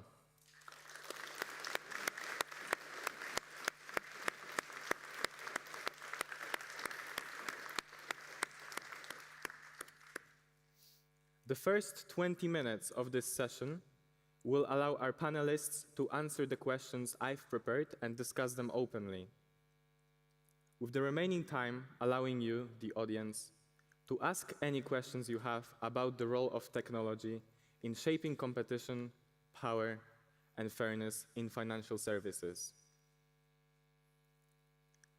I would like to ask the panel, what is happening in financial services today? Please, can we start with you, Jana? Thank you, Pavel.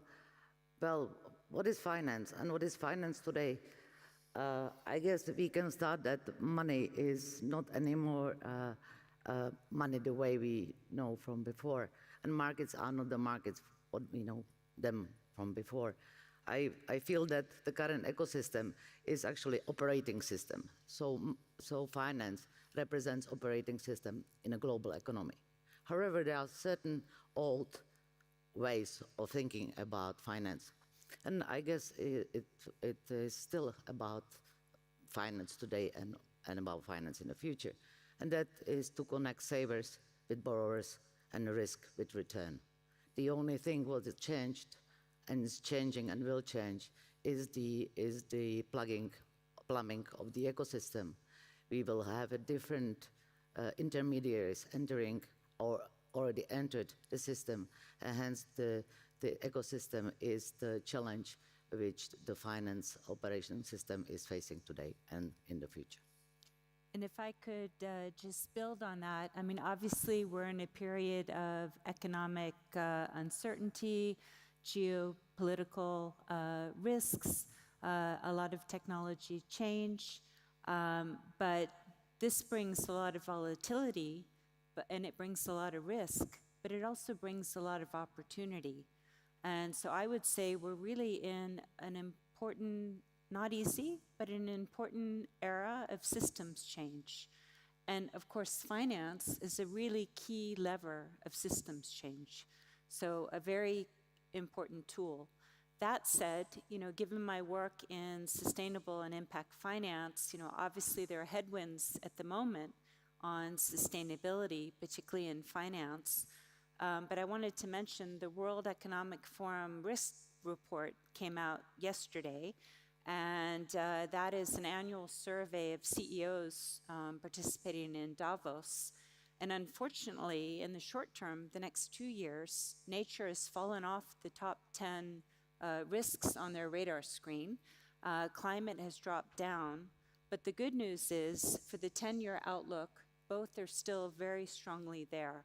So I think the message is that sustainability is here to stay. It's very important for the long term, and we shouldn't get distracted by some of the short-term headwinds. Thank you for your very insightful answers and setting the context for the audience. Jana, question to you. From your perspective, how is technology changing who gets ahead in finance today, and what opportunities or challenges does it create? It creates a lot of challenges for all of us, and that includes me as well, I must say. Because in the old days, and unfortunately I am old, we had elite access in finance. When I first started as a female, I got a lot of stares when I was entering the room full of men. People were talking in quiet places where nobody had access. They had an advantage in receiving information. The speed of execution was absolutely essential. The hierarchy of the system was the embedded structure of the house where all the bankers were sitting in. Where are we today? I luckily might say, when I am in the room, I am not the only female anymore. Judgment over information is essential. AI, which we are facing today, especially the last 2 years, has been a phenomenal adaptation of AI, including finance. AI for us means information asymmetry. Everybody will receive information, and that's essential. The key is to frame the right questions. We get information, but only when we ask the right question, and then we can make judgment over the information we received. The know-how, how to analyze data, is key for the answers which we are seeking. So the decision quality beats the information access at the end of the day. You asked about the challenges and what opportunities lie in the future. Technology is in the cornerstone of this transformation. We have technology which we are adopting, and let me give you an example of payment systems. Even though we had a technology, how you will transfer money from one bank to the other, from one account to another, 20 years. It happened only about last 2 years, maybe a year, that your own bank which you are using will transfer you money to that same account within seconds. How come? Was it technology? No. It was the system. It was the protection of profits, which were maybe extraordinary profits when you think about that. You were not benefiting as a customer. And that's wrong. Maybe you know SEPA, that's a payment system in Europe which we have. Finally, SEPA works today. And it had to be enforced because the technology was here, again, over 10 years. Take USA, because each continent has its fashion, its way to do things. I'm sure in sustainability is the same thing, but let's stick with finance now in the way we know it or knew it. USA has many federal banks. And only in 2017 we started to address that. Karen, why is that? I attended a seminar last year about AI, integration of AI in banking and in Swiss banking. And what I learned is that banking is behind other sectors. And unfortunately, Swiss banking is even further behind other sectors. And behind it is also some of what you were saying. The bankers are worried about the front end. They're used to their relationship management and dealing with the front end. They're okay with some automation on the back end, but the middle office and the front office, that's their terrain. So there's a nervousness. There's also a lack of understanding of how do you actually implement and apply. And there's also the huge cost. So it tends to be the big players, like the UBSs, that have the budget to really pilot and experiment. Because the problem is, as soon as you implement something, it's already outdated a year later. So the big players can afford to do that, but some of the smaller banks and financial services firms haven't been able to, so they're a bit further behind. Mm. Yeah, thank you. That's thank you. Karen, I would like to ask you, from your perspective, how might technologies like from your perspective, how does technology development incentivize entrepreneurship within finance? Well, I mean, this is a great opportunity for entrepreneurs. I talked about the costs of implementing these systems, the lack of understanding, and the speed at which the technologies are changing. So for entrepreneurs that get into fintech, I mean, we've seen a huge boom in fintech. There's such a huge opportunity to take the risk, develop the innovations, and create new approaches that the bigger companies can then buy or even buy the company.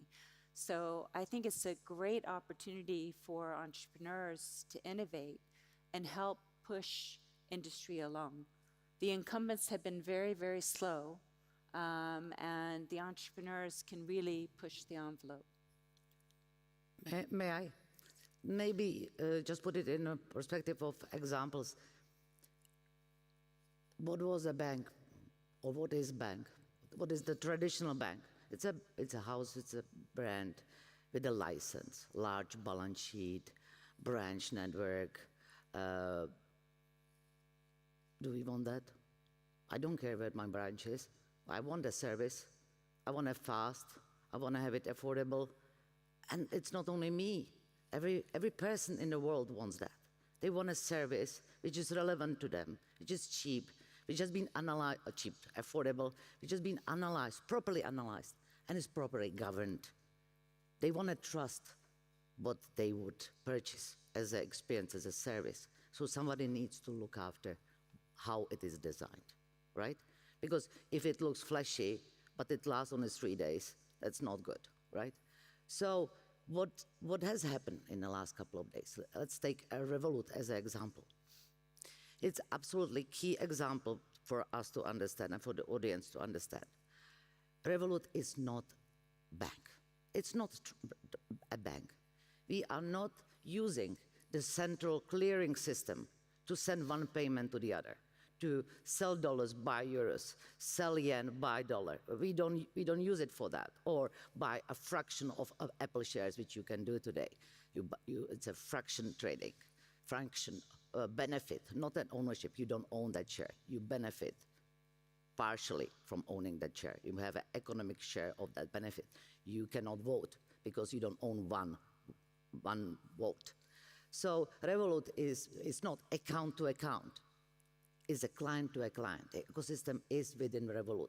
The money moves within Revolut from ledger A to ledger B, right? Somebody wants to buy, somebody wants to sell, somebody wants to invest, somebody wants to do something else in terms of foreign exchange. So you optimize.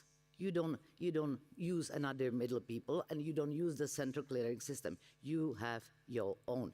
You control the destiny of your clients. Of course, you cannot develop everything yourself, even the mighty Revolut can. So for the fractional share trading, you use external provider, the fintech of this world. But you will look at the ecosystem very carefully, because at the end, you need to guarantee within your brand and your ecosystem that it's reliable, it's affordable, it's fast, it's compliant, the KYC has been done right, the AML of the client has been done right. Because the back-to-back of that transaction, which you outsource to that fintech, you can put your hand in a fire. But you control the destiny of your end client. And that's what's happening today. And the areas, I believe, where the entrepreneurship will thrive in the fintech, it's in the area of private wallets. You surely have in your pocket somewhere your mobile phone. What is a mobile phone? Is it a phone? No, it's computer. It is your computer. One of the apps in your phone, it's called a wallet.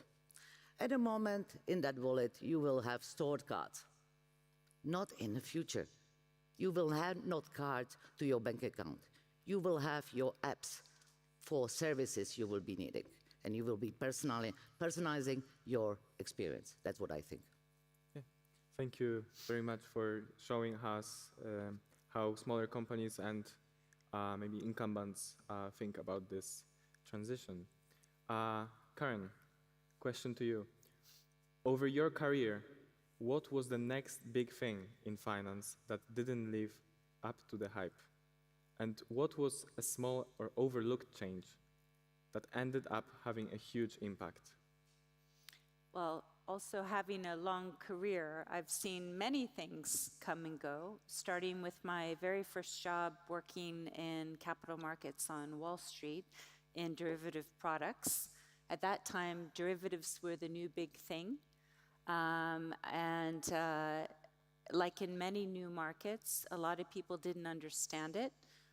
There was a lot of hype, and when there's a lot of hype, there usually is a crash, and then things right-size once people start learning and these things become integrated, and you don't hear about them as much, but they're still there. So I saw derivatives come, go, and stay.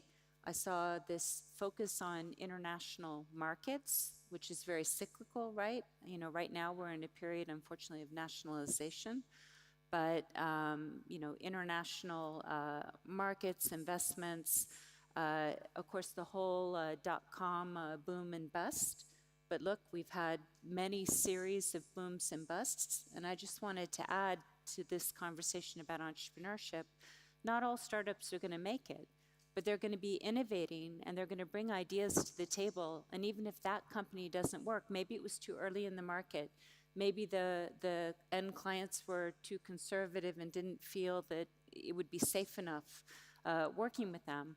But those innovations continue to push the market and take innovation to the next level.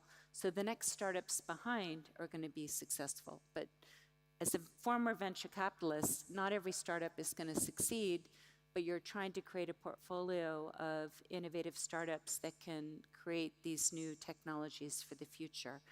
And then, of course, most recently, sustainability and impact investing. And again, I really believe, as I said in the beginning, that that's here to stay. But we got into the last few years a situation in which the market was oversold. Everybody was talking about green this, nature that, sustainability, SDGs. And then, unfortunately, a lot of people were not serious about it. So it gave the whole market a bad name. And we have also the political backlash around it. But the good news is at London Business School, we had a roundtable in October. We're having another one at the end of February with leaders in sustainability. Those that are serious about it are committed for the long term, and they're figuring out ways to really embed it within their organizations. So, you know, again, I think these new things come up, they get overhyped, but then they go through cycles and they get embedded. And so I think we're getting there. Thank you for your answer. I really liked how you emphasized the timing of the innovations.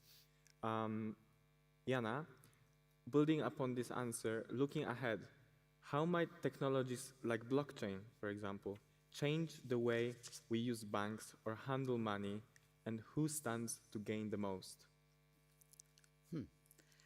Thank you for the question. It's a very complex question because blockchain is very complex. What is actually a blockchain? Blockchain is a ledger. You might think about it as an Excel, complicated Excel with a lot of sheets, like 5D object almost. And blockchain is rewiring the plumbing of finance. It impacts costs, access, speed, everything. But the question is, what banks we know today, not the neobanks like Revolut, the example I used before, how they will basically use the old ledger, call it the old Excel, and how they will use this new ledger, the 5D blockchain, and which one? Would it be the centralized, the decentralized? Would it be the chain one? Because you can have a derivatives of the decentralized. You can have a lot of things. We know, obviously, you know, Ethereum, which is used mainly for tokenization, which is in early stages of partial adoption, I would call it. We are far off from any adoption properly. We have a Cardano.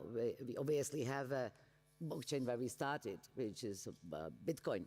But everybody knows Bitcoin as a sort of proxy currency of the digital world. But it's its own blockchain, actually. So we have different derivatives.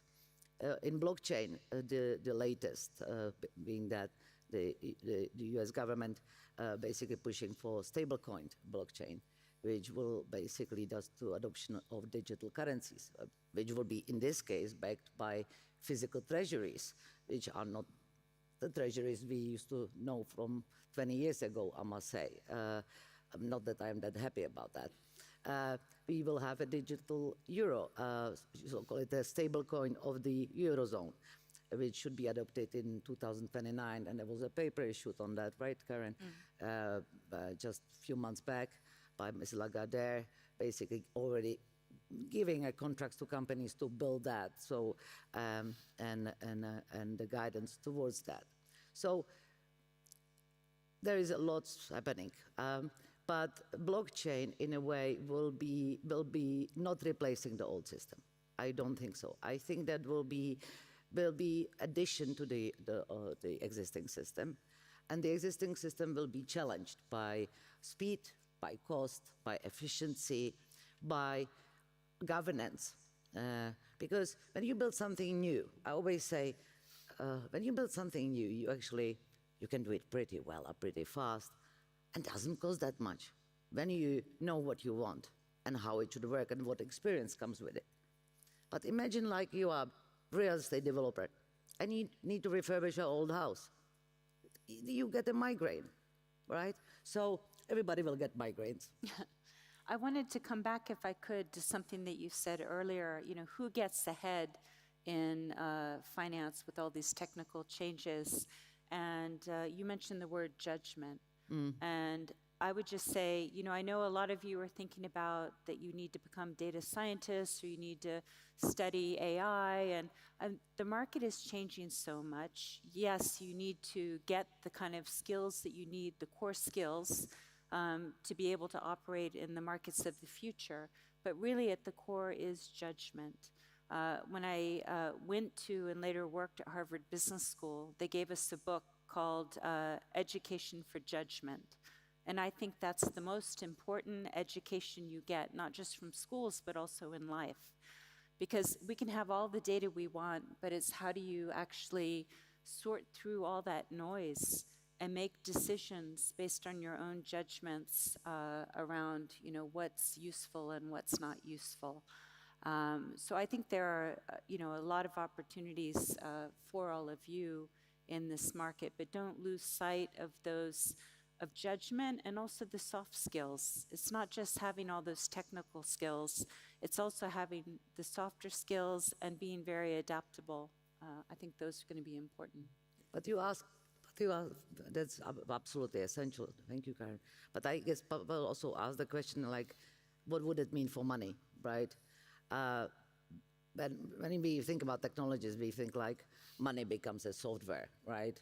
You know, it's a software.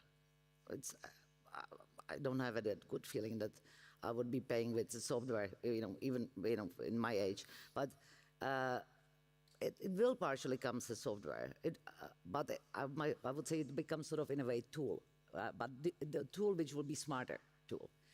And what would that mean if you are somewhere in a Sahara Desert or Gobi, right? Or some country which basically didn't adopt a lot of different things and maybe feels the technology there stopped 30 years ago. What would all that mean for that country and the people living in that country? I think that with what's happening today and what will be happening in the future, I think that the government of that country will be given a tool, in this case stablecoin from the US government, to actually process their payment system maybe more efficiently. What would that mean for the people living in that country? It would mean that the people in emerging economies which don't have a bank account or don't want to have a bank account or they don't have an opportunity to have a bank account will maybe have that mobile phone and they will have their wallet and they will be able to source services from around the world, irrespective where they are. What that would mean for small businesses and SMEs from those countries, the same thing. It doesn't matter that they were not born in London or New York.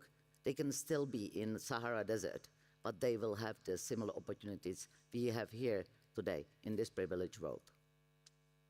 Yeah, thank you for your very insightful answers, and I appreciate that very difficult topic of blockchain was explained quite on easy terms. I know it's very complicated, and thank you for stressing the importance of judgment in this industry, and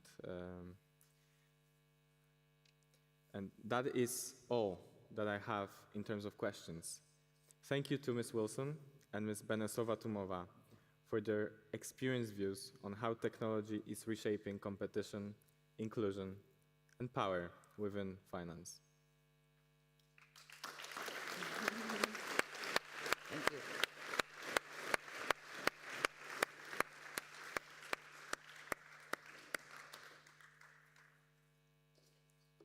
We are now going to take a 2-minute break to allow you to process all of this information and get your questions ready. Please keep them brief, and I will do my best to get to as many of your questions as possible.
otherwise it's a normal.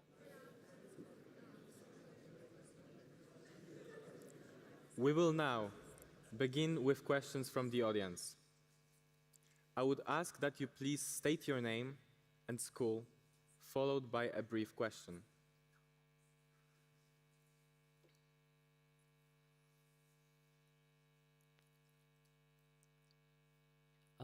Hello, my name's Julio Puente. I'm a teacher of economics here in ISL, and I actually had two very short questions, one for each. So for Ms. Wilson, I don't know if you've heard of forestry funds and hedging on rainforests. Do you see this as something that could be adaptable at a global scale to preserve our nature?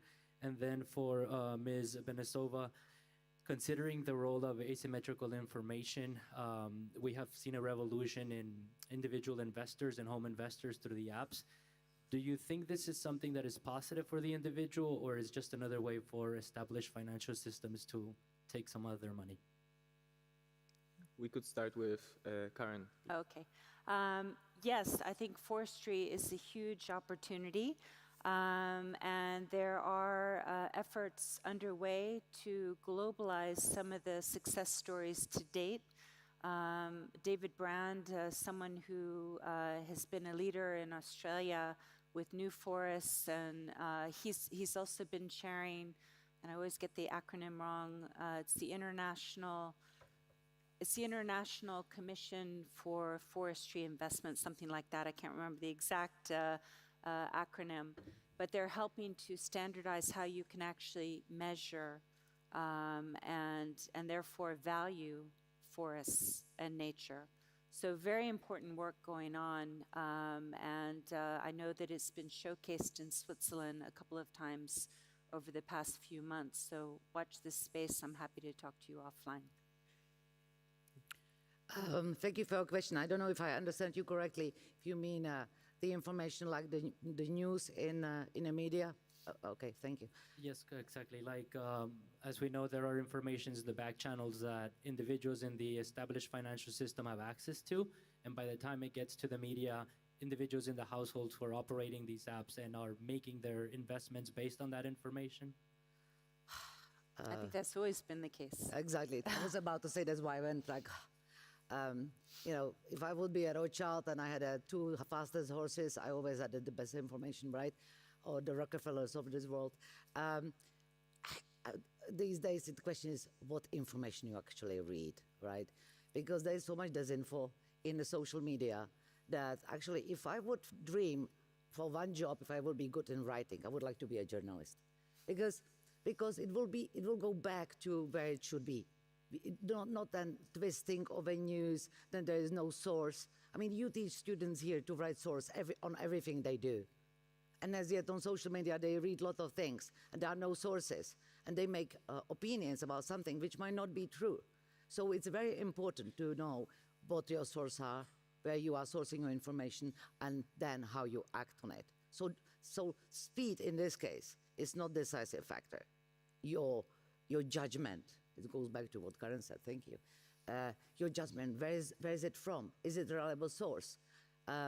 That's where I would start, the quality of the source and the information and the data.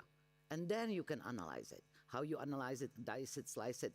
Obviously, that's also very important, because even data could be disinfo if what you feed to the data analyzer is disinfo. And then you will be acting incorrectly on that information. So it goes back to your sources of information. And what is actually news these days?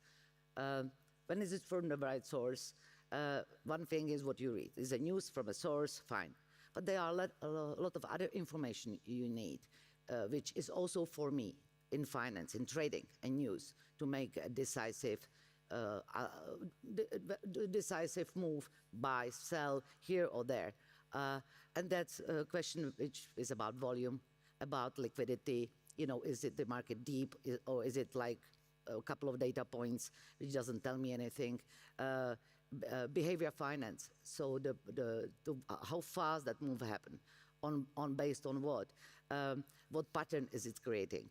Is it pattern which I recognize, or is it slightly different pattern because it's skewed by volume? So I think that it's more complex, and check your source. And I just want to build on the check your source. I know a lot of you are using AI. I've been slow to get on the bandwagon, but because my students are using it, I realize I have to as well. But always ask for the sources. You need to know where the information comes from. Otherwise, you might be acting or writing or submitting work based on false information.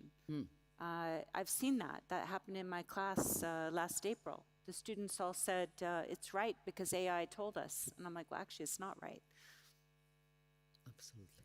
Thank you for the questions, and thank you for the insightful answers.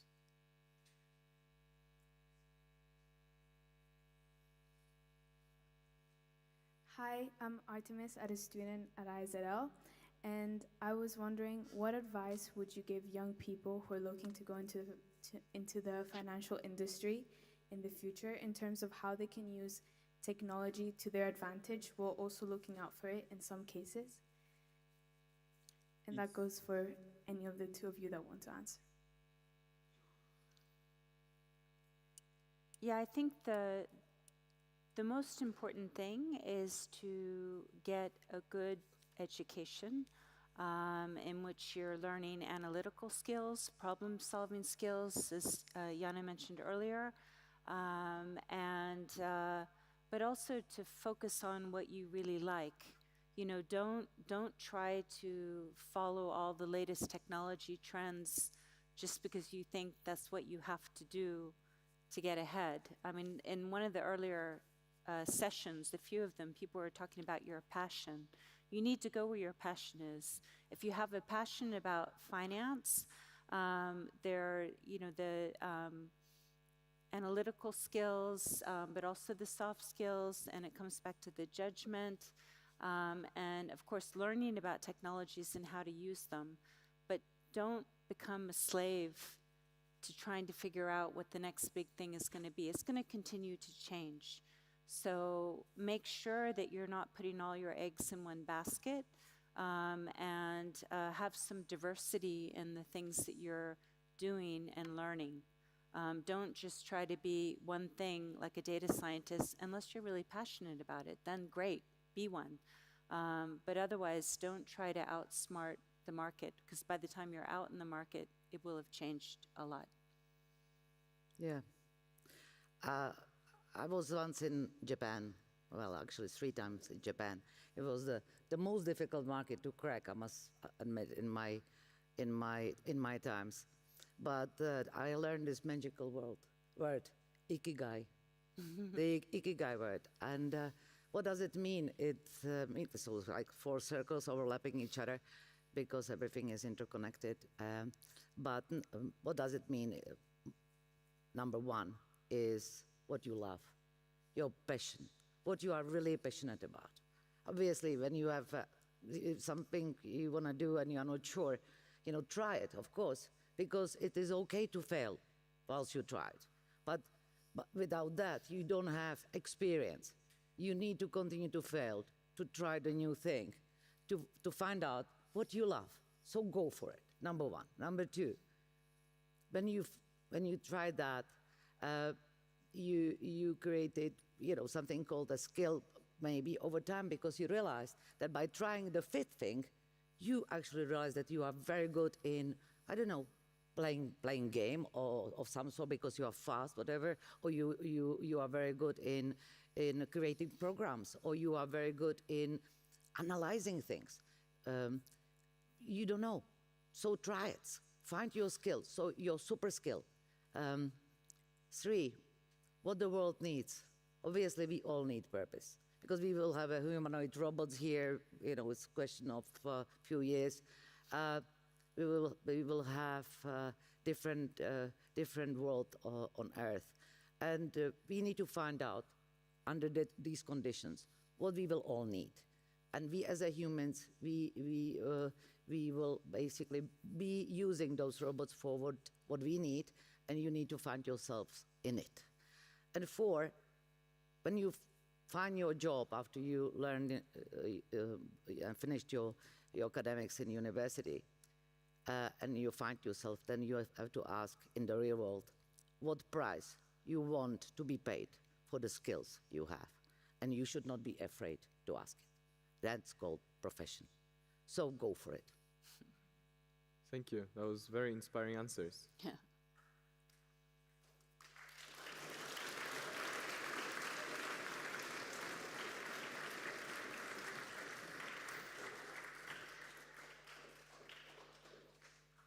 Now, I would like to ask just one more question. 10 years from now, what clear signs would tell us whether technology truly disrupted finance or whether the biggest players stayed on the top? Go. So for me, it's when we don't have to talk about technology and finance. It's just finance. And technology is completely embedded in finance. And I have the same hope and dream for sustainability. We don't have to call it sustainable finance, but in finance, you have sustainability, you have technology embedded in appropriate ways. There are a lot of risks, but there are a lot of opportunities. So that would be my call. 10 years from now, I don't know. I hope I'm still alive to judge that. But I hope we will create the world we want to create.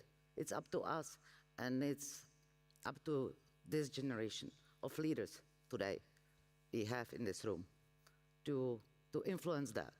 And I hope they will make the right choices. They will judge, they will analyze, and they will adopt. And I hope they will be wise in their choices.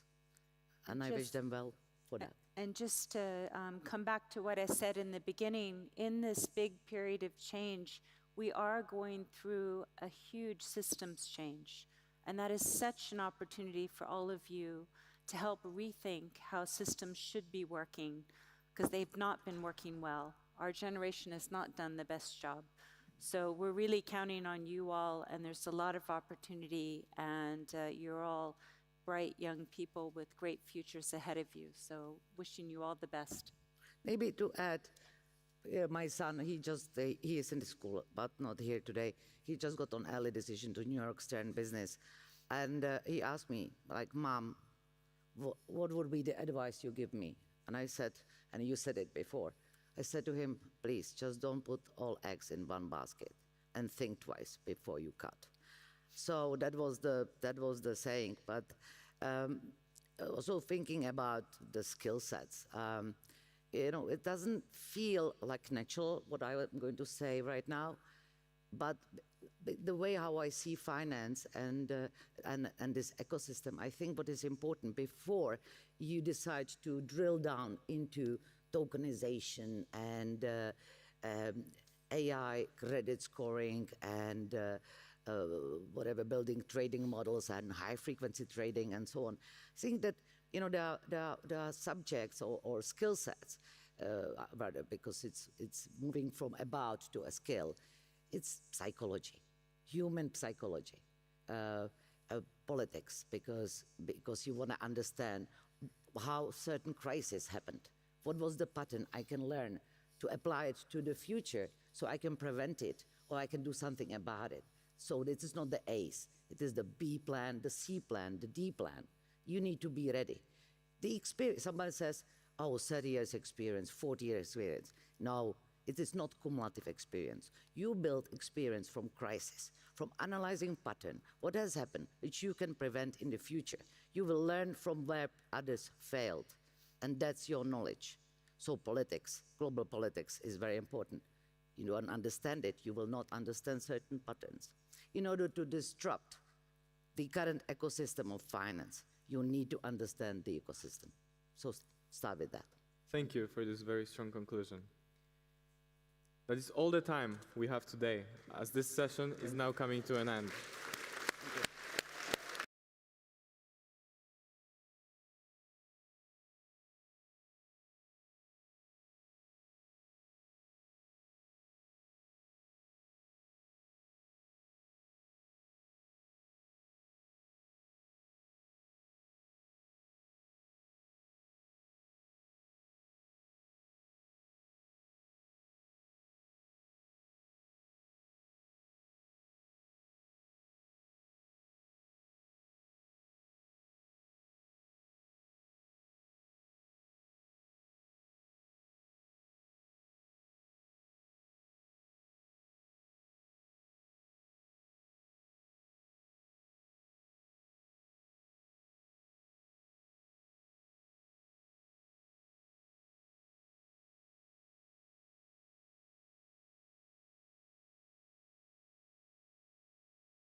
marketplace to promote the student initiatives at the school. And as a part of the marketplace, we created a raffle to engage with people at the stands and for people to win a prize. And we've already selected the winners, so we're going to announce them. If you hear your name, please find us after. There's a table outside and we'll come find you. So the 4 winners are Oliver Barclay, Aya Elizabeth, Simon Arnold, and Palmer Seeley. And then there's also a winner for the Coco Hope raffle, and that's Stefan Lupasu. So please come find us. Thank you for coming to the marketplace. Well done.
Good afternoon, everyone.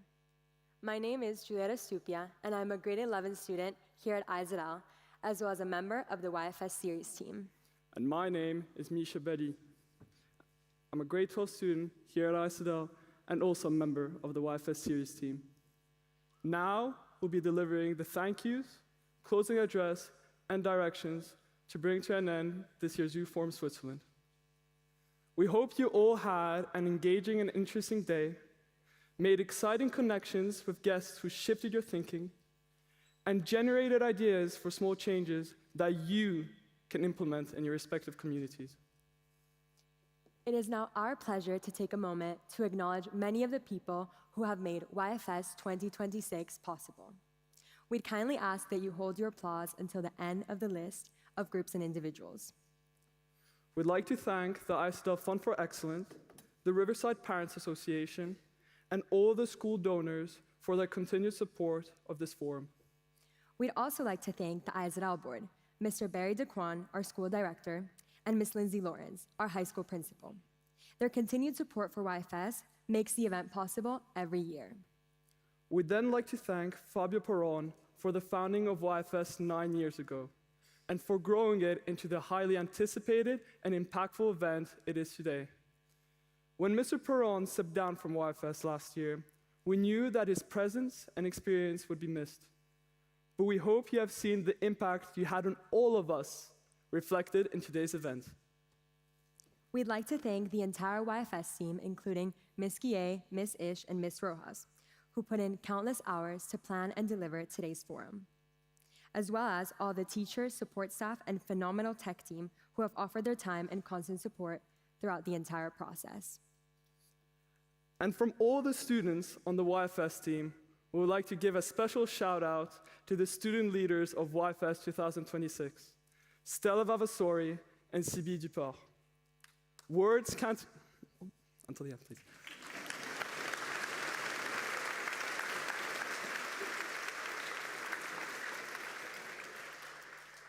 All right, good. Thank you for your patience. May you now please join us in giving them all a kind, hearty, and sincere thank you.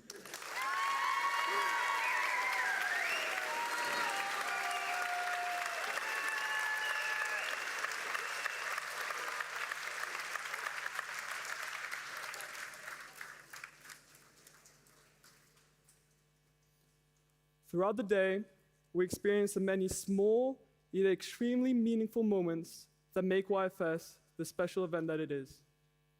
From the entrepreneurial initiatives shared in the Eagles Lounge, to the creative art pieces showcased in the YFS Art Show, and to the conversations held with participants from all around the world. Every small contribution counts. I couldn't agree more. Being an international student has shaped the way I see the world, exposing me to different perspectives and countless ways of thinking. When I return home to Colombia, I am constantly reminded of the real privilege that us international students carry. We have the opportunity to receive a global and rounded education, one of the most powerful tools we can have. Inevitably, privilege looks different for every single one of us here, but the one thing we do have in common is the possibility of leaving behind a positive mark. Inevitably, privilege looks different for every single one. As I get older and gain more experiences, it becomes more and more evident that with our privilege comes great responsibility, seeing as we are put in a unique position with tools, resources, and access to influence outcomes. We have the responsibility to use our voice and our global perspective to power positive change beyond ourselves. The responsibility to give back to the communities that shaped us. And most of all, the responsibility to act with empathy and use our privilege as a powerful source of good. I have been fortunate enough to see that real change does not necessarily come from those huge actions, but rather from the small and subtle acts of kindness and the genuine desire to make a difference.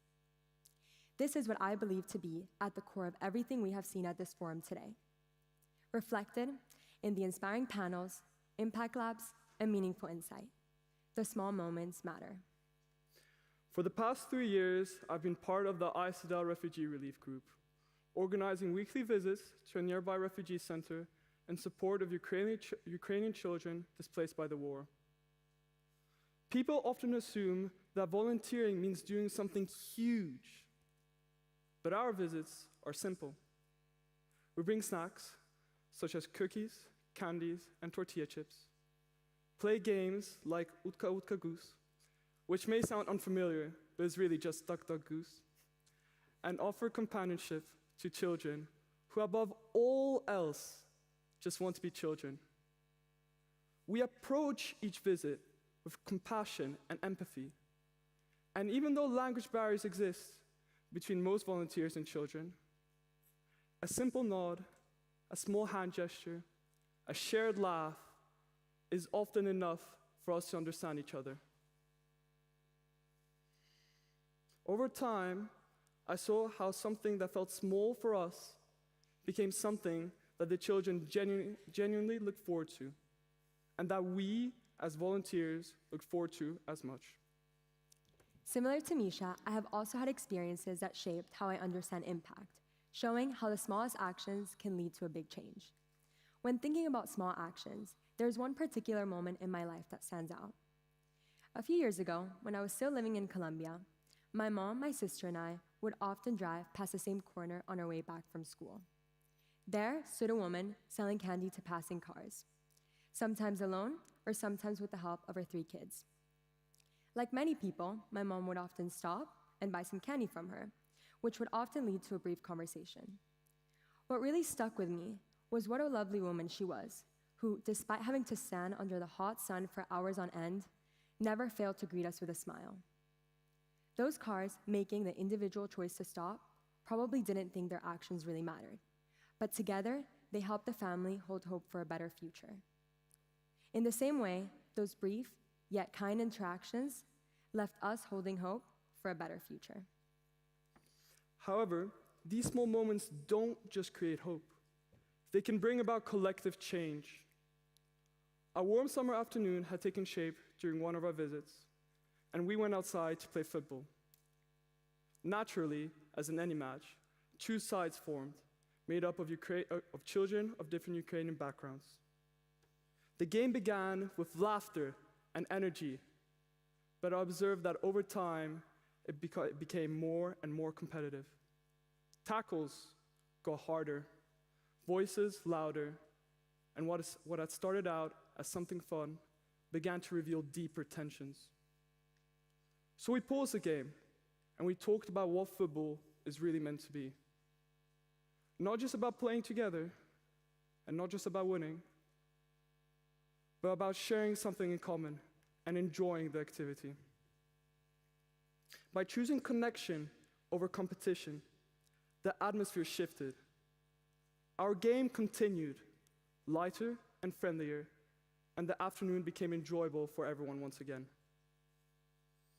We see moments like this reflected in our daily world all the time.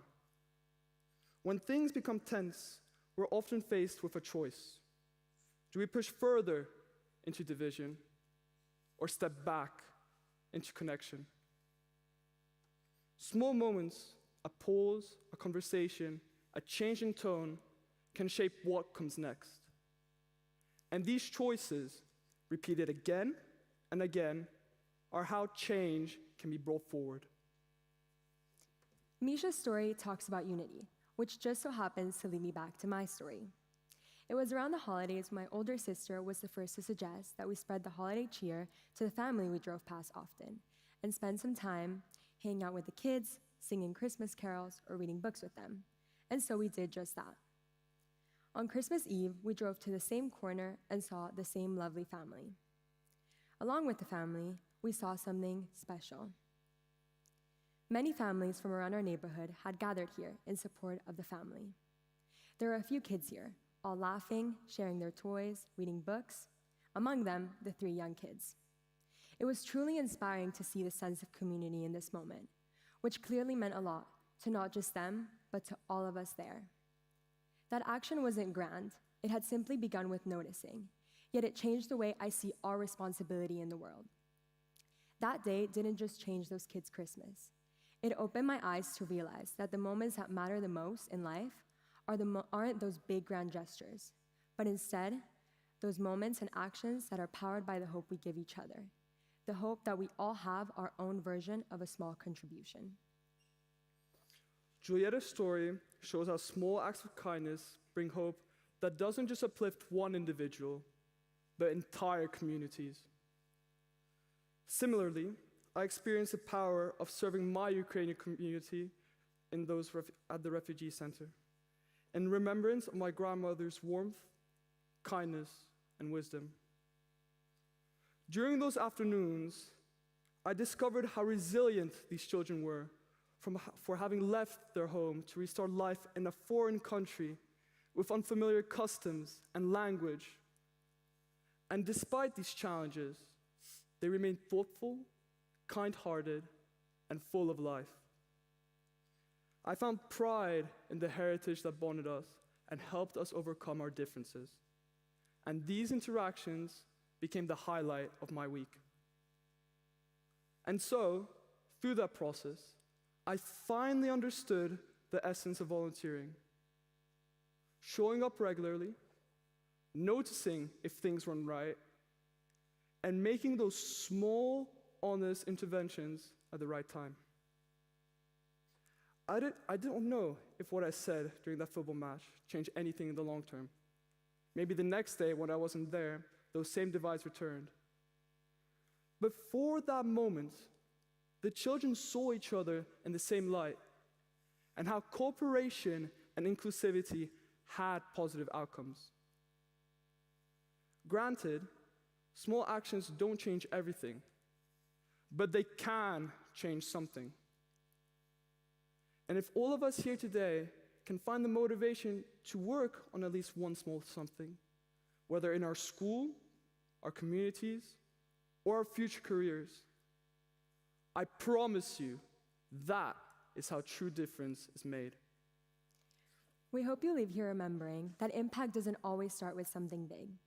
It often begins with noticing, caring, and making the choice to act. Because when we use our privilege with purpose, we are capable of great things.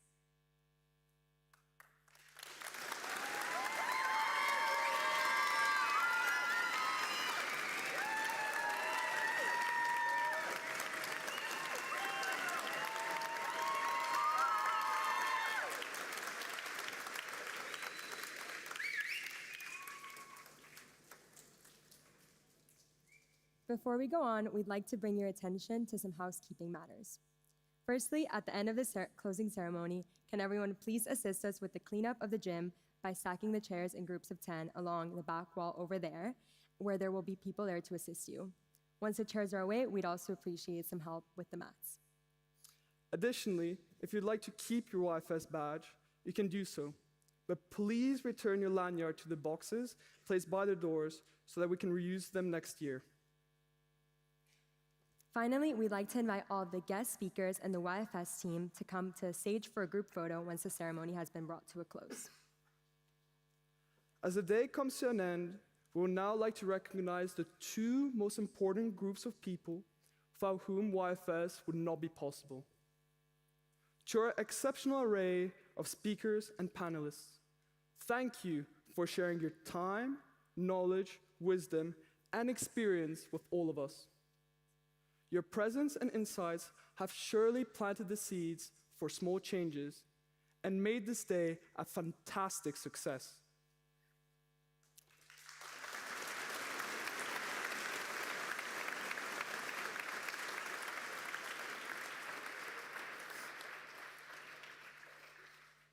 And to you, our audience, thank you.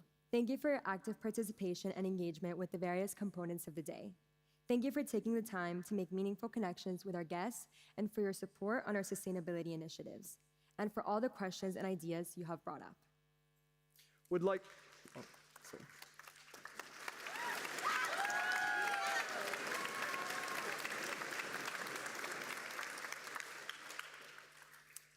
to officially bring